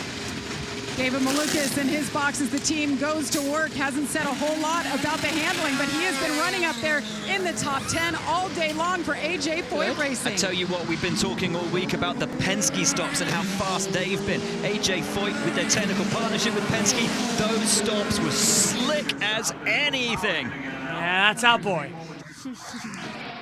In comes Newgarden. Joseph Newgarden has a fuel pressure problem. Came over the radio. Luke Mason told him. So he came back into pit lane. They top it off with fuel, and they're going to try to send him back out. Oh, disaster. And now the 3-peat looks like it will not be possible. A fuel pressure issue for Joseph Newgarden will now destroy that chance. And now it is open to anybody to win the 109th Indy 500. Game, set, match. Woohoo! Oh, this is going to be it. Look, Palou's now under the attack as well. They're still going on further back. They're still trying for more momentum. Still trying for more speed. Palou is closing every single second. He is the net 5th and net leader at this current moment in time, and he's being rumbled up now as well as they come down the back straight. Look at how fast Malukas is! He's storming through! Malukas ahead of Connor Daly! And now he's on the back of Alex Palou. Still charging. Here he comes. Remember, Palou still running. Malukas looking strong. This is amazing racing as they go side by side into the braking zone. Devlin Francesco now moving up the order as well. Foster and Daly through. And there goes Santino Ferrucci to the inside line, getting ahead of Devlin Francesco. So that's in 9th and 10th positions, but we're looking to David Malukas, who's in 6th, running down Alex Palou. There's 3 wide on the back stretch, 4 wide into turn 3, and what a move on the inside from Marcus Ericsson! That was amazing. Daly out to 5th! This is amazing in the 500, the fuel strategy changing everything! Now lap 138. Look at the line, look at Ferrucci, they go 1, 2, 3, 4, 5. 5 wide further back, how on earth did we stay green for that? 63 laps to go. Magic. I can hear the fans in the background going, whoa! They are loving this! Down the back, Malukas coming in, still trying to find the slipstream battle. He's got Daly just ahead of him, Palou's going to be under attack. Palou's got David. Well, actually, where's the timer? Because the timer is changing on our screen all the time. Malukas is Foster. in 6th. It's Foster that's on the back Joseph of Palou. Newgarden's race could be over. We know he's got. We know, JT. You missed that. Down they come. He's got a fuel pressure issue, if I'm not mistaken. It could be over. Side by side going through. Someone's coming pit lane.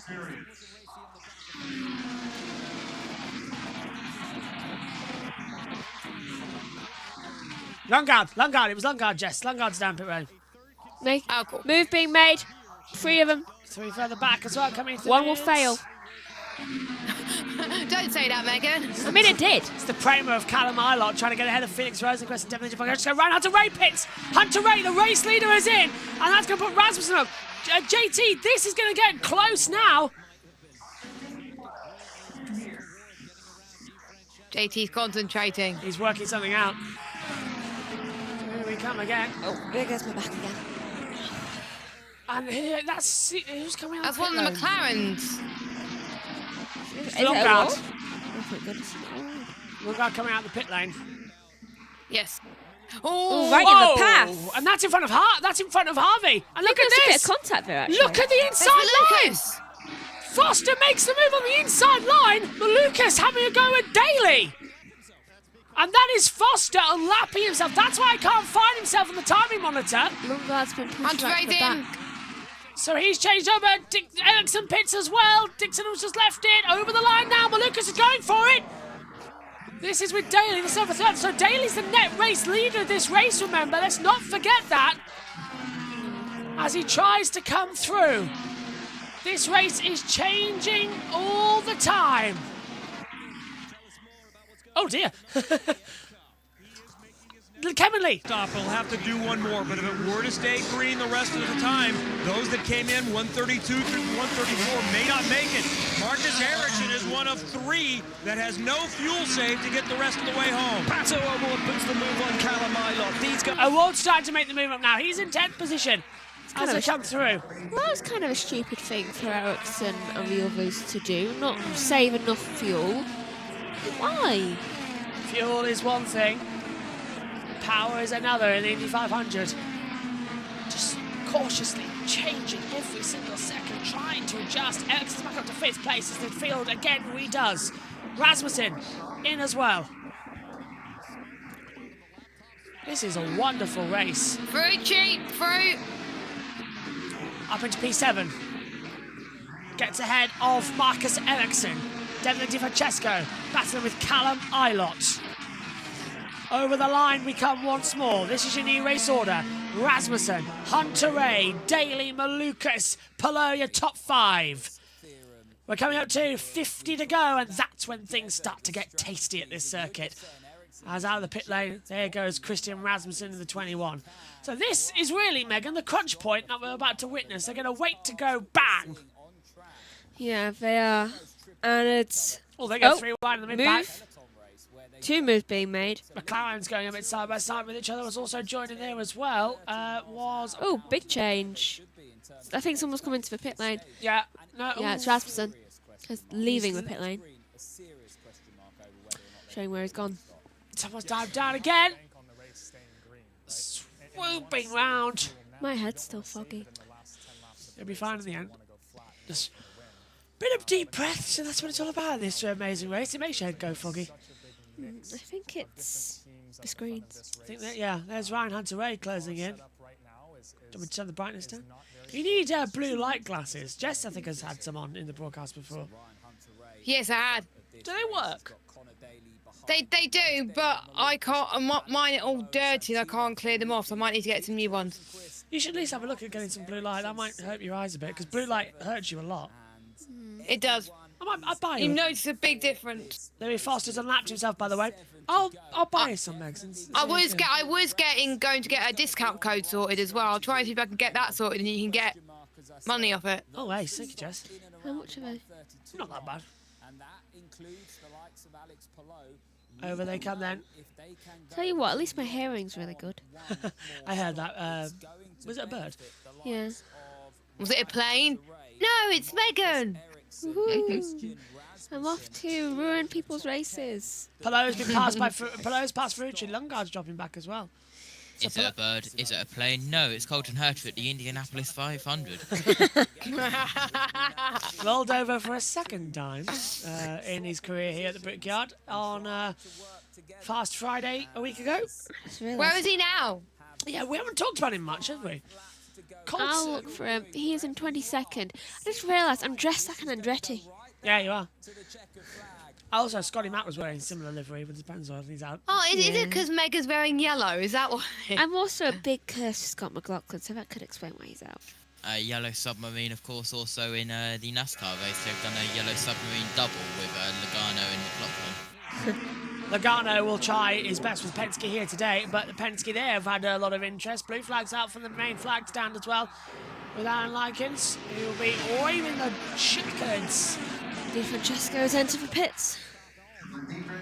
So he's going to drop down a bit. 54 laps to go. We're closing in here to the grand finale. Finally. It's in the last. No more rain, please. JT, what's the weather radar looking like? You're tracking it. Let me have a quick look. Pallot's up to third. Pallot's past. Hang on, what's on his timing tower? That's not correct. Fox's timing tower won't stay correct. Daly's going to go for the lead. Or Hunter-Reay.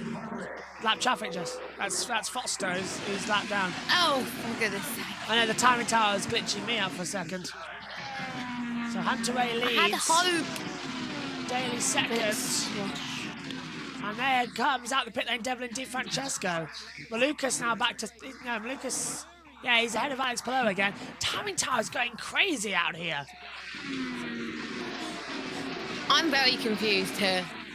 Tell me something I don't know. Einstein's theory of relativity. I don't know what E I've got off. E equals MC squared. What's his other one? I have no idea. Y equals MX plus C. She's got it.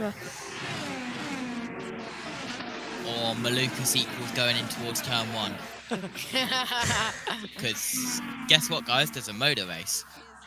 Is it? Is that why we're here? I thought we were here for horse racing, which was another race that was held here. I thought we were here for the Grand National, but we're just going into the future. Joseph's out of the race. It's a team sport. It takes everything to win here. Still immensely grateful to run at Indianapolis. That's how I felt going into it today. I love the race the most. I love the opportunity to be on the grid. And so as tough as it is to take, I still feel thankful to have been out here today. I just wish we had a chance to fight for it. You know, we didn't even get to see what we had there. We were just slowly working forward. You know, thank you to our partners, our whole team. Everybody put so much into this. It's a big team effort, so it's, you know, just a shame to not be there in the fight. Thank you, Joseph. Joseph Newgarden, the 2 back-to-back winner He's out of the race officially. So that's Newgarden, Stingray Rob, Kyle Larson, Kiffin Simpson, Robert Schwartzman, Venus VK, Alexander Rossi, Marco Andretti, and Scott McLaughlin all out of the race. 9 cars have retired. We have 24 remaining in the 109th running of the Indy 500. As across the line, we have another action. Hunter Ray still the race leader from Connor Daly in second. Megan. Penske are the only team to have more than one driver out. And that's ironic, isn't it? Yeah. Don't you think? Will Power is the highest one. The only one. And in a time where his contract could be up for renewal at the end of this season. It's like, oh, it looks like I'm the only one who can actually keep it on the track. So many more out of the race than we were expecting here today. Yeah. I mean, how many are actually left? 24? Yep. We just said it, yeah, 24. Yeah. See, my brain isn't working properly. It has been a long day. Yeah. Ed Carpenter has left the pit lane now. I think it's because we've been working constantly since like 1 o'clock at least. Yeah. Can you hear that interview? I'm trying to work out where it is. Yeah. You've all been busy. Also, I have terrible backache. 49 to go. So we're nearly at the end already. The month of May rounds out here, and it's so disappointing. It's such a good race. And yet such a relief as well. Yeah, onto the TT. We got going eventually, and it's definitely worth it. It's another good one, isn't it? But I don't know. It's working out that we're in for a weird winner. I don't think, unless Palou can magic something up to win it finally, my money is on Connor Daly. I think Palou, if he does win it, it'll be very special because he has had experience in all forms of the racing, the Indy 500, racing at the back, racing at the front, and racing mid-pack as well. And he's never won in an oval race, so this will be huge for him. 3-time winner of the series in the championship, never done the 500. He's been on pole here, but it's always eluded him. And in a pole's always a curse, it seems. In a season where he's won 4 of the opening 5 races, he dominates the championship. If he can win here, I don't think he can be stopped for the rest of the season. No, because you get a lot of points if you win the Indy 500. Yeah, they removed that. It's just normal points for this one now. Oh, did they? Yeah. When did they remove that? Last year? Yeah, after Ericsson ran away with it the year before. Oh.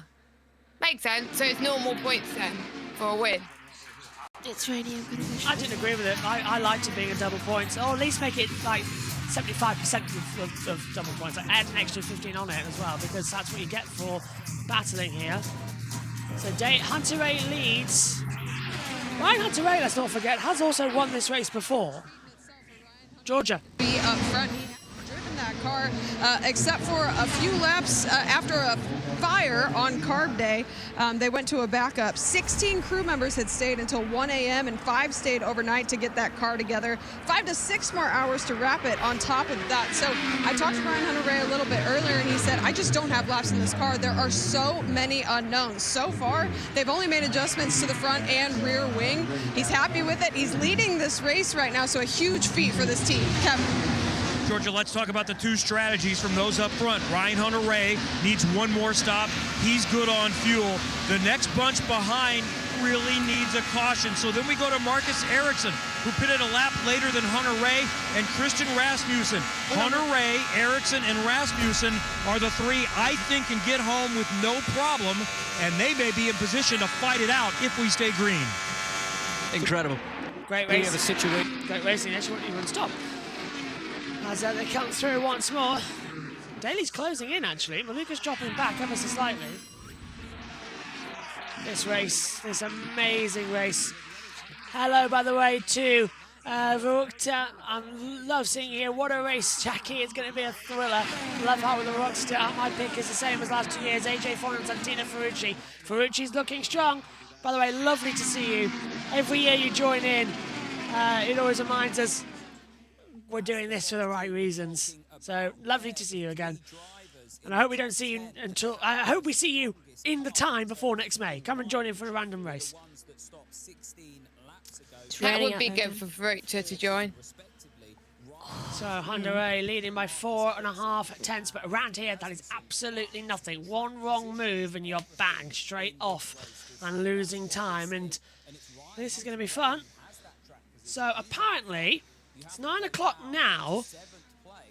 23. Yeah, we're going to have we will have a gap before we have to go on here for the Charlotte race, the Coke 600. When's that? 11 o'clock we're on air. Green flag at 11:37 British Summer Time. Right. Because of precipitation or a mechanical failure. Where is my calculator? There it is. No, it isn't. Caught me by surprise there. Maddie's just retweeted something. She's gone back to using her full name, Madison, on social medias, which always throws me off because it's Maddie. You've known her as Maddie. Yeah. It's like, who's Madison? That door's blown open again. Yeah. I only get called by my full name if I get told off by my parents. Ah! Remind me never to introduce you as Jessica Ball then. And by my solicitor as well, because they have to call me by my full name because, yeah. Lawyers. Which is understandable. Breaking news. What? The JC said no. Carl Larson has just departed Indianapolis International Airport. I know. I thought he left ages ago. No, he's flew out the circuit, but now he's at the airport. Are you tracking his plane, JT? Yes. Lovely. Don't suppose you could put that on the battle screen, could you, so we can have a look at it? Yeah, go on. Put it on the radar screen. Let me know when it's up and we'll have a look. Where's my calculator gone? The calculator is flying away over Indianapolis Motor Speedway with Carl Larson. Yeah, he's nicked it. Yeah, he's nicked it. 40 to go. Let me know when, JT. Oh, I know where it's meant to be. Overalls past Rasmussen.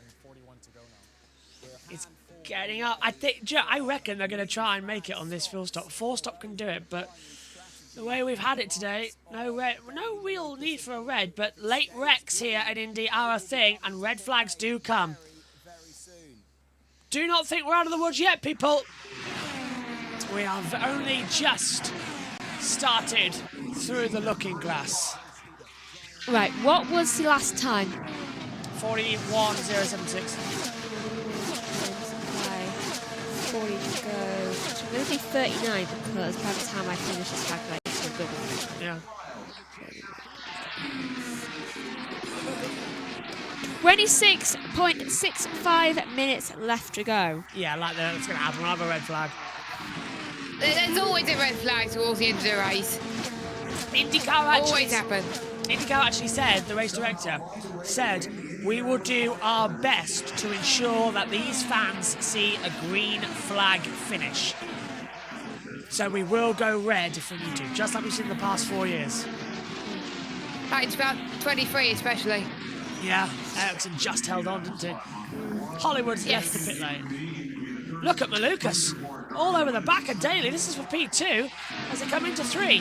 Hunter Ray, by the way, is getting a draft off of Devlin DiFrancesco, who's gone a lap down. So Devlin is actually helping Hunter Ray keep the lead of the race here because he's just drafting him. He doesn't need to save anything, so he's using him as a dummy.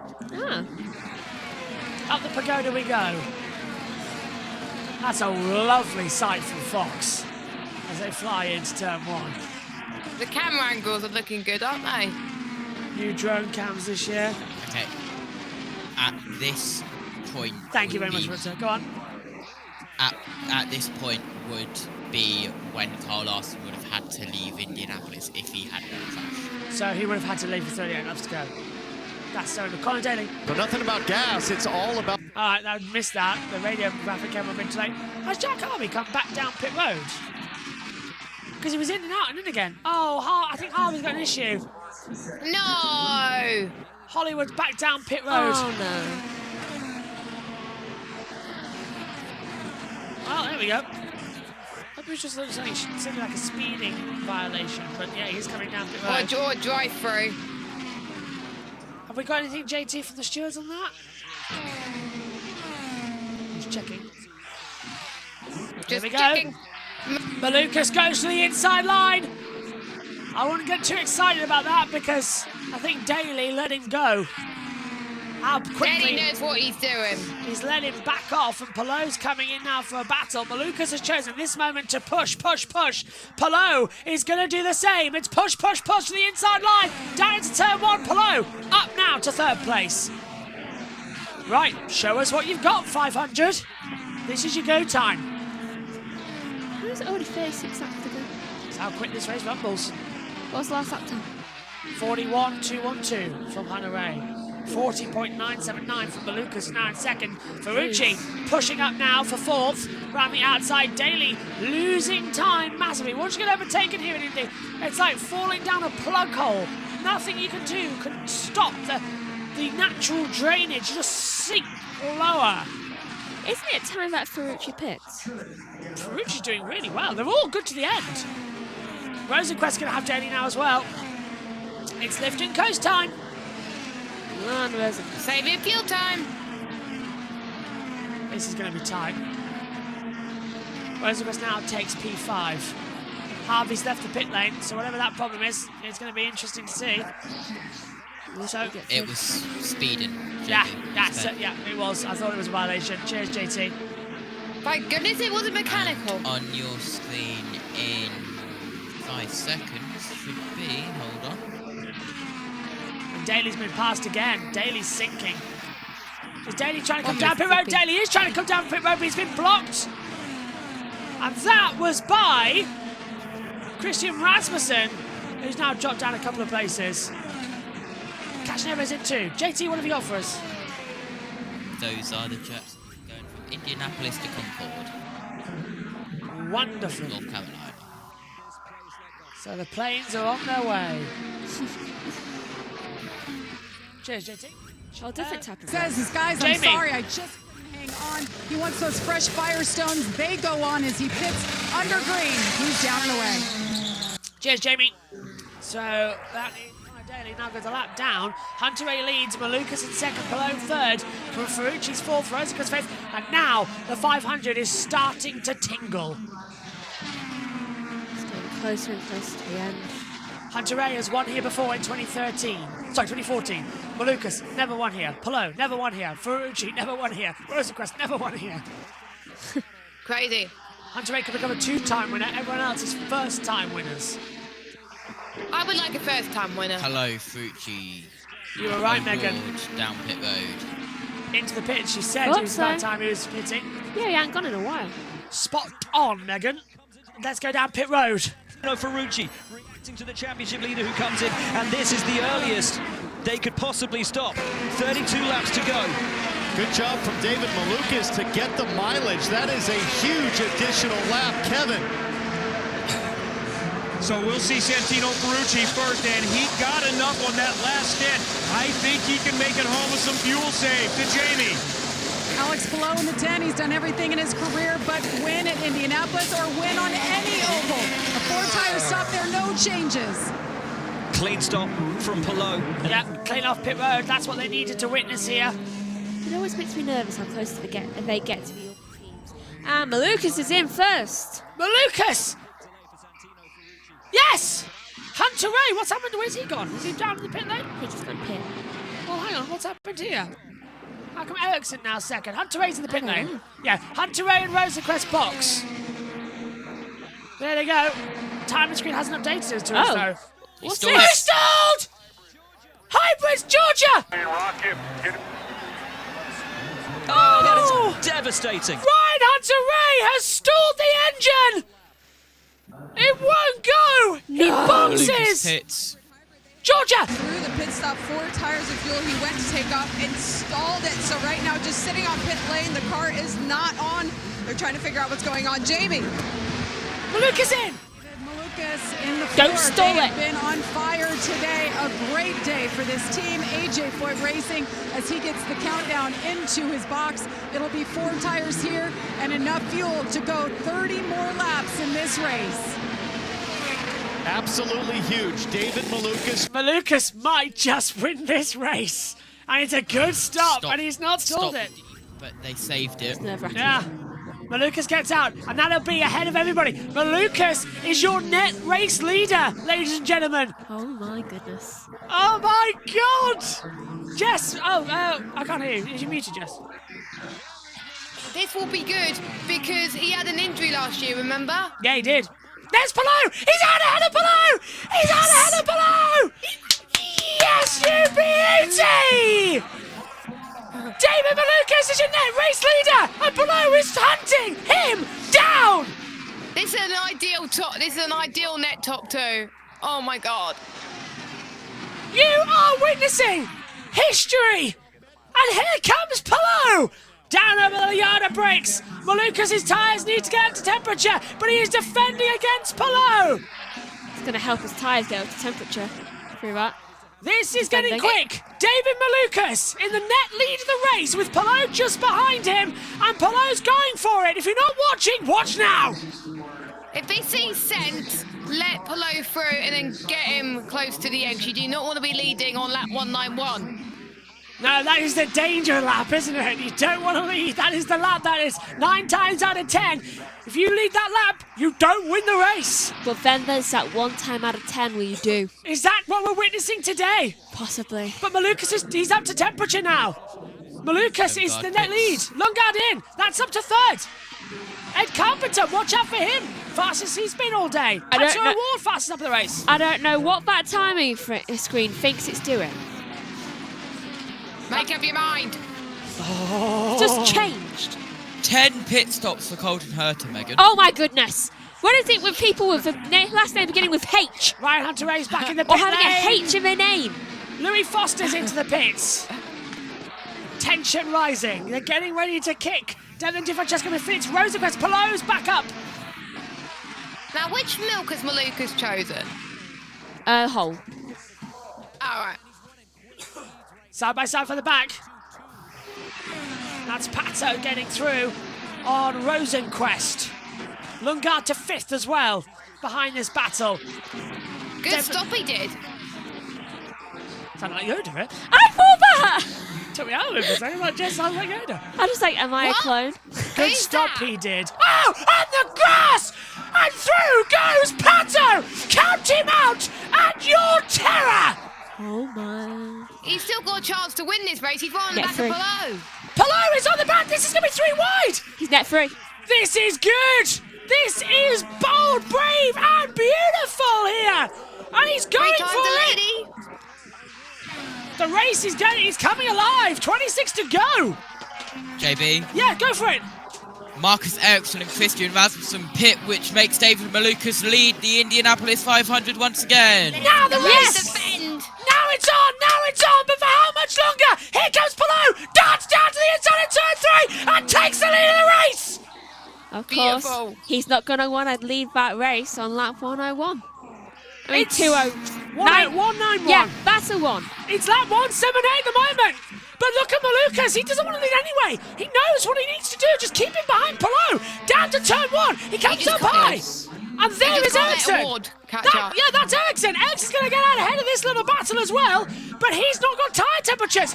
Ericsson has the lead of the race as he searches for his 2nd, but coming on the back stretch, Palou's going to whiz by him. Ericsson would be a double winner as well if he won If he can do it, yeah, but he used to be 23 and 25. He got denied on the last corner last year. How close would he be doing to the triple if he wins? He's the net race leader, but Palou is so much faster. They've got to get the tyres up to temperature. 25 to go, and the 500's alive. Someone just went in the pit. Can't see. Devlin's came out. Look at Malukas. Yeah, it's him. Debris come off of the back of Palou. Palou had Debris. No.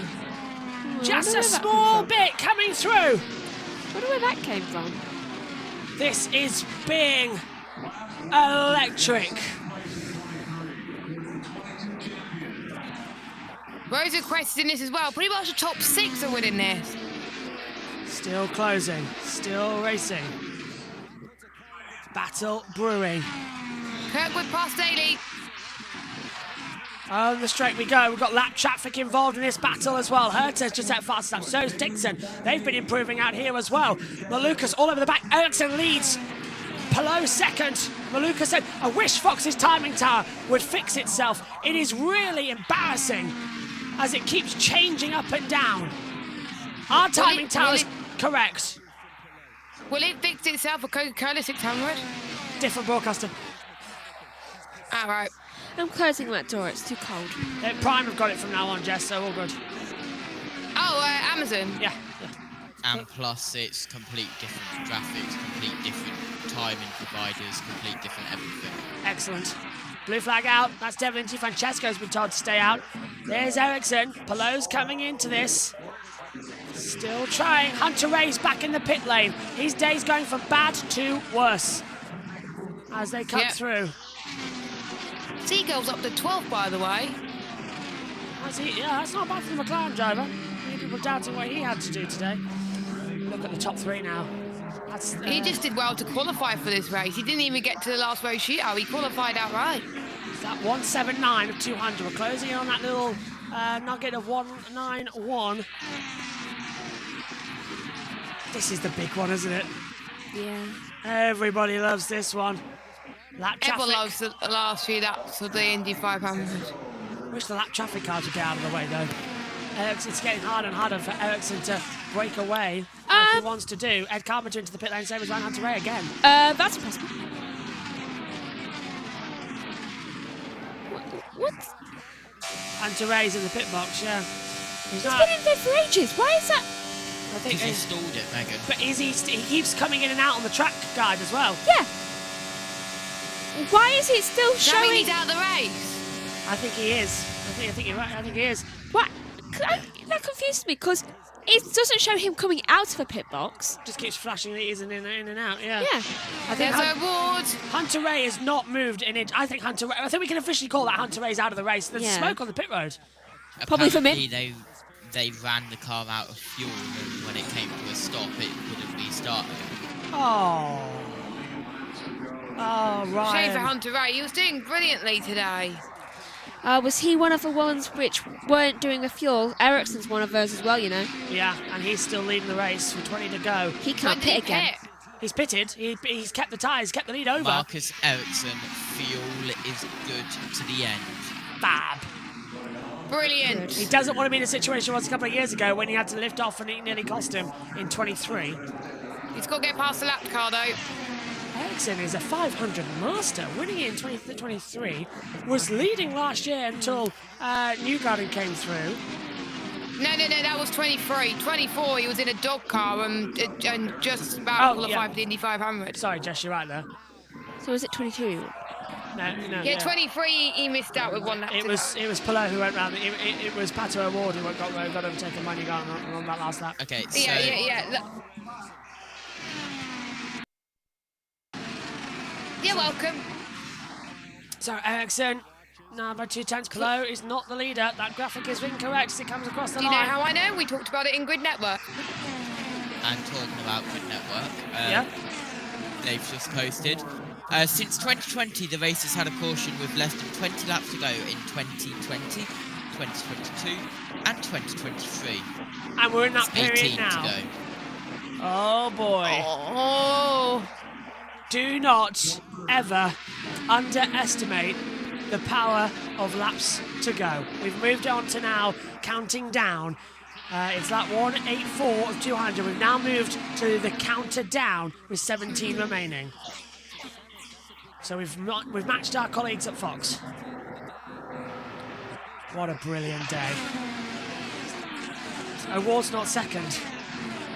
It's Palou at second, right? What is going on with Fox's timing tower? It is shocking. Has Kirkwood changed teams since last time I've seen him?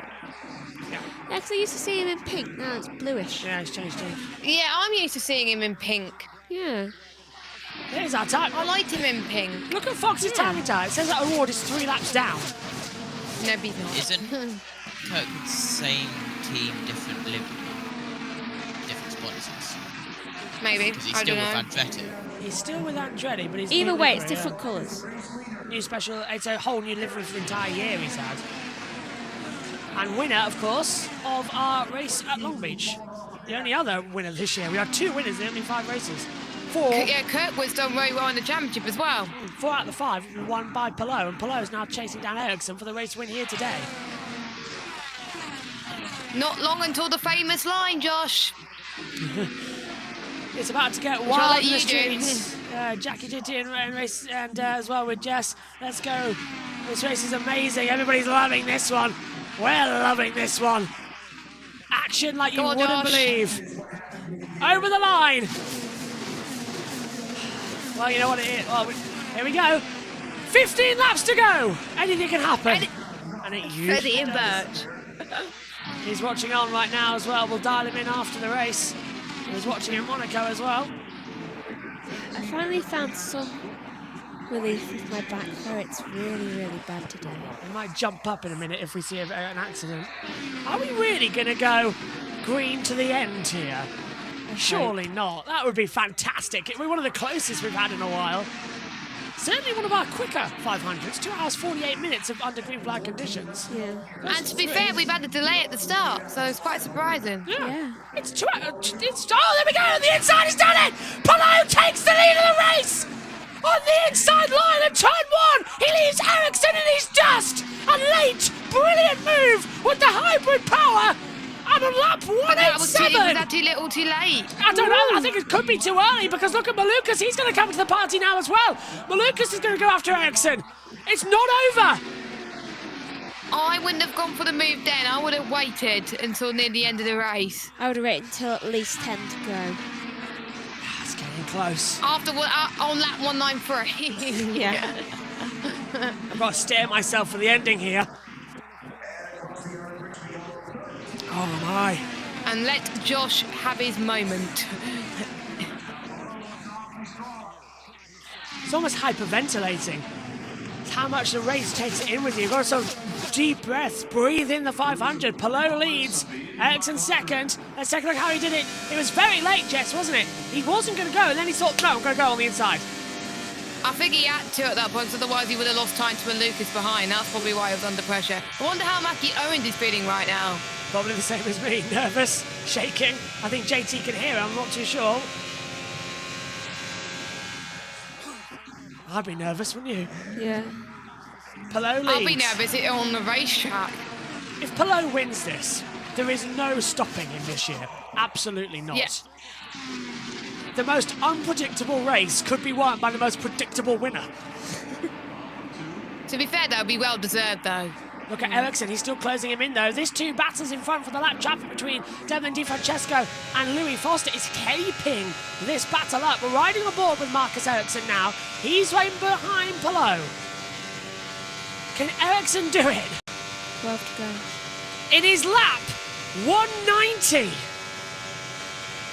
You sure? Yeah. Next time is lap 191. The lap, as a leader, you don't want to lead. But it's 11 to go. Surely we're on 1989, right? What? This is lap 190 now. Yeah, it says it there, but it doesn't.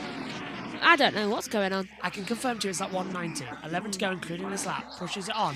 Oh, yeah, of course. Remember how music... I can't hear JT. It's late in the day. I think both me and Jess need coffee. Indianapolis native and many-time Indy 500 attendee. I can honestly say this is hands down my favourite put up here of the race. Lovely. Thank you very much on Earth's Relics as well. I hope you're enjoying it.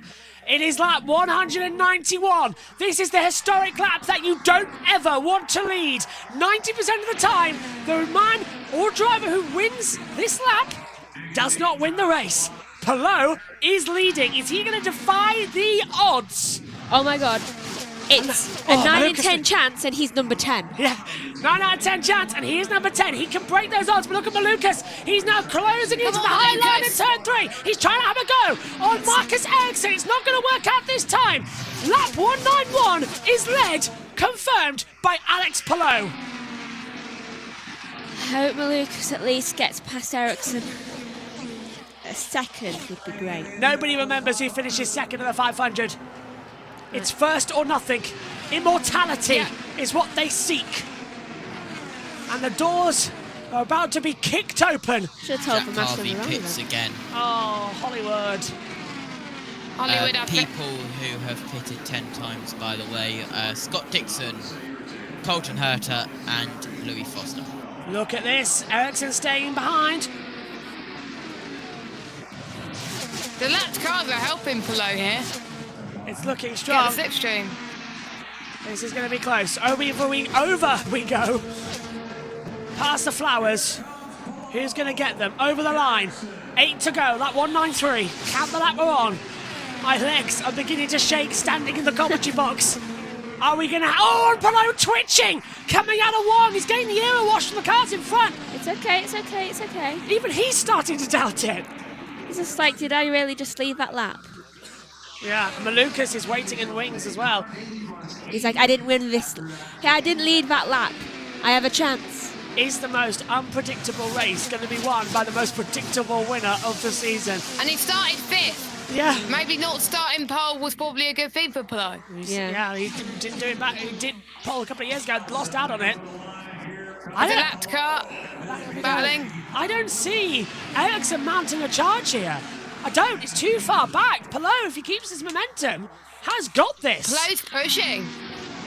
Also, we might end under green. We're having 2 little laps left for a red flag to come out and a restart procedure. We might end this one under green flag conditions, everybody. Don't jinx it.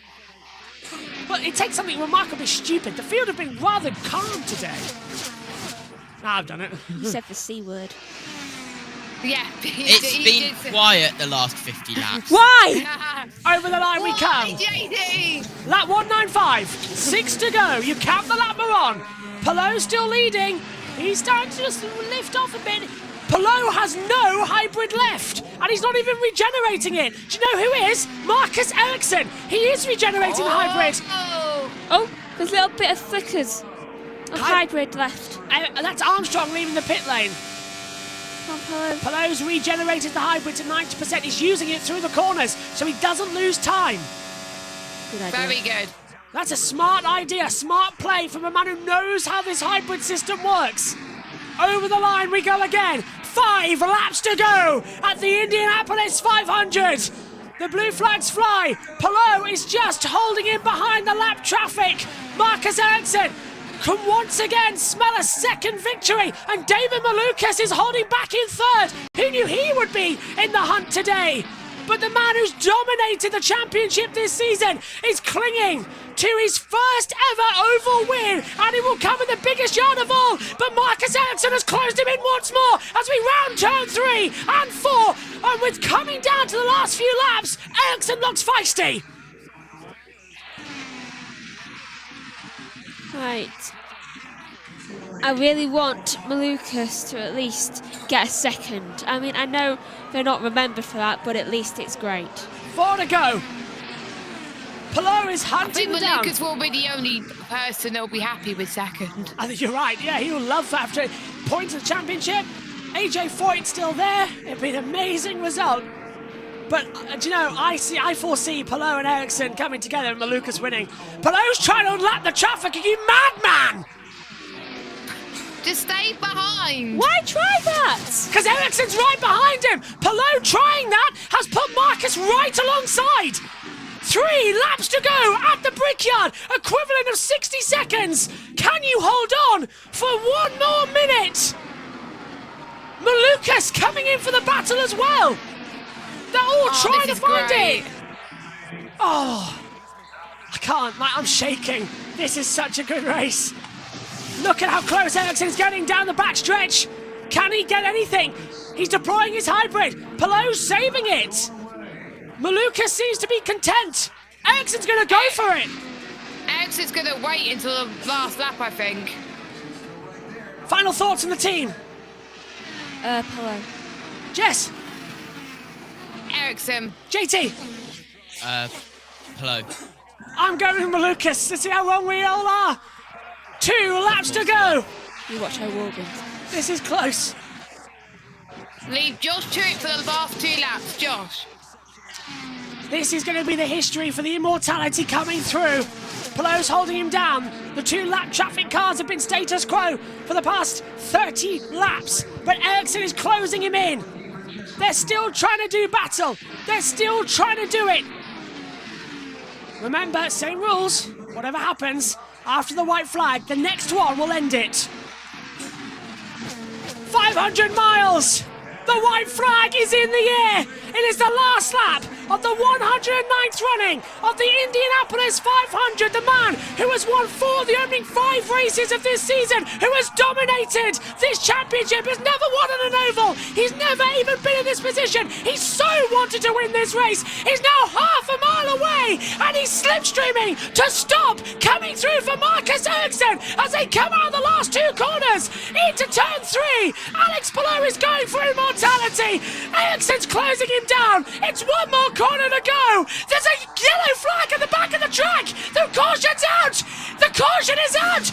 Alex Palou wins the 109th running of the Indianapolis 500. He's done it. He has done it. The most unpredictable race in INDYCAR has been won by the most predictable winner of the season. Alex Palou, a 3-time champion, is now an Indy 500 winner, and immortality is granted to one of the greatest modern era drivers we have ever seen. Who is it that stopped? Caution out on the last lap for a crash. Blue and white, what's that? Well, there's multiple. It's not Malukas, he's in 3rd. White stripe. It could be Venus VK. 6. No, VK's out. Well, it's Nolan Siegel then in the McLaren. Yeah, it is. He stopped on track. No! Nolan Siegel has crashed out of the race on the last lap. That put out the caution, but it was too late. Alex Palou is your 109th Indianapolis 500 winner. Bravo. The most unpredictable race has been won by the most predictable winner of the year. 5 out of 6 races he has won, including the 500. Eyes wide. Wow. JT, he is up there to be a greatest of all time. Yeah, absolutely. I need to stop going with like outside chances for my Grid Network picker winners. That's 2 I've lost now for outside chances. And I don't have to do a backflip. Woohoo! Yay! Ha, Omi. Ha, Jack. The Spanish fans are loving it.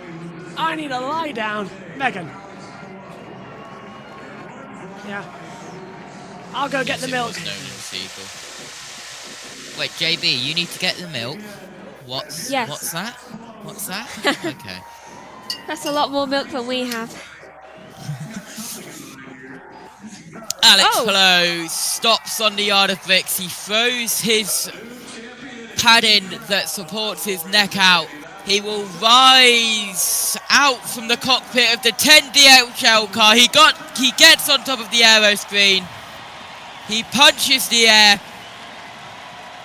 Hands up, and Alex Palou is your 109th running of the Indianapolis 500 winner. He runs down the track, celebrates his fan. He throws his gloves up in the air, JB. It's like a scene from Ferris Bueller's Day Off. Alex Palou is jumping for joy. He's celebrating with his team. He's kicking everything up in the air. And look, his helmet's off. His dad's there. It's cheers time. Alex Palou, winner. And I'm going to let Megan go. So we'll grab the milk. There you are. Here's the milk. Your muffler's gone off to come through. It's a milk time here at JBM. Cheers to you. Cheers to JT. Cheers, Jess.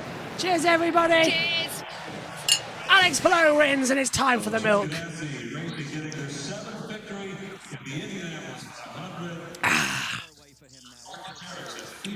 I need to head off for some food, but I have to say, this was a great Indy 500. We had to wait for it, but it was well worth the wait. And after 500 miles of commentating, there's nothing better than a cool glass of milk. Cheers, Jess. We'll let you go. I'll see you soon. Let's head down and hear from our 109th winner of the Indy 500. Megan, your final thoughts? I thought it was brilliant, and well done to Palou. We'll let you go. Let's head down and listen to our new race winner. One of the comments in there. Now you're a real IndyCar driver. That's telling about how much this means.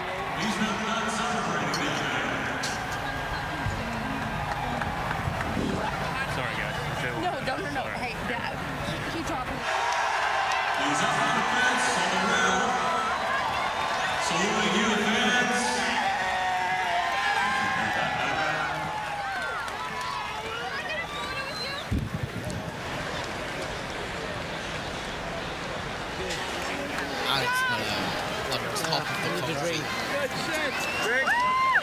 We're not used to seeing this from Palou. He's usually fresh as a daisy when he gets out of the car. He is exhausted. He had to work for that. He had to work for it, and I can tell you, celebrating like that takes a lot out of you after a 500-mile race. I've spoken to him many times about the championship versus a 500 conversation. He said he'd always take a championship, but even with 3, on his way to 4, conceivably could have 10. He said he could never consider himself one of the greats of this sport without a 500, and this early in his career, to have one on top of his 3 titles, he is absolutely on pace. Team owner Chip Ganassi comes in to give him a huge hug for his driver.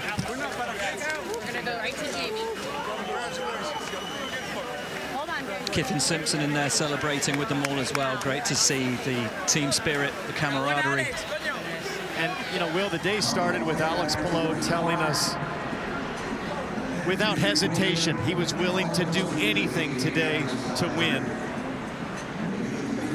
And like Jamie Little, resplendent in pink, is down there. Center shot with Alex Palou, ready to speak with him. And lovely to see Scott Dixon comes in to congratulate the man who is taking his mantle. So much love and adoration for you. You see the hugs all around. Everybody happy for this moment. You said your career would not be complete without a win here at Indy. You're an Indy 500 champion. I cannot believe it. What an amazing day. What an amazing race. Sorry, I'm out of breath, but just celebrating it. Yeah, just got very tired, but what an amazing race by the tank crew, everybody at CGR, HRC. I cannot believe it. It's amazing. It's amazing to be here. It's amazing to win. There were some moments that I felt really good in the race, but at the end I didn't know if I was gonna be able to pass Marcus or not. But yeah, made it happen. First of all win. What a better place. 29th start on an oval, and you just mentioned it, you hadn't gotten a win until today. How much of a challenge was it just to adapt to this style of racing and to do it right here today? It was tough conditions out there, especially when you were like 3rd or 4th in the pack. Even leading, like the MPG, the fuel consumption was super high, so team didn't want me to lead. I wanted to lead, obviously, but yeah, made it happen. I already lost my voice and haven't even started celebrating, so. How about the moment when you ran down pit lane and you saw your team and you saw Chip Ganassi? Yeah, it was amazing. I don't know why they let me be there alone. I told them if we were gonna win that we were gonna meet there, but yeah, amazing, best celebration ever. Your wife and your baby girl are waiting in victory circle for you. Thank you for all the fans, all the support. It's amazing. Thank you so much. That's Alex Palou. He is the Indy 500 winner. JT, the bagpipes go off. 500 miles, I'm spent, but we've got to do it all over again in about 2 hours' time. 90 minutes actually about that. Time for some quick food, but we've got the Coke 600 coming up, and that is going to be hell. And there is Dario Franchitti congratulating him. What a race, what a moment. Your thoughts? If I race 500 miles and I'll race 600 more. Alex Palou, what a race. And what an Indy 500. We had to wait for it. I think that was one of my favourites. favourites. It had its drama, but we stayed green for this, I believe, the full second half of that race. Yeah, we did, yeah. How about that for a change around of things? Unusual circumstances. Also, all of Carl Larson's and Hendrick's planes are descending down towards Concord, North Carolina. Oh, he made that quick, didn't he? Excellent. Right, up they will go to the winners' podium, the rostrum. Let's check in with Sky F1 before we wrap up our coverage here today and get the post-race underway before we have a little bit of a break, regroup of energy, some food. Myself, JT, Jack, and maybe Matthew Owens, I'm not sure where he is at the moment, will be on for the Coke 600. style. That pass on Marcus Ericsson took us all by surprise, not just Marcus. Unbelievable. Alex Palou, winner of the Indy 500. I mean, he has been on a roll this year. We haven't seen dominance like this in INDYCAR in this era for a very, very long time. The pass there into turn one. I think Alex was lining that up for a few laps. I mean, it caught us by surprise. It caught Marcus Ericsson by surprise. Marcus lifted to then gain the gap in the clean air in front of him to run through 1 and 2 so that Alex wouldn't have a chance in 3. But, I mean, clearly Alex knew that that was a chance and caught him by surprise. One of the things they work on every single weekend, Alex Palou and Barry Wands and Mike Hull, they talk about not beating themselves, Simona. They don't make mistakes. We saw Taku run deep. We saw Ryan Hunter-Ray stall. We saw other people make mistakes, fall by the wayside to beat Chip Ganassi and Barry Wanzer and Mike Hull and Alex Palou. You have to hit all your marks. Yeah, you do, especially in this race. And, you know, those images are just amazing. And I think for him, like you said, you know, he's an incredible driver, but I think he's had great people around him to learn very quickly, and he's just executing. You know, I think he's super calm. The team is executing, and for him to win the 500 is just, I think it's magical. It's so well deserved as well. He's such a cool guy and just does his job, you know, amazingly. So it's very, very neat to see. I think I'm right in saying he's become the first Indy 500 winner not to milk the cow. We saw Pato O'Ward try and break that superstition. He was in the class of rookies in 2020 that didn't do it, and he didn't fall into the trap of Pato getting up early and milking Rihanna the other morning. He didn't need to. No, Alex creates his own luck and opportunity with his preparation, with his character, his talent.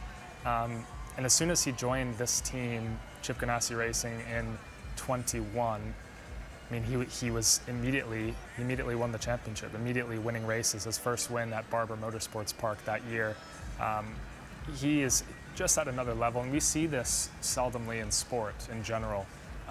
Just momentum and confidence from athletes, and it's hard to then knock them off that pedestal when they're on a roll. And I know that Chip Ganassi Racing is trying to keep the core group around him steady, keep those pieces stable.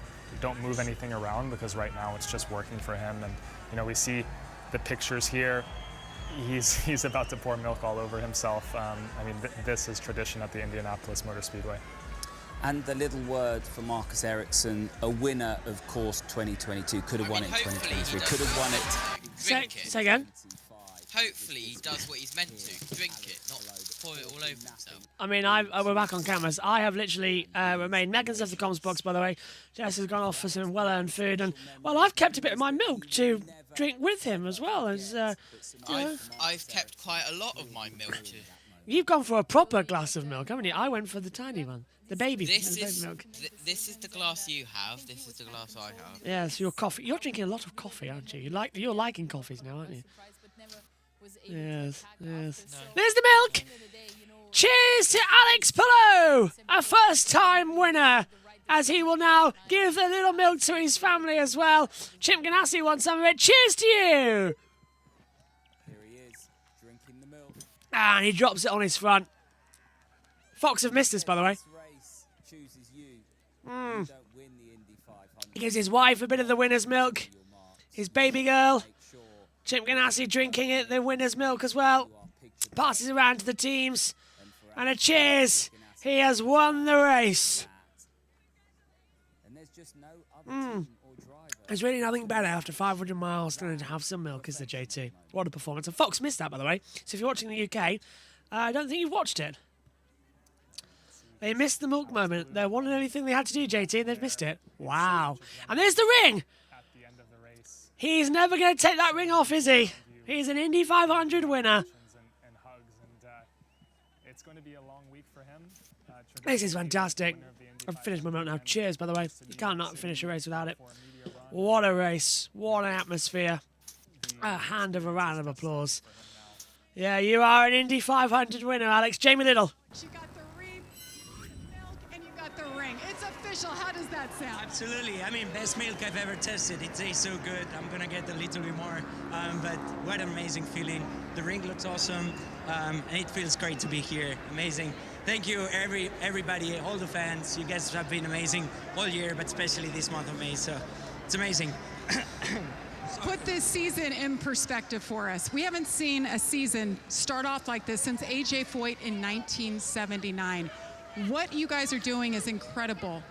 Thank you. I agree. It's been amazing. Everybody at Chip Ganassi Racing, all our partners, HRC, like it's just been amazing. DHL has been giving us as well all the support we needed to be here today. So all my family around, so it's amazing. Honestly, they make all the team around that I have, they make me look good on track. Hey, Chip is drinking out of your milk bottle here. You were toasting with your wife. How about some more milk for the man, Chip? Thank you. What a race. Get that milk down you. You win. And you win, sharing it together. Chip Ganassi and Alex Palou love it. Oh, apologies for the language. The Chip Ganassi team at number 10. They are winners, and he celebrates. Well, Alex Palou well. and Chip Ganassi making history once again. How many times have we said that? And we saw Baby girl. him and his little Ryan daughter and wife Ryan in Marie, Victory Lane in St. Petersburg at the top of the year. And here we are seeing him again in Victory Lane here in Indianapolis. What a race. What an atmosphere. Let's check in with the team. Right. The 109th running of the Indianapolis 500 Left. delivered, and it delivered right from the off. Scott McLaughlin taking us all by surprise, making that mistake before the race even got green. It was, to me, it was one of the crazier Indy 500 we've seen in a long time. So much happening. Also, having all the different teams actually being in the lead and having the possibility to win. I thought it was quite exciting. And all of us were standing here towards the end to see what happened. So, yeah, very glad to witness this, and I think a well-deserving winner as well. Yeah, not only was it a chaotic race, Oliver, it was a race that didn't have that ordinary feel to the Indy 500. No, it didn't, and I think that hybrid element, that extra 100 pounds added to the rear of the car with the battery now this year. They're now running it for the first time at the Speedway, and that has made it more difficult for cars to pass. And all of the action happened on pit lane, on the restarts, the starts and restarts, where there was a flurry of action on the front straightaway from cars getting runs out of turn 4 at the drop of the green. And if I look at the finishing order, it's that bottom 15 that all made some kind of mistake over 200 laps. And we see it every single year. You have to have the speed, the team on pit lane, the mechanical, you can't have any kind of failure or mishap with the engine. So yeah, you have to have everything perfect over 200 laps to get yourself a chance. And it was some of the most experienced runners that hit trouble, the likes of Takuma Sato and Ryan Hunter-Reay. I mean, Ryan Hunter-Reay, right at the end there, he would have been out there with Marcus Ericsson and Alex Palou at the front of the field, but he stalled in the last pit stop. Yeah, it's crazy. It just shows, one little mistake and you're just out of it. And, for sure, Takuma and Ryan, they're both only doing this race, so there's also that variability that you need to kind of bring into because you're only doing this one race. But yeah, it just shows there's so much pressure on this race for the teams, for the drivers, and you really cannot afford any mistakes. And if you do, it's just really, really heartbreaking, especially if you're that kind of position like you were as Ryan was. Well, for Alex Palou, it's 5 wins out of 6 races. He is officially an Indy 500 winner. He drinks the milk here at Indianapolis, and he will get ready to go again in a week's time. From myself, Tom Gaymore, Simona Di Silvestro, Oliver Askew, and everyone here at Sky Sports, thank you for watching. Well, there's Sky's coverage concluded after they've done so well. What a race. We're still going here. We'll wrap up as well. Is Omi in the booth? Is he still here? Or has he disappeared by now? Hello. Hello, Omi. Still probably. Oh. He's here. He's actually turned up at the end. What did you make of that ending, mate? I mean, even though I wasn't there, you do kind of have to stand up for the ending. You can't just be chilling in bed. It's too exciting for that. But yes, absolutely incredible. Not pass, but the energy was there. Ericsson pushed him all the way, and you just don't know whether the pass would come or whether he would still have to play second fiddle for today, and that was exactly the case. And so great to see Alex Pello getting the moment. So deserved for him. And yes, I really like the way you put it in terms of how it is the most unpredictable event, but we're getting the most predictable winner of how this year's going in IndyCar. He's got one hand on the championship. May as well give it to him right now for a fourth time. Cheers, Emmy. JT still fighting with Nightmare Dog, I believe, at the side there, coming into it. What an interesting race. First of all, my thanks to Jess, my thanks to Megan as well, and especially to JT, who's been with me for the whole month. So, JT, a month of May complete. What's your final takeaways on the 500? Well, what an incredible, incredible month of May. We had a lot of delays, and even the main race getting delayed once again. Hopefully we go delay free. But I don't think we will for the Coca-Cola 600 because it's Charlotte and apparently it's meant to be raining. Shall we have a quick quick look at Charlotte radar? Wait, will I put up the radar screen? We've still got to run through the final results page as well, actually, before we go off there. That's the final thing I'm going to do. So let's take a look at Charlotte radar. Oh, you can bet, by the way, we're getting this set up for when we go to Charlotte in a few minutes' time. Get like an hour. We get an hour break, which is good. That is. Right, okay, go on. What have you got? Over to Charlotte.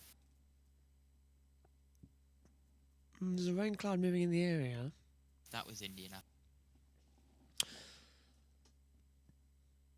So loading nothing over Charlotte. It's just over here. This is where all the planes are landing. Concord. This is where Charlotte Motor Speedway is. There is the track. There's the dirt track.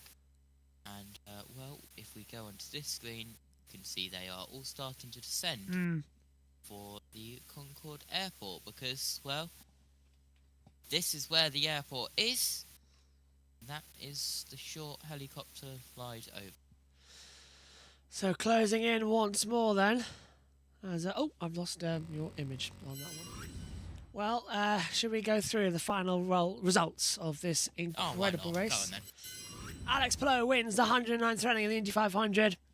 Alongside Marcus Ericsson second, David Malukas finishes in third, Pato Award is fourth, Felix Rosenquist fifth, Carl Kirkwood is sixth, Santino Ferrucci seventh, Christian Rasmussen is eighth, Christian Lundgaard ninth, and Conor Daly is 10th. Takuma Sato is 11th, with Carla Milot in 12th. Helio Castroneves is 13th, with Devlin Francesco 14th. 15th for Louis Foster, 16th Nolan Siegel, 17th for Colton Herter, 18th Ed Carpenter, 19th Will Power, 20th Graham Rahal, 21st for Marcus Armstrong, 22nd Jack Harvey, 23rd for Scott Dixon, 24th Ryan Hunter-Reay, 25th Joseph Newgarden, 26th is Stingray Robb, 27th Carl Larson, 28th Kiffin Simpson, 29th Robert Schwartzman, 30th for Rinus VK, 31st Alexander Rossi, 32nd Marco Andretti, and 33rd for Scott McLaughlin, officially never even completing a single lap. Well, there you have it, folks. The 109th running of the Indianapolis 500 is complete. The month of May has delivered us with yet another superb race. My thanks to JT for joining me for the month. My thanks to Omi, Megan and Jess on the broadcast here today. It has been fantastic. Matthew Owens and Jackson Lambros for qualifying day as well. And to all of you who have tuned in to make this month special. 109 down. Now our attention turns not only to the rest of the season, where we're just in a week's time at the city of Detroit, which is another tight, tricky circuit as well, but already everybody's eyes are on the 2026 Indy 500 for the 110th running of this famous race. The greatest spectacle in racing and the most unpredictable race of all is won by the most predictable driver. We'll see you next year for 110. Bye-bye.